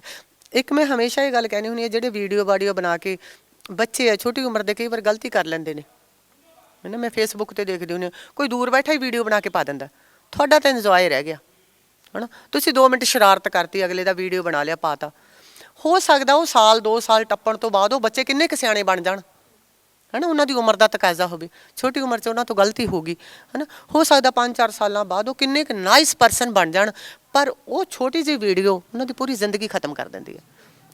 ਕਿਸੇ ਦੀ ਗਲਤੀ ਨੂੰ ਮਾफ़ ਕਰਨਾ, ਕਿਸੇ ਦੀ ਗਲਤੀ ਨੂੰ ਕੱਜਣਾ ਹੀ ਧਰਮ ਹੈ, ਨਾ ਕਿ ਕਿਸੇ ਦੀ ਗਲਤੀ ਨੂੰ ਫੇਸਬੁੱਕ 'ਤੇ ਪਾ ਕੇ ਅਤੇ ਥੱਲੇ ਵੱਡੇ ਵੱਡੀਆਂ ਲਾਈਨਾਂ ਲਿਖਣੀਆਂ, ਆਹ ਵੇਖੋ ਜੀ ਫਲਾਣੇ ਦੀ ਔਲਾਦ ਆਹ ਕਰਦੀ ਫਿਰਦੀ ਹੈ, ਇਹ ਚੀਜ਼ਾਂ ਵਧੀਆ ਨਹੀਂ। ਬਿਲਕੁਲ ਮੈਮ, ਅਸੀਂ ਗੱਲ ਕਰ ਰਹੇ ਸੀ ਜਿੱਦਾਂ ਹਰ ਚੀਜ਼ ਤੁਸੀਂ ਜ਼ਿੰਦਗੀ 'ਚ ਦੇਖੀ, ਉਤਾਰ ਚੜਾਵ ਦੇਖੇ ਨੇ, ਉਹਨਾਂ ਚੀਜ਼ਾਂ ਤੋਂ ਤੁਸੀਂ ਬਾਹਰ ਵੀ ਨਿਕਲੇ ਹੋ, ਤੁਸੀਂ ਅੱਜ ਸਾਨੂੰ ਬਹੁਤ ਖੁਸ਼ੀ ਹੁੰਦੀ ਹੈ ਤੁਹਾਨੂੰ ਠੀਕ ਦੇਖਦੇ ਹਾਂ। ਸੋਚੋਗੇ ਵੀ ਮੈਂ ਜਦੋਂ ਪੜ੍ਹਦੀ ਹੁੰਦੀ ਸੀ ਉਦੋਂ ਨਾ ਕਾਲੇ ਸ਼ਾਲ ਦਾ ਬੜਾ ਰਿਵਾਜ ਹੁੰਦਾ ਸੀ। ਮੈਂ ਪੂਰੀ ਲਾਈਫ ਆਪਦੀ 10ਵੀਂ 11ਵੀਂ ਤੱਕ ਇਹ ਲਾ ਲਓ ਵੀ ਮੈਨੂੰ ਡਰੈਸ ਨਾਲ ਦੀ ਕੋਟੀ ਨਹੀਂ ਮਿਲੀ ਸੀ। ਕਾਲਾ ਸ਼ਾਲ ਹੁੰਦਾ ਸੀ ਸਾਨੂੰ ਮਤਲਬ ਸਕੂਲ ਵੱਲੋਂ, ਅਤੇ ਮੈਂ ਪੂਰੀ ਜਵਾਨੀ 'ਚ ਜਦ ਤੱਕ ਇਸ ਲਾਈਨ 'ਚ ਨਹੀਂ ਆਈ ਮੈਂ ਕਾਲਾ ਸ਼ਾਲ, ਤੁਸੀਂ ਨੋਟ ਕਰਿਓ ਮੈਂ ਕਾਲਾ ਰੰਗ ਬਹੁਤ ਪਾਉਂਦੀ ਹਾਂ, ਮੈਨੂੰ ਕਾਲਾ ਬਹੁਤ ਪਸੰਦ ਹੈ। ਬਚਪਨ 'ਚ ਵੀ ਮੈਨੂੰ ਕਾਲਾ ਪਸੰਦ ਸੀ, ਅਤੇ ਮੈਂ ਕੀ ਕਰਨਾ, ਮੇਰੇ ਕੋਲ ਕਾਲਾ ਸ਼ਾਲ ਤਾਂ ਹੁੰਦਾ ਨਹੀਂ ਸੀ, ਪਰ ਮੇਰੀਆਂ ਫਰੈਂਡ ਬੜੀਆਂ ਅੱਛੀਆਂ ਹੁੰਦੀਆਂ ਸੀਗੀਆਂ। 2-3 ਫਰੈਂਡ ਤਾਂ ਮੇਰੀਆਂ ਕੈਨੇਡਾ 'ਚ ਹੀ ਨੇ, ਹੁਣ ਇੱਧਰ ਇੱਕ ਡਾਕਟਰ ਹੈ ਨਵਪ੍ਰੀਤ ਕੈਂਥ, ਉਹਨਾਂ ਦੀਆਂ ਬੇਟੀਆਂ ਵੀ ਡਾਕਟਰ ਨੇ, ਕਰ ਰਹੀਆਂ ਨੇ, ਇੱਕ DMC 'ਚ ਇੱਕ PGI 'ਚ। ਅਤੇ ਮੈਂ ਕੀ ਕਰਨਾ 2 ਕੁ ਘੰਟੇ ਸਕੂਲ 'ਚ ਹੀ ਸ਼ਾਲ ਉਹਨਾਂ ਦਾ ਲੈ ਕੇ ਆਪਦਾ ਸ਼ੌਕ ਪੂਰਾ ਕਰ ਲੈਣਾ। ਦੇਖੋ ਜਿਹੜੇ ਬੱਚਿਆਂ ਨੇ ਆਹ ਟਾਈਮ ਕੱਢੇ ਨੇ, ਅਤੇ ਹੁਣ ਮਹਾਰਾਜ ਨੇ ਸਾਰਾ ਕੁਛ ਦੇਤਾ, ਪਰ ਜਿਹੜਾ ਹੁਣ ਬਹੁਤ ਕੁਛ ਆ ਗਿਆ, ਪਰ ਜਦੋਂ ਕੋਈ ਉਮਰ ਹੁੰਦੀ ਆ ਨਾ, ਜਦੋਂ ਉਦੋਂ ਉਹ ਚੀਜ਼ ਉਹ ਨਹੀਂ ਮਿਲਦੀ, ਫਿਰ ਬੱਚਿਆਂ ਨੂੰ ਸ਼ਿਕਸ਼ਾ ਦੇਈਦੀ ਹੈ ਵੀ ਜਦੋਂ ਮਹਾਰਾਜ ਟਾਈਮ ਦੇ ਦੇ, ਜਦੋਂ ਮਹਾਰਾਜ ਪੈਸਾ ਦੇ ਦੇ, ਜਦੋਂ ਮਹਾਰਾਜ ਸ਼ੌਹਰਤ ਦੇ ਦੇ, ਇਹਨੂੰ ਬੇਟਾ ਸੰਭਾਲ ਕੇ ਰੱਖੋ, ਇਹ ਬਾਰ ਬਾਰ ਨਹੀਂ ਮਿਲਦੀ। ਕਿਉਂਕਿ ਇਹ ਪੈਸੇ ਦੀ ਕਮੀ, ਇਹ ਤੰਗੀ, ਇਹ ਉਤਾਰ ਚੜ੍ਹਾਅ ਮੈਂ ਵੇਖੇ ਨੇ ਆਪਦੀ ਲਾਈਫ 'ਚ। ਬੰਦਾ ਕਿਵੇਂ ਕਿਸੇ ਚੀਜ਼ ਨੂੰ ਤਰਸਦਾ। ਮੇਰੇ ਮੰਮਾ ਨੇ ਨਾ ਕਈ ਵਾਰ ਟ੍ਰੇਨ 'ਚ ਬਹਿਣਾ ਤੇ ਬੁੜੀਆਂ ਦੇ ਨੱਕਾਂ ਵਾਲੀ ਝਾਕੀ ਜਾਣਾ। ਮੈਂ ਸੈਂਸਿਟਿਵ ਬਹੁਤ ਸੀ ਤੇ ਉਹਨਾਂ ਨੇ ਪੁੱਛਣਾ, ਹੈ ਭੈਣ ਜੀ ਆ ਜਿਹੜੇ ਤੁਹਾਡਾ ਕੋਕਾ ਪਾਇਆ ਕਿੰਨੇ ਦਾ ਬਣੇ? ਤੇ ਹੁਣ ਉਹ ਮੂਹਰਲੀ ਲੇਡੀ ਨੇ ਉਦੋਂ ਪਤਾ ਨਹੀਂ ਕਿੰਨੇ ਦਾ ਕਹਿਣਾ, ਮੇਰੇ ਇੰਨਾ ਕੁ ਤਾਂ ਯਾਦ ਨਹੀਂ। ਫਿਰ ਮੇਰੇ ਮੰਮਾ ਨੇ ਐਂ ਕਰਕੇ ਬਹਿ ਜਾਣਾ। ਫਿਰ ਮੈਂ ਆਪਦੀ ਮੰਮਾ ਦੇ ਮੂੰਹ ਵੱਲ ਝਾਕਦੀ, ਕਿਉਂਕਿ ਉਦੋਂ ਲੋਕਾਂ ਦੇ ਕਪਾਹ ਨਰਮੇ ਵੀ ਚੁਗੇ ਸੀਗੇ। ਤੇ ਮੈਂ ਇੱਕ ਗੱਲ ਹਮੇਸ਼ਾ ਸੋਚਦੀ ਹੁੰਦੀ ਸੀ ਵੀ ਜਦੋਂ ਮੇਰੇ ਕੋਲੇ ਪੈਸੇ ਆ ਗਏ ਨਾ, ਮੇਰੀ ਮੰਮੀ ਨੂੰ ਮੈਂ ਵੱਡਾ ਸਾਰਾ ਕੋਕਾ ਬਣਾ ਕੇ ਦਊਂ। ਤੇ ਸੱਚੀ ਮੈਂ 7 ਨਾਗਾਂ ਦਾ ਕੋਕਾ ਆਪਦੀ ਮੰਮਾ ਨੂੰ ਬਣਾ ਕੇ ਦਿੱਤਾ। ਕੰਨਾਂ ਨੂੰ ਵਾਲੀਆਂ ਬਣਾ ਕੇ ਦਿੱਤੀਆਂ, ਮੋਟੀ ਸਾਰੀ ਚੇਨ ਐਡੇ ਸਾਰੇ ਪੈਂਡਲ ਵਾਲੀ ਜਿਹੜੀ ਧੁੰਨੀ ਤੱਕ ਲਟਕਦੀ ਸੀ। ਮੇਰੀ ਮੰਮੀ ਨੂੰ ਸੋਨੇ ਦਾ ਬਹੁਤ ਸ਼ੌਕ, ਬਹੁਤ ਸ਼ੌਕ। ਤੇ ਮੈਂ ਹਰ ਉਹ ਸ਼ੈ ਆਪਦੀ ਮਾਂ ਨੂੰ ਪਵਾਈ ਜਿਹਦਾ ਸ਼ੌਕ ਸੀ। ਹਰ ਜਿੰਨਾ ਕੁ ਮੇਰੇ ਪਾਪਾ ਪਾਉਂਦੇ ਸੀ, ਮੇਰੇ ਪਾਪਾ ਨੂੰ ਕੜਾ ਸੋਨੇ ਦਾ ਤੇ ਘੜੀ ਦਾ ਬੜਾ ਸ਼ੌਕ ਹੁੰਦਾ ਸੀ। ਤੇ ਸਭ ਤੋਂ ਪਹਿਲਾਂ ਮੈਂ ਜਦੋਂ ਵੀ ਮੇਰੇ ਕੋਲੇ ਫੋਰਨ ਟੂਰ ਹੁੰਦਾ ਜਾਂ ਮੈਂ ਪੈਸੇ ਲਾਉਂਦੀ, ਸਭ ਤੋਂ ਪਹਿਲਾਂ ਇਹ ਮੈਂ ਦੋਨੇ ਚੀਜ਼ਾਂ ਖਰੀਦਦੀ। ਸਵੈਟਰ ਵਧੀਆ ਵਧੀਆ ਮੈਂ ਆਪਦੇ ਪਾਪਾ ਲਈ ਲੈਣੇ, ਕੁੜਤੇ ਪਜਾਮੇ ਜ਼ਿਆਦਾ ਪਾਉਂਦੇ ਸੀ, ਉਹਨਾਂ ਨਾਲ ਦੀਆਂ ਪੱਗਾਂ ਲੈਣੀਆਂ। ਬਸ ਉਦੋਂ ਮੈਨੂੰ ਐਂ ਹੁੰਦਾ ਸੀ ਵੀ ਮੈਂ ਜਦੋਂ ਆਪਦੇ ਭੈਣ ਭਰਾਵਾਂ ਲਈ ਸਾਰਾ ਚੀਜ਼ ਸਮਾਨ ਲੈ ਕੇ ਆਉਂਦੀ। ਇੱਕ ਜਦੋਂ ਮੈਂ ਆਪਦੀ ਬੇਟੀ ਨੂੰ ਵੀ ਦੱਸਦੀ ਹੁੰਦੀ ਵੀ ਪੁੱਤ ਤੁਸੀਂ ਗੋਲ ਗੱਪੇ ਖਾ ਰਹੇ ਹੋ, ਤੁਸੀਂ ਰੇਹੜੀ 'ਤੇ ਜੂਸ ਪੀ ਰਹੇ ਹੋ, ਆਈਸਕ੍ਰੀਮ ਖਾ ਰਹੇ ਹੋ, ਤੁਹਾਡੇ ਆਲੇ ਦੁਆਲੇ ਕੋਈ ਬੱਚਾ ਤੁਹਾਡੇ ਮੂੰਹ ਵੱਲ ਐਂ ਝਾਕ ਰਿਹਾ ਨਾ, ਜੂਠੀ ਨਹੀਂ ਦੇਣੀ।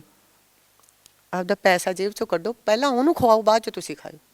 ਫਿਰ ਦੇਖਿਓ ਦਾਤਾ ਤੁਹਾਡੇ ਕੈਸੇ ਭੰਡਾਰੇ ਭਰਦਾ। ਜਦੋਂ ਕਿਸੇ ਦੀ ਆਤਮਾ ਨੂੰ ਰਜਾਉਂਦੇ ਹੋ ਨਾ ਤੁਸੀਂ, ਫਿਰ ਪਰਮਾਤਮਾ ਖੁਸ਼ ਹੁੰਦਾ। ਮੈਮ ਮੈਂ ਤੁਹਾਡੀ ਗੱਲ ਸੁਣੀ ਸੀ, ਮੈਨੂੰ ਯਾਦ ਆ ਇੰਟਰਵਿਊ ਦੇ ਵਿੱਚ ਤੁਸੀਂ ਕਿਹਾ ਸੀ ਕਿ ਅਗਰ ਇਨਸਾਨ ਚਾਹੇ ਤਾਂ ਅਸੀਂ 5 ਰੁਪਏ ਦੇ ਵਿੱਚ 50 ਜੀਆਂ ਦਾ ਢਿੱਡ ਭਰ ਸਕਦੇ ਹਾਂ। ਉਹ ਗੱਲ ਮੈਨੂੰ ਬਹੁਤ ਵਧੀਆ ਲੱਗੀ ਸੀ ਕਿ ਤੁਹਾਡੀ, ਕਿ ਜੇ ਤੁਸੀਂ ਪੈਸੇ ਦੀ ਅਹਿਮੀਅਤ ਸਮਝੋ ਕਿ 1 ਰੁਪਈਆ ਵੀ ਬਹੁਤ ਵੱਡੀ ਚੀਜ਼ ਹੈ। ਤੁਹਾਡਾ ਸਿਰ ਦਰਦ ਹੋ ਰਿਹਾ ਤੇ ਤੁਸੀਂ ਉਸ ਟਾਈਮ ਉਹ 1 ਰੁਪਏ ਨਾਲ ਗੋਲੀ ਖਾ ਸਕਦੇ ਹੋ। 1 ਰੁਪਏ ਨੂੰ ਜਾਂ 5 ਰੁਪਏ ਨੂੰ ਤੁਸੀਂ ਐਂ ਸੋਚੋ ਵੀ 5 ਹੀ ਹੈ, ਚੱਲ ਕੀ ਹੈ, 100 ਦਾ ਹੋਵੇ ਤਾਂ ਰੱਖ ਲਈਏ ਸਾਂਭ ਕੇ, ਹੈ ਨਾ ਜੀ। ਮੰਨ ਲਓ ਕਿਸੇ ਵੇਲੇ ਤੁਹਾਡੇ ਕੋਲ ਉਹੀ 1 ਰੁਪਈਆ ਹੀ ਆ, ਉਹਦੀ ਵੈਲਿਊ ਸਮਝ ਕੇ ਤੁਸੀਂ ਆਪਦੇ ਪਰਸ 'ਚ ਰੱਖਿਆ। ਤੁਸੀਂ ਐਸੀ ਜਗ੍ਹਾ 'ਤੇ ਖੜ੍ਹੇ ਹੋ, ਤੁਹਾਡੇ ਕੋਲ ਨਾ 500 ਦਾ ਨੋਟ ਹੈ, ਨਾ 100 ਦਾ ਨੋਟ ਹੈ, ਨਾ 50, ਨਾ ਤੁਸੀਂ ਕਿਸੇ ਨੂੰ ਜਾਣਦੇ ਹੋ, ਅਤੇ ਤੁਹਾਡਾ ਸਿਰ ਦਰਦ ਹੋ ਰਿਹਾ ਜਾਂ ਤੁਹਾਨੂੰ ਮਤਲਬ ਵੋਮਟਿੰਗ ਆ ਰਹੀ ਹੈ, ਕੋਈ ਪ੍ਰੋਬਲਮ ਹੈ, ਤੁਸੀਂ ਉਹ 1 ਰੁਪਏ ਦੀ ਜਾਂ 2 ਰੁਪਏ ਦੀ ਗੋਲੀ ਲੈ ਕੇ ਉਸ ਟਾਈਮ ਆਪਦੀ ਜਾਨ ਬਚਾ ਸਕਦੇ ਹੋ, ਹੈ ਨਾ ਜੀ। ਅਤੇ ਮੰਨ ਲਓ ਬਹੁਤ ਜ਼ਿਆਦਾ ਭੁੱਖੇ ਹੋ, ਤੁਹਾਡੇ ਕੋਲ 2 ਰੁਪਏ ਹੈ, ਡੱਬ ਰੋਟੀ ਤਾਂ ਆ ਸਕਦੀ ਇਹਨਾਂ ਦਾ 2 ਰੁਪਏ ਦੀ, ਪਾਣੀ ਨਾਲ ਉਹ ਡੱਬ ਰੋਟੀ ਨਾਲ ਢਿੱਡ ਭਰ ਸਕਦੇ ਹੋ। ਉਸ ਟਾਈਮ ਤੁਸੀਂ ਆਪਦੀ ਜਾਨ ਬਚਾ ਸਕਦੇ ਹੋ। ਬੂੰਦ ਬੂੰਦ ਨਾਲ ਸਾਗਰ ਭਰਦਾ। ਅਸੀਂ ਜ਼ਿਆਦਾ ਟਾਈਮ ਨਹੀਂ ਲਵਾਂਗੇ, ਬਸ 2 ਛੋਟੇ ਛੋਟੇ ਸਵਾਲ। ਮੈਮ ਤੁਹਾਡੀ ਜ਼ਿੰਦਗੀ ਦੇ ਕੁਝ ਇਹੋ ਜਿਹੇ ਸ਼ੌਂਕ ਜੋ ਤੁਸੀਂ ਉਸ ਟਾਈਮ ਪੂਰੇ ਨਹੀਂ ਕਰ ਪਾਏ, ਜਾਂ ਤੁਸੀਂ ਚਾਹੁੰਦੇ ਸੀ ਕਿ ਮੈਂ, ਕੁਛ ਹੁੰਦੇ ਨਾ ਜ਼ਿੰਦਗੀ ਦੇ ਵਿੱਚ ਛੋਟੇ ਹੁੰਦੇ ਕਿ ਆਹ ਚੀਜ਼ ਚਾਹੀਦੀ ਹੁੰਦੀ ਆ, ਅਤੇ ਉਹ ਤੁਸੀਂ ਜਿੱਦਾਂ ਕਿਹਾ ਕਿ ਜਦੋਂ ਬਚਪਨ 'ਚ ਸ਼ੌਂਕ ਪੂਰੇ ਹੋ ਜਾਣ ਤਾਂ ਹੀ ਉਹਨਾਂ ਦਾ ਮਜ਼ਾ ਰਹਿ ਜਾਂਦਾ ਹੈ, ਅਤੇ ਜਾਂ ਲੱਗਾ ਤੁਹਾਨੂੰ ਕਿ ਨਹੀਂ ਮੇਰੀ ਆਹ ਚੀਜ਼ ਰਹਿ ਗਈ ਹੈ, ਮੈਨੂੰ ਉਸ ਟਾਈਮ ਚਾਹੀਦਾ ਸੀ ਕਿ ਉਹ ਚੀਜ਼ ਉਸ ਟਾਈਮ ਮੈਨੂੰ ਮਿਲ ਜਾਂਦੀ ਤਾਂ ਸ਼ਾਇਦ ਮੈਨੂੰ ਜ਼ਿਆਦਾ ਵਧੀਆ ਲੱਗਦਾ। ਇੱਕ ਮੇਰੀ ਸਟੱਡੀ ਰਹਿ ਗਈ, ਉਹਦਾ ਮੈਨੂੰ ਸਾਰੀ ਉਮਰ, ਕਿਉਂਕਿ ਮੈਂ ਬਹੁਤ ਪੜ੍ਹਾਕੂ ਸੀ, ਬਹੁਤ ਅੱਛੀ ਬੱਚੀ ਸੀ, ਟੀਚਰਾਂ ਦੀ ਲਾਡਲੀ ਸਟੂਡੈਂਟ ਸੀਗੀ। ਉਹਦਾ ਮੈਨੂੰ ਵਾਹਿਗੁਰੂ ਨੇ ਅਗਲੀ ਜ਼ਿੰਦਗੀ ਦਿੱਤੀ। ਅਤੇ ਮੇਰੀ ਬੇਟੀ ਤਾਂ ਹੁਣ ਵੀ ਕਹਿੰਦੀ ਹੁੰਦੀ ਹੈ, ਮੰਮਾ ਤੁਸੀਂ ਫਾਰਮ ਭਰੋ, ਹੁਣ ਤੁਸੀਂ ਦੁਬਾਰਾ ਪੜ੍ਹਨਾ ਸ਼ੁਰੂ ਕਰੋ। ਸ਼ਾਇਦ ਮੈਂ ਦੁਬਾਰਾ ਪੜ੍ਹਨਾ ਸ਼ੁਰੂ ਕਰਾਂ ਗਾਇਕੀ ਦੇ ਨਾਲ ਨਾਲ, ਜਿਹੜੇ ਮੇਰੇ ਉਹ ਸੁਪਨੇ ਰਹਿ ਗਏ। ਇੱਕ ਮੇਰੇ ਦੰਦ ਉੱਚੇ ਆ, ਹੁਣ ਵੀ ਮੈਂ ਆਪਦੀ ਮੰਮਾ ਨੂੰ ਪਤਾ ਕੀ ਕਹੂੰ, ਮੰਮੀ ਮੈਂ ਤਾਂ ਨਿਆਣੀ ਸੀ, ਹੈ ਨਾ, 2-2 3-3 ਲੱਖ ਰੁਪਇਆ ਰੋਜ਼ ਦਾ ਆਪਣੇ ਘਰੇ ਡਿੱਗਦਾ ਸੀ। ਹੁਣ ਦੇਖੋ ਕੁੜੀਆਂ ਮਿੰਟ 'ਚ ਹੀ ਆਪਦੇ ਦੰਦ ਠੀਕ ਕਰਾ ਕੇ ਸਾਰਾ ਕੁਛ ਸਹੀ ਕਰਾ ਲੈਂਦੀਆਂ। ਤੁਸੀਂ ਉਦੋਂ ਮੇਰੇ ਤਾਰ ਕਿਉਂ ਨਹੀਂ ਲਵਾਈ? ਮੰਮੀ ਕਹਿੰਦੇ ਪੁੱਤ ਤੇਰੇ ਵਰਗੀ ਮੈਂ ਸੀ ਪਿੰਡਾਂ 'ਚੋਂ ਨਿਕਲੀ, ਹੈ ਨਾ। ਅਤੇ ਕੁਛ ਚੀਜ਼ਾਂ ਵਕਤ ਸਿਰ ਹੋ ਜਾਣ ਤਾਂ ਵਧੀਆ ਲੱਗਦੀਆਂ, ਪਰ ਬਾਅਦ 'ਚ ਪਛਤਾਵਾ ਰਹਿ ਜਾਂਦਾ। ਪਰ ਜਿਹੜੇ ਖਲਾਅ ਹੁੰਦੇ ਨੇ, ਖਲਾਅ ਤਾਂ ਖਲਾਅ ਹੀ ਰਹਿ ਜਾਂਦੇ ਨੇ, ਹੈ ਨਾ, ਉਹ ਨਹੀਂ ਭਰਦੇ। ਠੀਕ ਹੈ ਆਪਾਂ ਲੱਖ ਕਹਿ ਦਈਏ, ਹੈ ਨਾ, ਵੀ ਬਹੁਤ ਤਰੱਕੀ ਮਿਲ ਗਈ, ਬਹੁਤ ਕੁਛ ਮਿਲ ਗਿਆ, ਵਾਹਿਗੁਰੂ ਨੇ ਬਹੁਤ ਕੁਛ ਦਿੱਤਾ, ਪਰ ਖਾਲੀ ਥਾਵਾਂ ਹਾਲੇ ਉਵੇਂ ਦੀਆਂ ਉਵੇਂ ਹੀ ਨਹੀਂ, ਉਹ ਨਹੀਂ ਭਰੀਆਂ। ਉਹਨਾਂ ਟਾਈਮਾਂ 'ਚ ਜੇ ਕਿਸੇ ਨੇ ਬੋਲ ਬੋਲੇ ਸੀ, ਉਹ ਵੀ ਅੱਜ ਤੱਕ ਉਵੇਂ ਹੀ ਰੜਕਦੇ ਨੇ, ਉਹ ਵੀ ਮਿਟੇ ਨਹੀਂ। ਉਹਨਾਂ ਟਾਈਮਾਂ 'ਚ ਗੇਟਾਂ ਤੋਂ ਬਾਹਰ ਜਿਨ੍ਹਾਂ ਨੇ ਕੱਢਿਆ ਸੀ, ਹੈ ਨਾ ਜੀ, ਉਹ ਵੀ ਉਵੇਂ ਹੀ ਉੱਥੇ ਬੋਲ ਉੱਥੇ ਬੈਠੇ ਨੇ। ਕਈ ਵਾਰ ਕਿਸੇ ਕੋਲੇ ਜਾਣਾ, ਵੀ ਪੁਰਾਣੇ ਸੂਟ ਦੇ ਦਿਓ ਜੀ, ਮੇਰੇ ਮੰਮਾ ਕੱਟ ਕੇ ਬਣਾ ਦੇਣਗੇ ਸਾਡੇ। ਉਦੋਂ ਖਾਲੀ ਹੱਥ ਕਿਸੇ ਦੇ ਹੱਥੋਂ ਮੁੜਨਾ, ਉਹ ਖਲਾ ਵੀ ਉਵੇਂ ਨੇ। ਜਦੋਂ ਮੈਂ ਸਿੰਗਰ ਬਣ ਗਈ, ਬਹੁਤ ਕੁਛ ਸਾਡੇ ਨਾਲੋਂ ਟੁੱਟ ਗਿਆ, ਔਰ ਉਹ ਖਲਾ ਵੀ ਉਵੇਂ ਨੇ, ਜਮਾਂ ਸਾਨੂੰ ਇਕੱਲੇ ਕਰਤਾ, ਉਹ ਖਲਾ ਵੀ ਉਵੇਂ ਨੇ। ਕਹਿੰਦੇ ਕੁਝ ਬਣਨ ਲਈ ਭੁਗਤਣਾ ਵੀ ਬਹੁਤ ਕੁਝ ਪੈਂਦਾ ਹੈ। ਜਿਵੇਂ ਸਿੰਗਰ ਬਣੀ, ਆਹ ਮਹਿਲ ਬਣਾਏ, ਭੈਣ ਭਰਾਵਾਂ ਦੇ ਮਹਿਲ ਬਣੇ, ਭੈਣ ਭਰਾ ਕੁਛ ਬਣੇ, ਹੈ ਨਾ, ਲੋਕਾਂ ਨੇ ਪਿਆਰ ਦਿੱਤਾ, ਪਰ ਜੋ ਕੁਛ ਛੁੱਟ ਗਿਆ, ਕੁਛ ਰਿਸ਼ਤੇ ਛੁੱਟ ਗਏ, ਕੁਛ ਜ਼ਖਮ ਰਹਿ ਗਏ, ਜੋ ਸਾਡੇ ਨਾਲ ਹੋਈਆਂ, ਨਹੀਂ, ਉਹ ਨਹੀਂ ਮਿਟਦੀਆਂ, ਸੱਚੀ ਨਹੀਂ ਮਿਟਦੀਆਂ। ਉਹਨਾਂ ਚੀਜ਼ਾਂ ਨੇ ਤਾਂ ਡਿਪਰੈਸ਼ਨ ਦਾ ਰੂਪ ਲੈ ਲਿਆ ਵੀ ਐਂ ਕਿਉਂ ਹੋਇਆ, ਅਸੀਂ ਕਿਹੜਾ ਕੋਈ ਮਾੜਾ ਕੰਮ ਕੀਤਾ ਸੀ, ਅਸੀਂ ਤਾਂ ਕੰਮ ਹੀ ਕੀਤਾ ਸੀ, ਐਂ ਕਿਉਂ ਹੋਇਆ, ਐਂ ਕਿਉਂ ਕੀਤਾ। ਹਾਲੇ ਵੀ ਹੁੰਦਾ, ਹਾਲੇ ਵੀ ਹੁੰਦਾ, ਹੈ ਨਾ। ਫਿਰ ਦੁੱਖ ਲੱਗਦਾ, ਫਿਰ ਐਂ ਸੋਚੀਦਾ ਨਹੀਂ ਛੱਡੋ, ਬਾਬਾ ਨਾਨਕ ਕਹਿੰਦਾ ਵੀ ਬੰਦਾ ਬੰਦੇ ਦਾ ਹੈ ਨਹੀਂ, ਮੈਂ ਆ ਤੇਰਾ, ਹੈ ਨਾ, ਤੂੰ ਮੈਨੂੰ ਤੇ ਆ, ਤੇਰੇ ਤੋਂ ਬਹੁਤ ਕੁਛ ਮਿਲੂ। ਬਸ ਹੁਣ ਇਸ ਚੀਜ਼ ਨਾਲ ਮੈਨੂੰ ਬਹੁਤ ਜਲਦੀ ਸਬਰ ਆ ਜਾਂਦਾ, ਪਹਿਲਾਂ ਨਹੀਂ ਆਉਂਦਾ ਸੀ। 2 ਸਾਲਾਂ ਤੋਂ, 1.5 ਸਾਲਾਂ ਤੋਂ ਆਹ ਚੀਜ਼ ਮੇਰਾ ਮਨ ਟਿਕਾ ਦਿੰਦੀ ਹੈ ਵੀ ਬਾਣੀ ਤਾਂ ਪਹਿਲਾਂ ਹੀ ਕਹੀ ਜਾਂਦੀ ਹੈ ਵੀ ਕੋਈ ਕਿਸੇ ਦਾ ਨਹੀਂ, ਹੈ ਨਾ, ਫਿਰ ਤੂੰ ਕਿਉਂ ਰੋਈ ਜਾਂਦੀ ਹੈ। ਅਤੇ ਉਹ ਕਹਿੰਦਾ ਵੀ ਮੈਨੂੰ ਤੇ ਆ ਪਾਰਨ ਤਾਰਾ ਤੇ ਤੇਰਾ ਮੈਂ ਕਰਨਾ। ਫਿਰ ਉਦੋਂ ਬਸ ਉਹਦੇ ਚਰਨਾਂ 'ਚ ਸਿਰ ਰੱਖ ਲਿਆ ਤੇ ਵੀ ਸੌਰੀ ਸੌਰੀ ਸਾਰੀ ਬਾਬਾ ਜੀ, ਚਲੋ ਹਾਂਜੀ। ਮੈਮ ਜਾਂਦੇ ਜਾਂਦੇ ਸਾਡੇ ਦਰਸ਼ਕਾਂ ਨੂੰ ਕੁਝ ਕਹਿਣਾ ਚਾਹੋਗੇ, ਕਿਉਂਕਿ ਅੱਜ ਦੀਆਂ ਕੁੜੀਆਂ, ਤੁਸੀਂ ਬਹੁਤ ਚੀਜ਼ਾਂ, ਤੁਸੀਂ ਜਿੱਦਾਂ ਦੱਸਿਆ ਕਿ ਉਤਾਰ ਚੜਾਵ ਮੈਂ ਆਪਣੀ ਜ਼ਿੰਦਗੀ 'ਚ ਦੇਖੇ ਨੇ, ਤੁਸੀਂ ਬਹੁਤ ਕੁਝ ਸਿੱਖਿਆ, ਆਪਣੇ ਆਪ ਤੋਂ ਵੀ ਤੁਸੀਂ ਬਹੁਤ ਕੁਝ ਸਿੱਖਿਆ, ਅਤੇ ਉਹ ਤੁਸੀਂ ਅਗਰ ਅੱਜ ਸਾਡੀਆਂ ਕੁੜੀਆਂ ਨੂੰ ਜਾਂ ਅੱਜ ਦੀਆਂ ਕੁੜੀਆਂ ਨੂੰ ਤੁਸੀਂ ਕੁਝ ਕਹਿਣਾ ਚਾਹੋ, ਸਿੱਖਿਆ ਦੇਣਾ ਚਾਹੋ, ਤਾਂ ਤੁਸੀਂ ਕੀ ਕਹੋਗੇ। ਜਿੰਨੀਆਂ ਕੁ ਕੁੜੀਆਂ ਨੂੰ ਮੈਂ ਸੁਣਦੀ ਹਾਂ ਬਹੁਤ ਅੱਛੀਆਂ ਨੇ ਬੱਚੀਆਂ, ਬਹੁਤ ਵਧੀਆ ਆਪਦੀ ਜ਼ਿੰਦਗੀ 'ਚ ਤਰੱਕੀ ਕਰ ਰਹੀਆਂ ਜ਼ਮਾਨੇ ਦੇ ਹਿਸਾਬ ਨਾਲ, ਹੈ ਨਾ। ਵੀ ਜੇ ਮੈਂ ਹੁਣ ਉਹਨਾਂ ਨੂੰ ਕਹਾਂ ਵੀ ਆਏ ਨਹੀਂ ਆਏ ਨਹੀਂ ਆਏ ਨਹੀਂ, ਜ਼ਮਾਨੇ ਦੇ ਮੁਤਾਬਕ ਵੀ ਉਹਨਾਂ ਨੂੰ ਚੱਲਣਾ ਪਊਗਾ। ਸਾਡੇ ਵੇਲੇ ਤਾਂ ਸਾਨੂੰ ਐਂ ਨਹੀਂ ਪਤਾ ਹੁੰਦਾ ਸੀ ਵੀ ਪਾਰਲਰ ਕਿੱਥੇ ਆ, ਪਾਰਲਰ ਦਾ ਮੂੰਹ ਕਿਹੜੇ ਪਾਸੇ, ਕੁਛ ਪਤਾ ਨਹੀਂ ਹੁੰਦਾ ਸੀ, ਕੁਛ ਜਾਣਾ ਨਹੀਂ ਚਾਹੁੰਦੇ ਸੀ, ਹੈ ਨਾ ਜੀ। ਬਸ ਇੱਕ ਮੇਰੇ ਕੋਲ ਰੈੱਡ ਲਿਪਸਟਿਕ ਹੁੰਦੀ ਸੀ ਕਿ ਪਿੰਕ, ਬਾਲ ਲੰਬੇ ਹੁੰਦੇ ਸੀ, ਸਿੱਧਾ ਚੀਰ ਕੱਢਿਆ, ਗੁੱਤ ਕੱਢੀ ਪਾਈ, ਬਸ ਚੁੰਨੀ ਲਈ, ਸੂਟ ਪਾਇਆ। ਪਰ ਉਦੋਂ ਉਹ ਯੁੱਗ ਸੀ। ਹੁਣ ਇਸ ਯੁੱਗ ਨਾਲ ਬੱਚਿਆਂ ਨੂੰ ਉਸ ਸੁਸਾਇਟੀ ਦੇ ਹਿਸਾਬ ਨਾਲ ਉਵੇਂ ਤੁਰਨਾ ਪੈਣਾ। ਅੱਛਾ ਕੰਮ ਕਰ ਰਹੀ ਹੈ, ਵਾਹਿਗੁਰੂ ਉਹਨਾਂ ਨੂੰ ਤਰੱਕੀਆਂ ਬਖਸ਼ੇ। ਬਸ ਅੱਛੀ ਹੁਣ ਤੱਕ ਜਿਵੇਂ ਉਹ ਬੱਚਿਆਂ ਦੀ ਸੋਚ ਰਹੀ ਹੈ, ਅੱਛੀ ਸੋਚ ਮਹਾਰਾਜ ਕਰੇ। ਨਹੀਂ, ਬੱਚੇ ਅੱਜ ਕੱਲ੍ਹ ਸਿਆਣੇ ਨੇ ਸਾਰੇ, ਭਾਵੇਂ ਉਹ ਮੁੰਡੇ ਲਾ ਲਓ, ਭਾਵੇਂ ਉਹ ਕੁੜੀਆਂ ਲਾ ਲਓ, ਹੈ ਨਾ। ਬਸ ਲੜਾਈ ਨਾ ਕਰਨ, ਭਾਵੇਂ ਮੁੰਡੇ ਹੋਣ, ਭਾਵੇਂ ਉਹ ਕੁੜੀਆਂ ਹੋਣ, ਕਿਉਂਕਿ ਹਰ ਮਹਿਕਮੇ 'ਚ ਏਕਾ ਹੋਣਾ ਬਹੁਤ ਜ਼ਰੂਰੀ ਹੈ। ਸਭ ਨੇ ਆਪੋ ਆਪਣੀ ਕਿਸਮਤ ਖਾਣੀ, ਸਭ ਨੇ। ਜੇ ਜਿਹੜੀ ਮੈਂ ਆ ਜਸਵਿੰਦਰ ਆ, ਜਿਹੜੀ ਲੋਕ ਗਾਇਕੀ ਵਾਲੇ 4 ਪ੍ਰੋਗਰਾਮ ਮੈਨੂੰ ਪੈਣੇ ਆ, ਜਿਹੜੇ ਵਾਹਿਗੁਰੂ ਨੇ ਮੇਰੀ ਕਿਸਮਤ 'ਚ ਲਿਖਤੇ, ਉਹ ਮੈਨੂੰ ਹੀ ਮਿਲਣੇ ਆ। ਜੇ ਮੈਂ ਕਿਸੇ ਦਾ ਮਾੜਾ ਕਰੂੰਗੀ, ਨਹੀਂ, ਹਰ ਬੰਦੇ ਦੀ ਕਿਸਮਤ ਵਾਹਿਗੁਰੂ ਨੇ ਅੱਡ ਅੱਡ ਲਿਖੀ ਹੈ, ਅਤੇ ਕਿਉਂ ਨਾ ਕਿਸਮਤ ਵੱਖੋ ਵੱਖਰੀ ਅਤੇ ਰਲ ਕੇ ਬਹਿ ਕੇ ਉਹਨਾਂ ਕਿਸਮਤਾਂ ਨੂੰ ਇੰਜੋਏ ਕਰੀਏ, ਹੈ ਨਾ। ਬੁਰਾ ਭਲਾ ਤਾਂ ਪਤਾ ਹੀ ਨਹੀਂ, ਆ ਕਰੋਨਾ ਆਉਣਾ ਸੀ, ਕਿੰਨੇ ਲੋਕ ਚਲੇ ਗਏ, ਫਿਰ ਕਿਸਾਨੀ ਆਪਣਾ ਮੁੱਦਾ ਉੱਠਿਆ, ਕਿੰਨਾ ਨੇ ਪਤਾ ਹੀ ਨਹੀਂ ਸੀ ਵੀ ਉੱਥੇ ਜਾ ਕੇ ਸ਼ਹੀਦੀ ਪਾਉਣੀ ਹੈ ਨਾ ਜੀ। ਕਿੰਨੇ ਨੇ ਗਰਮੀ ਸਰਦੀ ਉੱਥੇ ਝੱਲੀ। ਸ਼ੁਕਰ ਹੈ ਮਹਾਰਾਜ ਦਾ ਵੀ ਜਿਹੜਾ ਸਾਡਾ ਸੰਘਰਸ਼ ਹੈ ਉਹ ਸਫਲ ਹੋਇਆ। ਫਿਰ ਕਿਸਾਨਾਂ ਦੇ ਮੂੰਹਾਂ 'ਤੇ ਖੁਸ਼ੀਆਂ ਆਈਆਂ, ਫਿਰ ਮਜ਼ਦੂਰਾਂ ਦੇ ਮੂੰਹ 'ਤੇ ਖੁਸ਼ੀਆਂ ਆਈਆਂ, ਕਿਉਂਕਿ ਅਸੀਂ ਵੀ ਇੱਕ ਮਜ਼ਦੂਰ ਹਾਂ ਜੀ, ਹੈ ਨਾ। ਕਿਸਾਨੀ ਦੇ ਨਾਲ ਨਾਲ ਆਪਾਂ ਵੀ ਇੱਕ ਮਜ਼ਦੂਰ ਹਾਂ, ਜਿਹੜੇ ਰੋਜ਼ ਵੱਖੋ ਵੱਖ ਪਿੰਡਾਂ 'ਚ ਮਜ਼ਦੂਰੀ ਕਰਨ ਜਾਂਦੇ ਹਾਂ। ਸ਼ੁਕਰ ਹੈ ਮਹਾਰਾਜ ਦਾ ਵੀ 2 ਸਾਲ ਹੀ ਲੱਗ ਗਏ ਸਮਝ ਲਓ, ਵੀ ਪਰਮਾਤਮਾ ਨੇ ਸਾਨੂੰ ਵਾਪਸ ਖੁਸ਼ੀਆਂ ਭੇਜੀਆਂ ਨੇ। ਉਸ ਦਾਤੇ ਦਾ ਸ਼ੁਕਰੀਆ। ਅਤੇ ਇੱਕ ਗੱਲ ਜ਼ਰੂਰ ਕਹਾਂਗੇ ਕਿ ਕਿਸਾਨ ਮਜ਼ਦੂਰ ਏਕਤਾ ਜ਼ਿੰਦਾਬਾਦ। ਬਹੁਤ ਬਹੁਤ ਸ਼ੁਕਰੀਆ ਮੈਮ, ਤੁਸੀਂ ਆਪਣਾ ਇੰਨਾ ਕੀਮਤੀ ਸਮੇਂ ਦਿੱਤਾ। ਤੁਸੀਂ ਸ਼ੋਅ 'ਤੇ ਵੀ ਜਾਣਾ ਸੀ, ਪਰ ਤੁਸੀਂ ਸਪੈਸ਼ਲੀ ਸਾਡੇ ਲਈ ਟਾਈਮ ਕੱਢਿਆ, ਉਹਦੇ ਲਈ ਬਹੁਤ ਬਹੁਤ ਧੰਨਵਾਦ ਤੁਹਾਡਾ।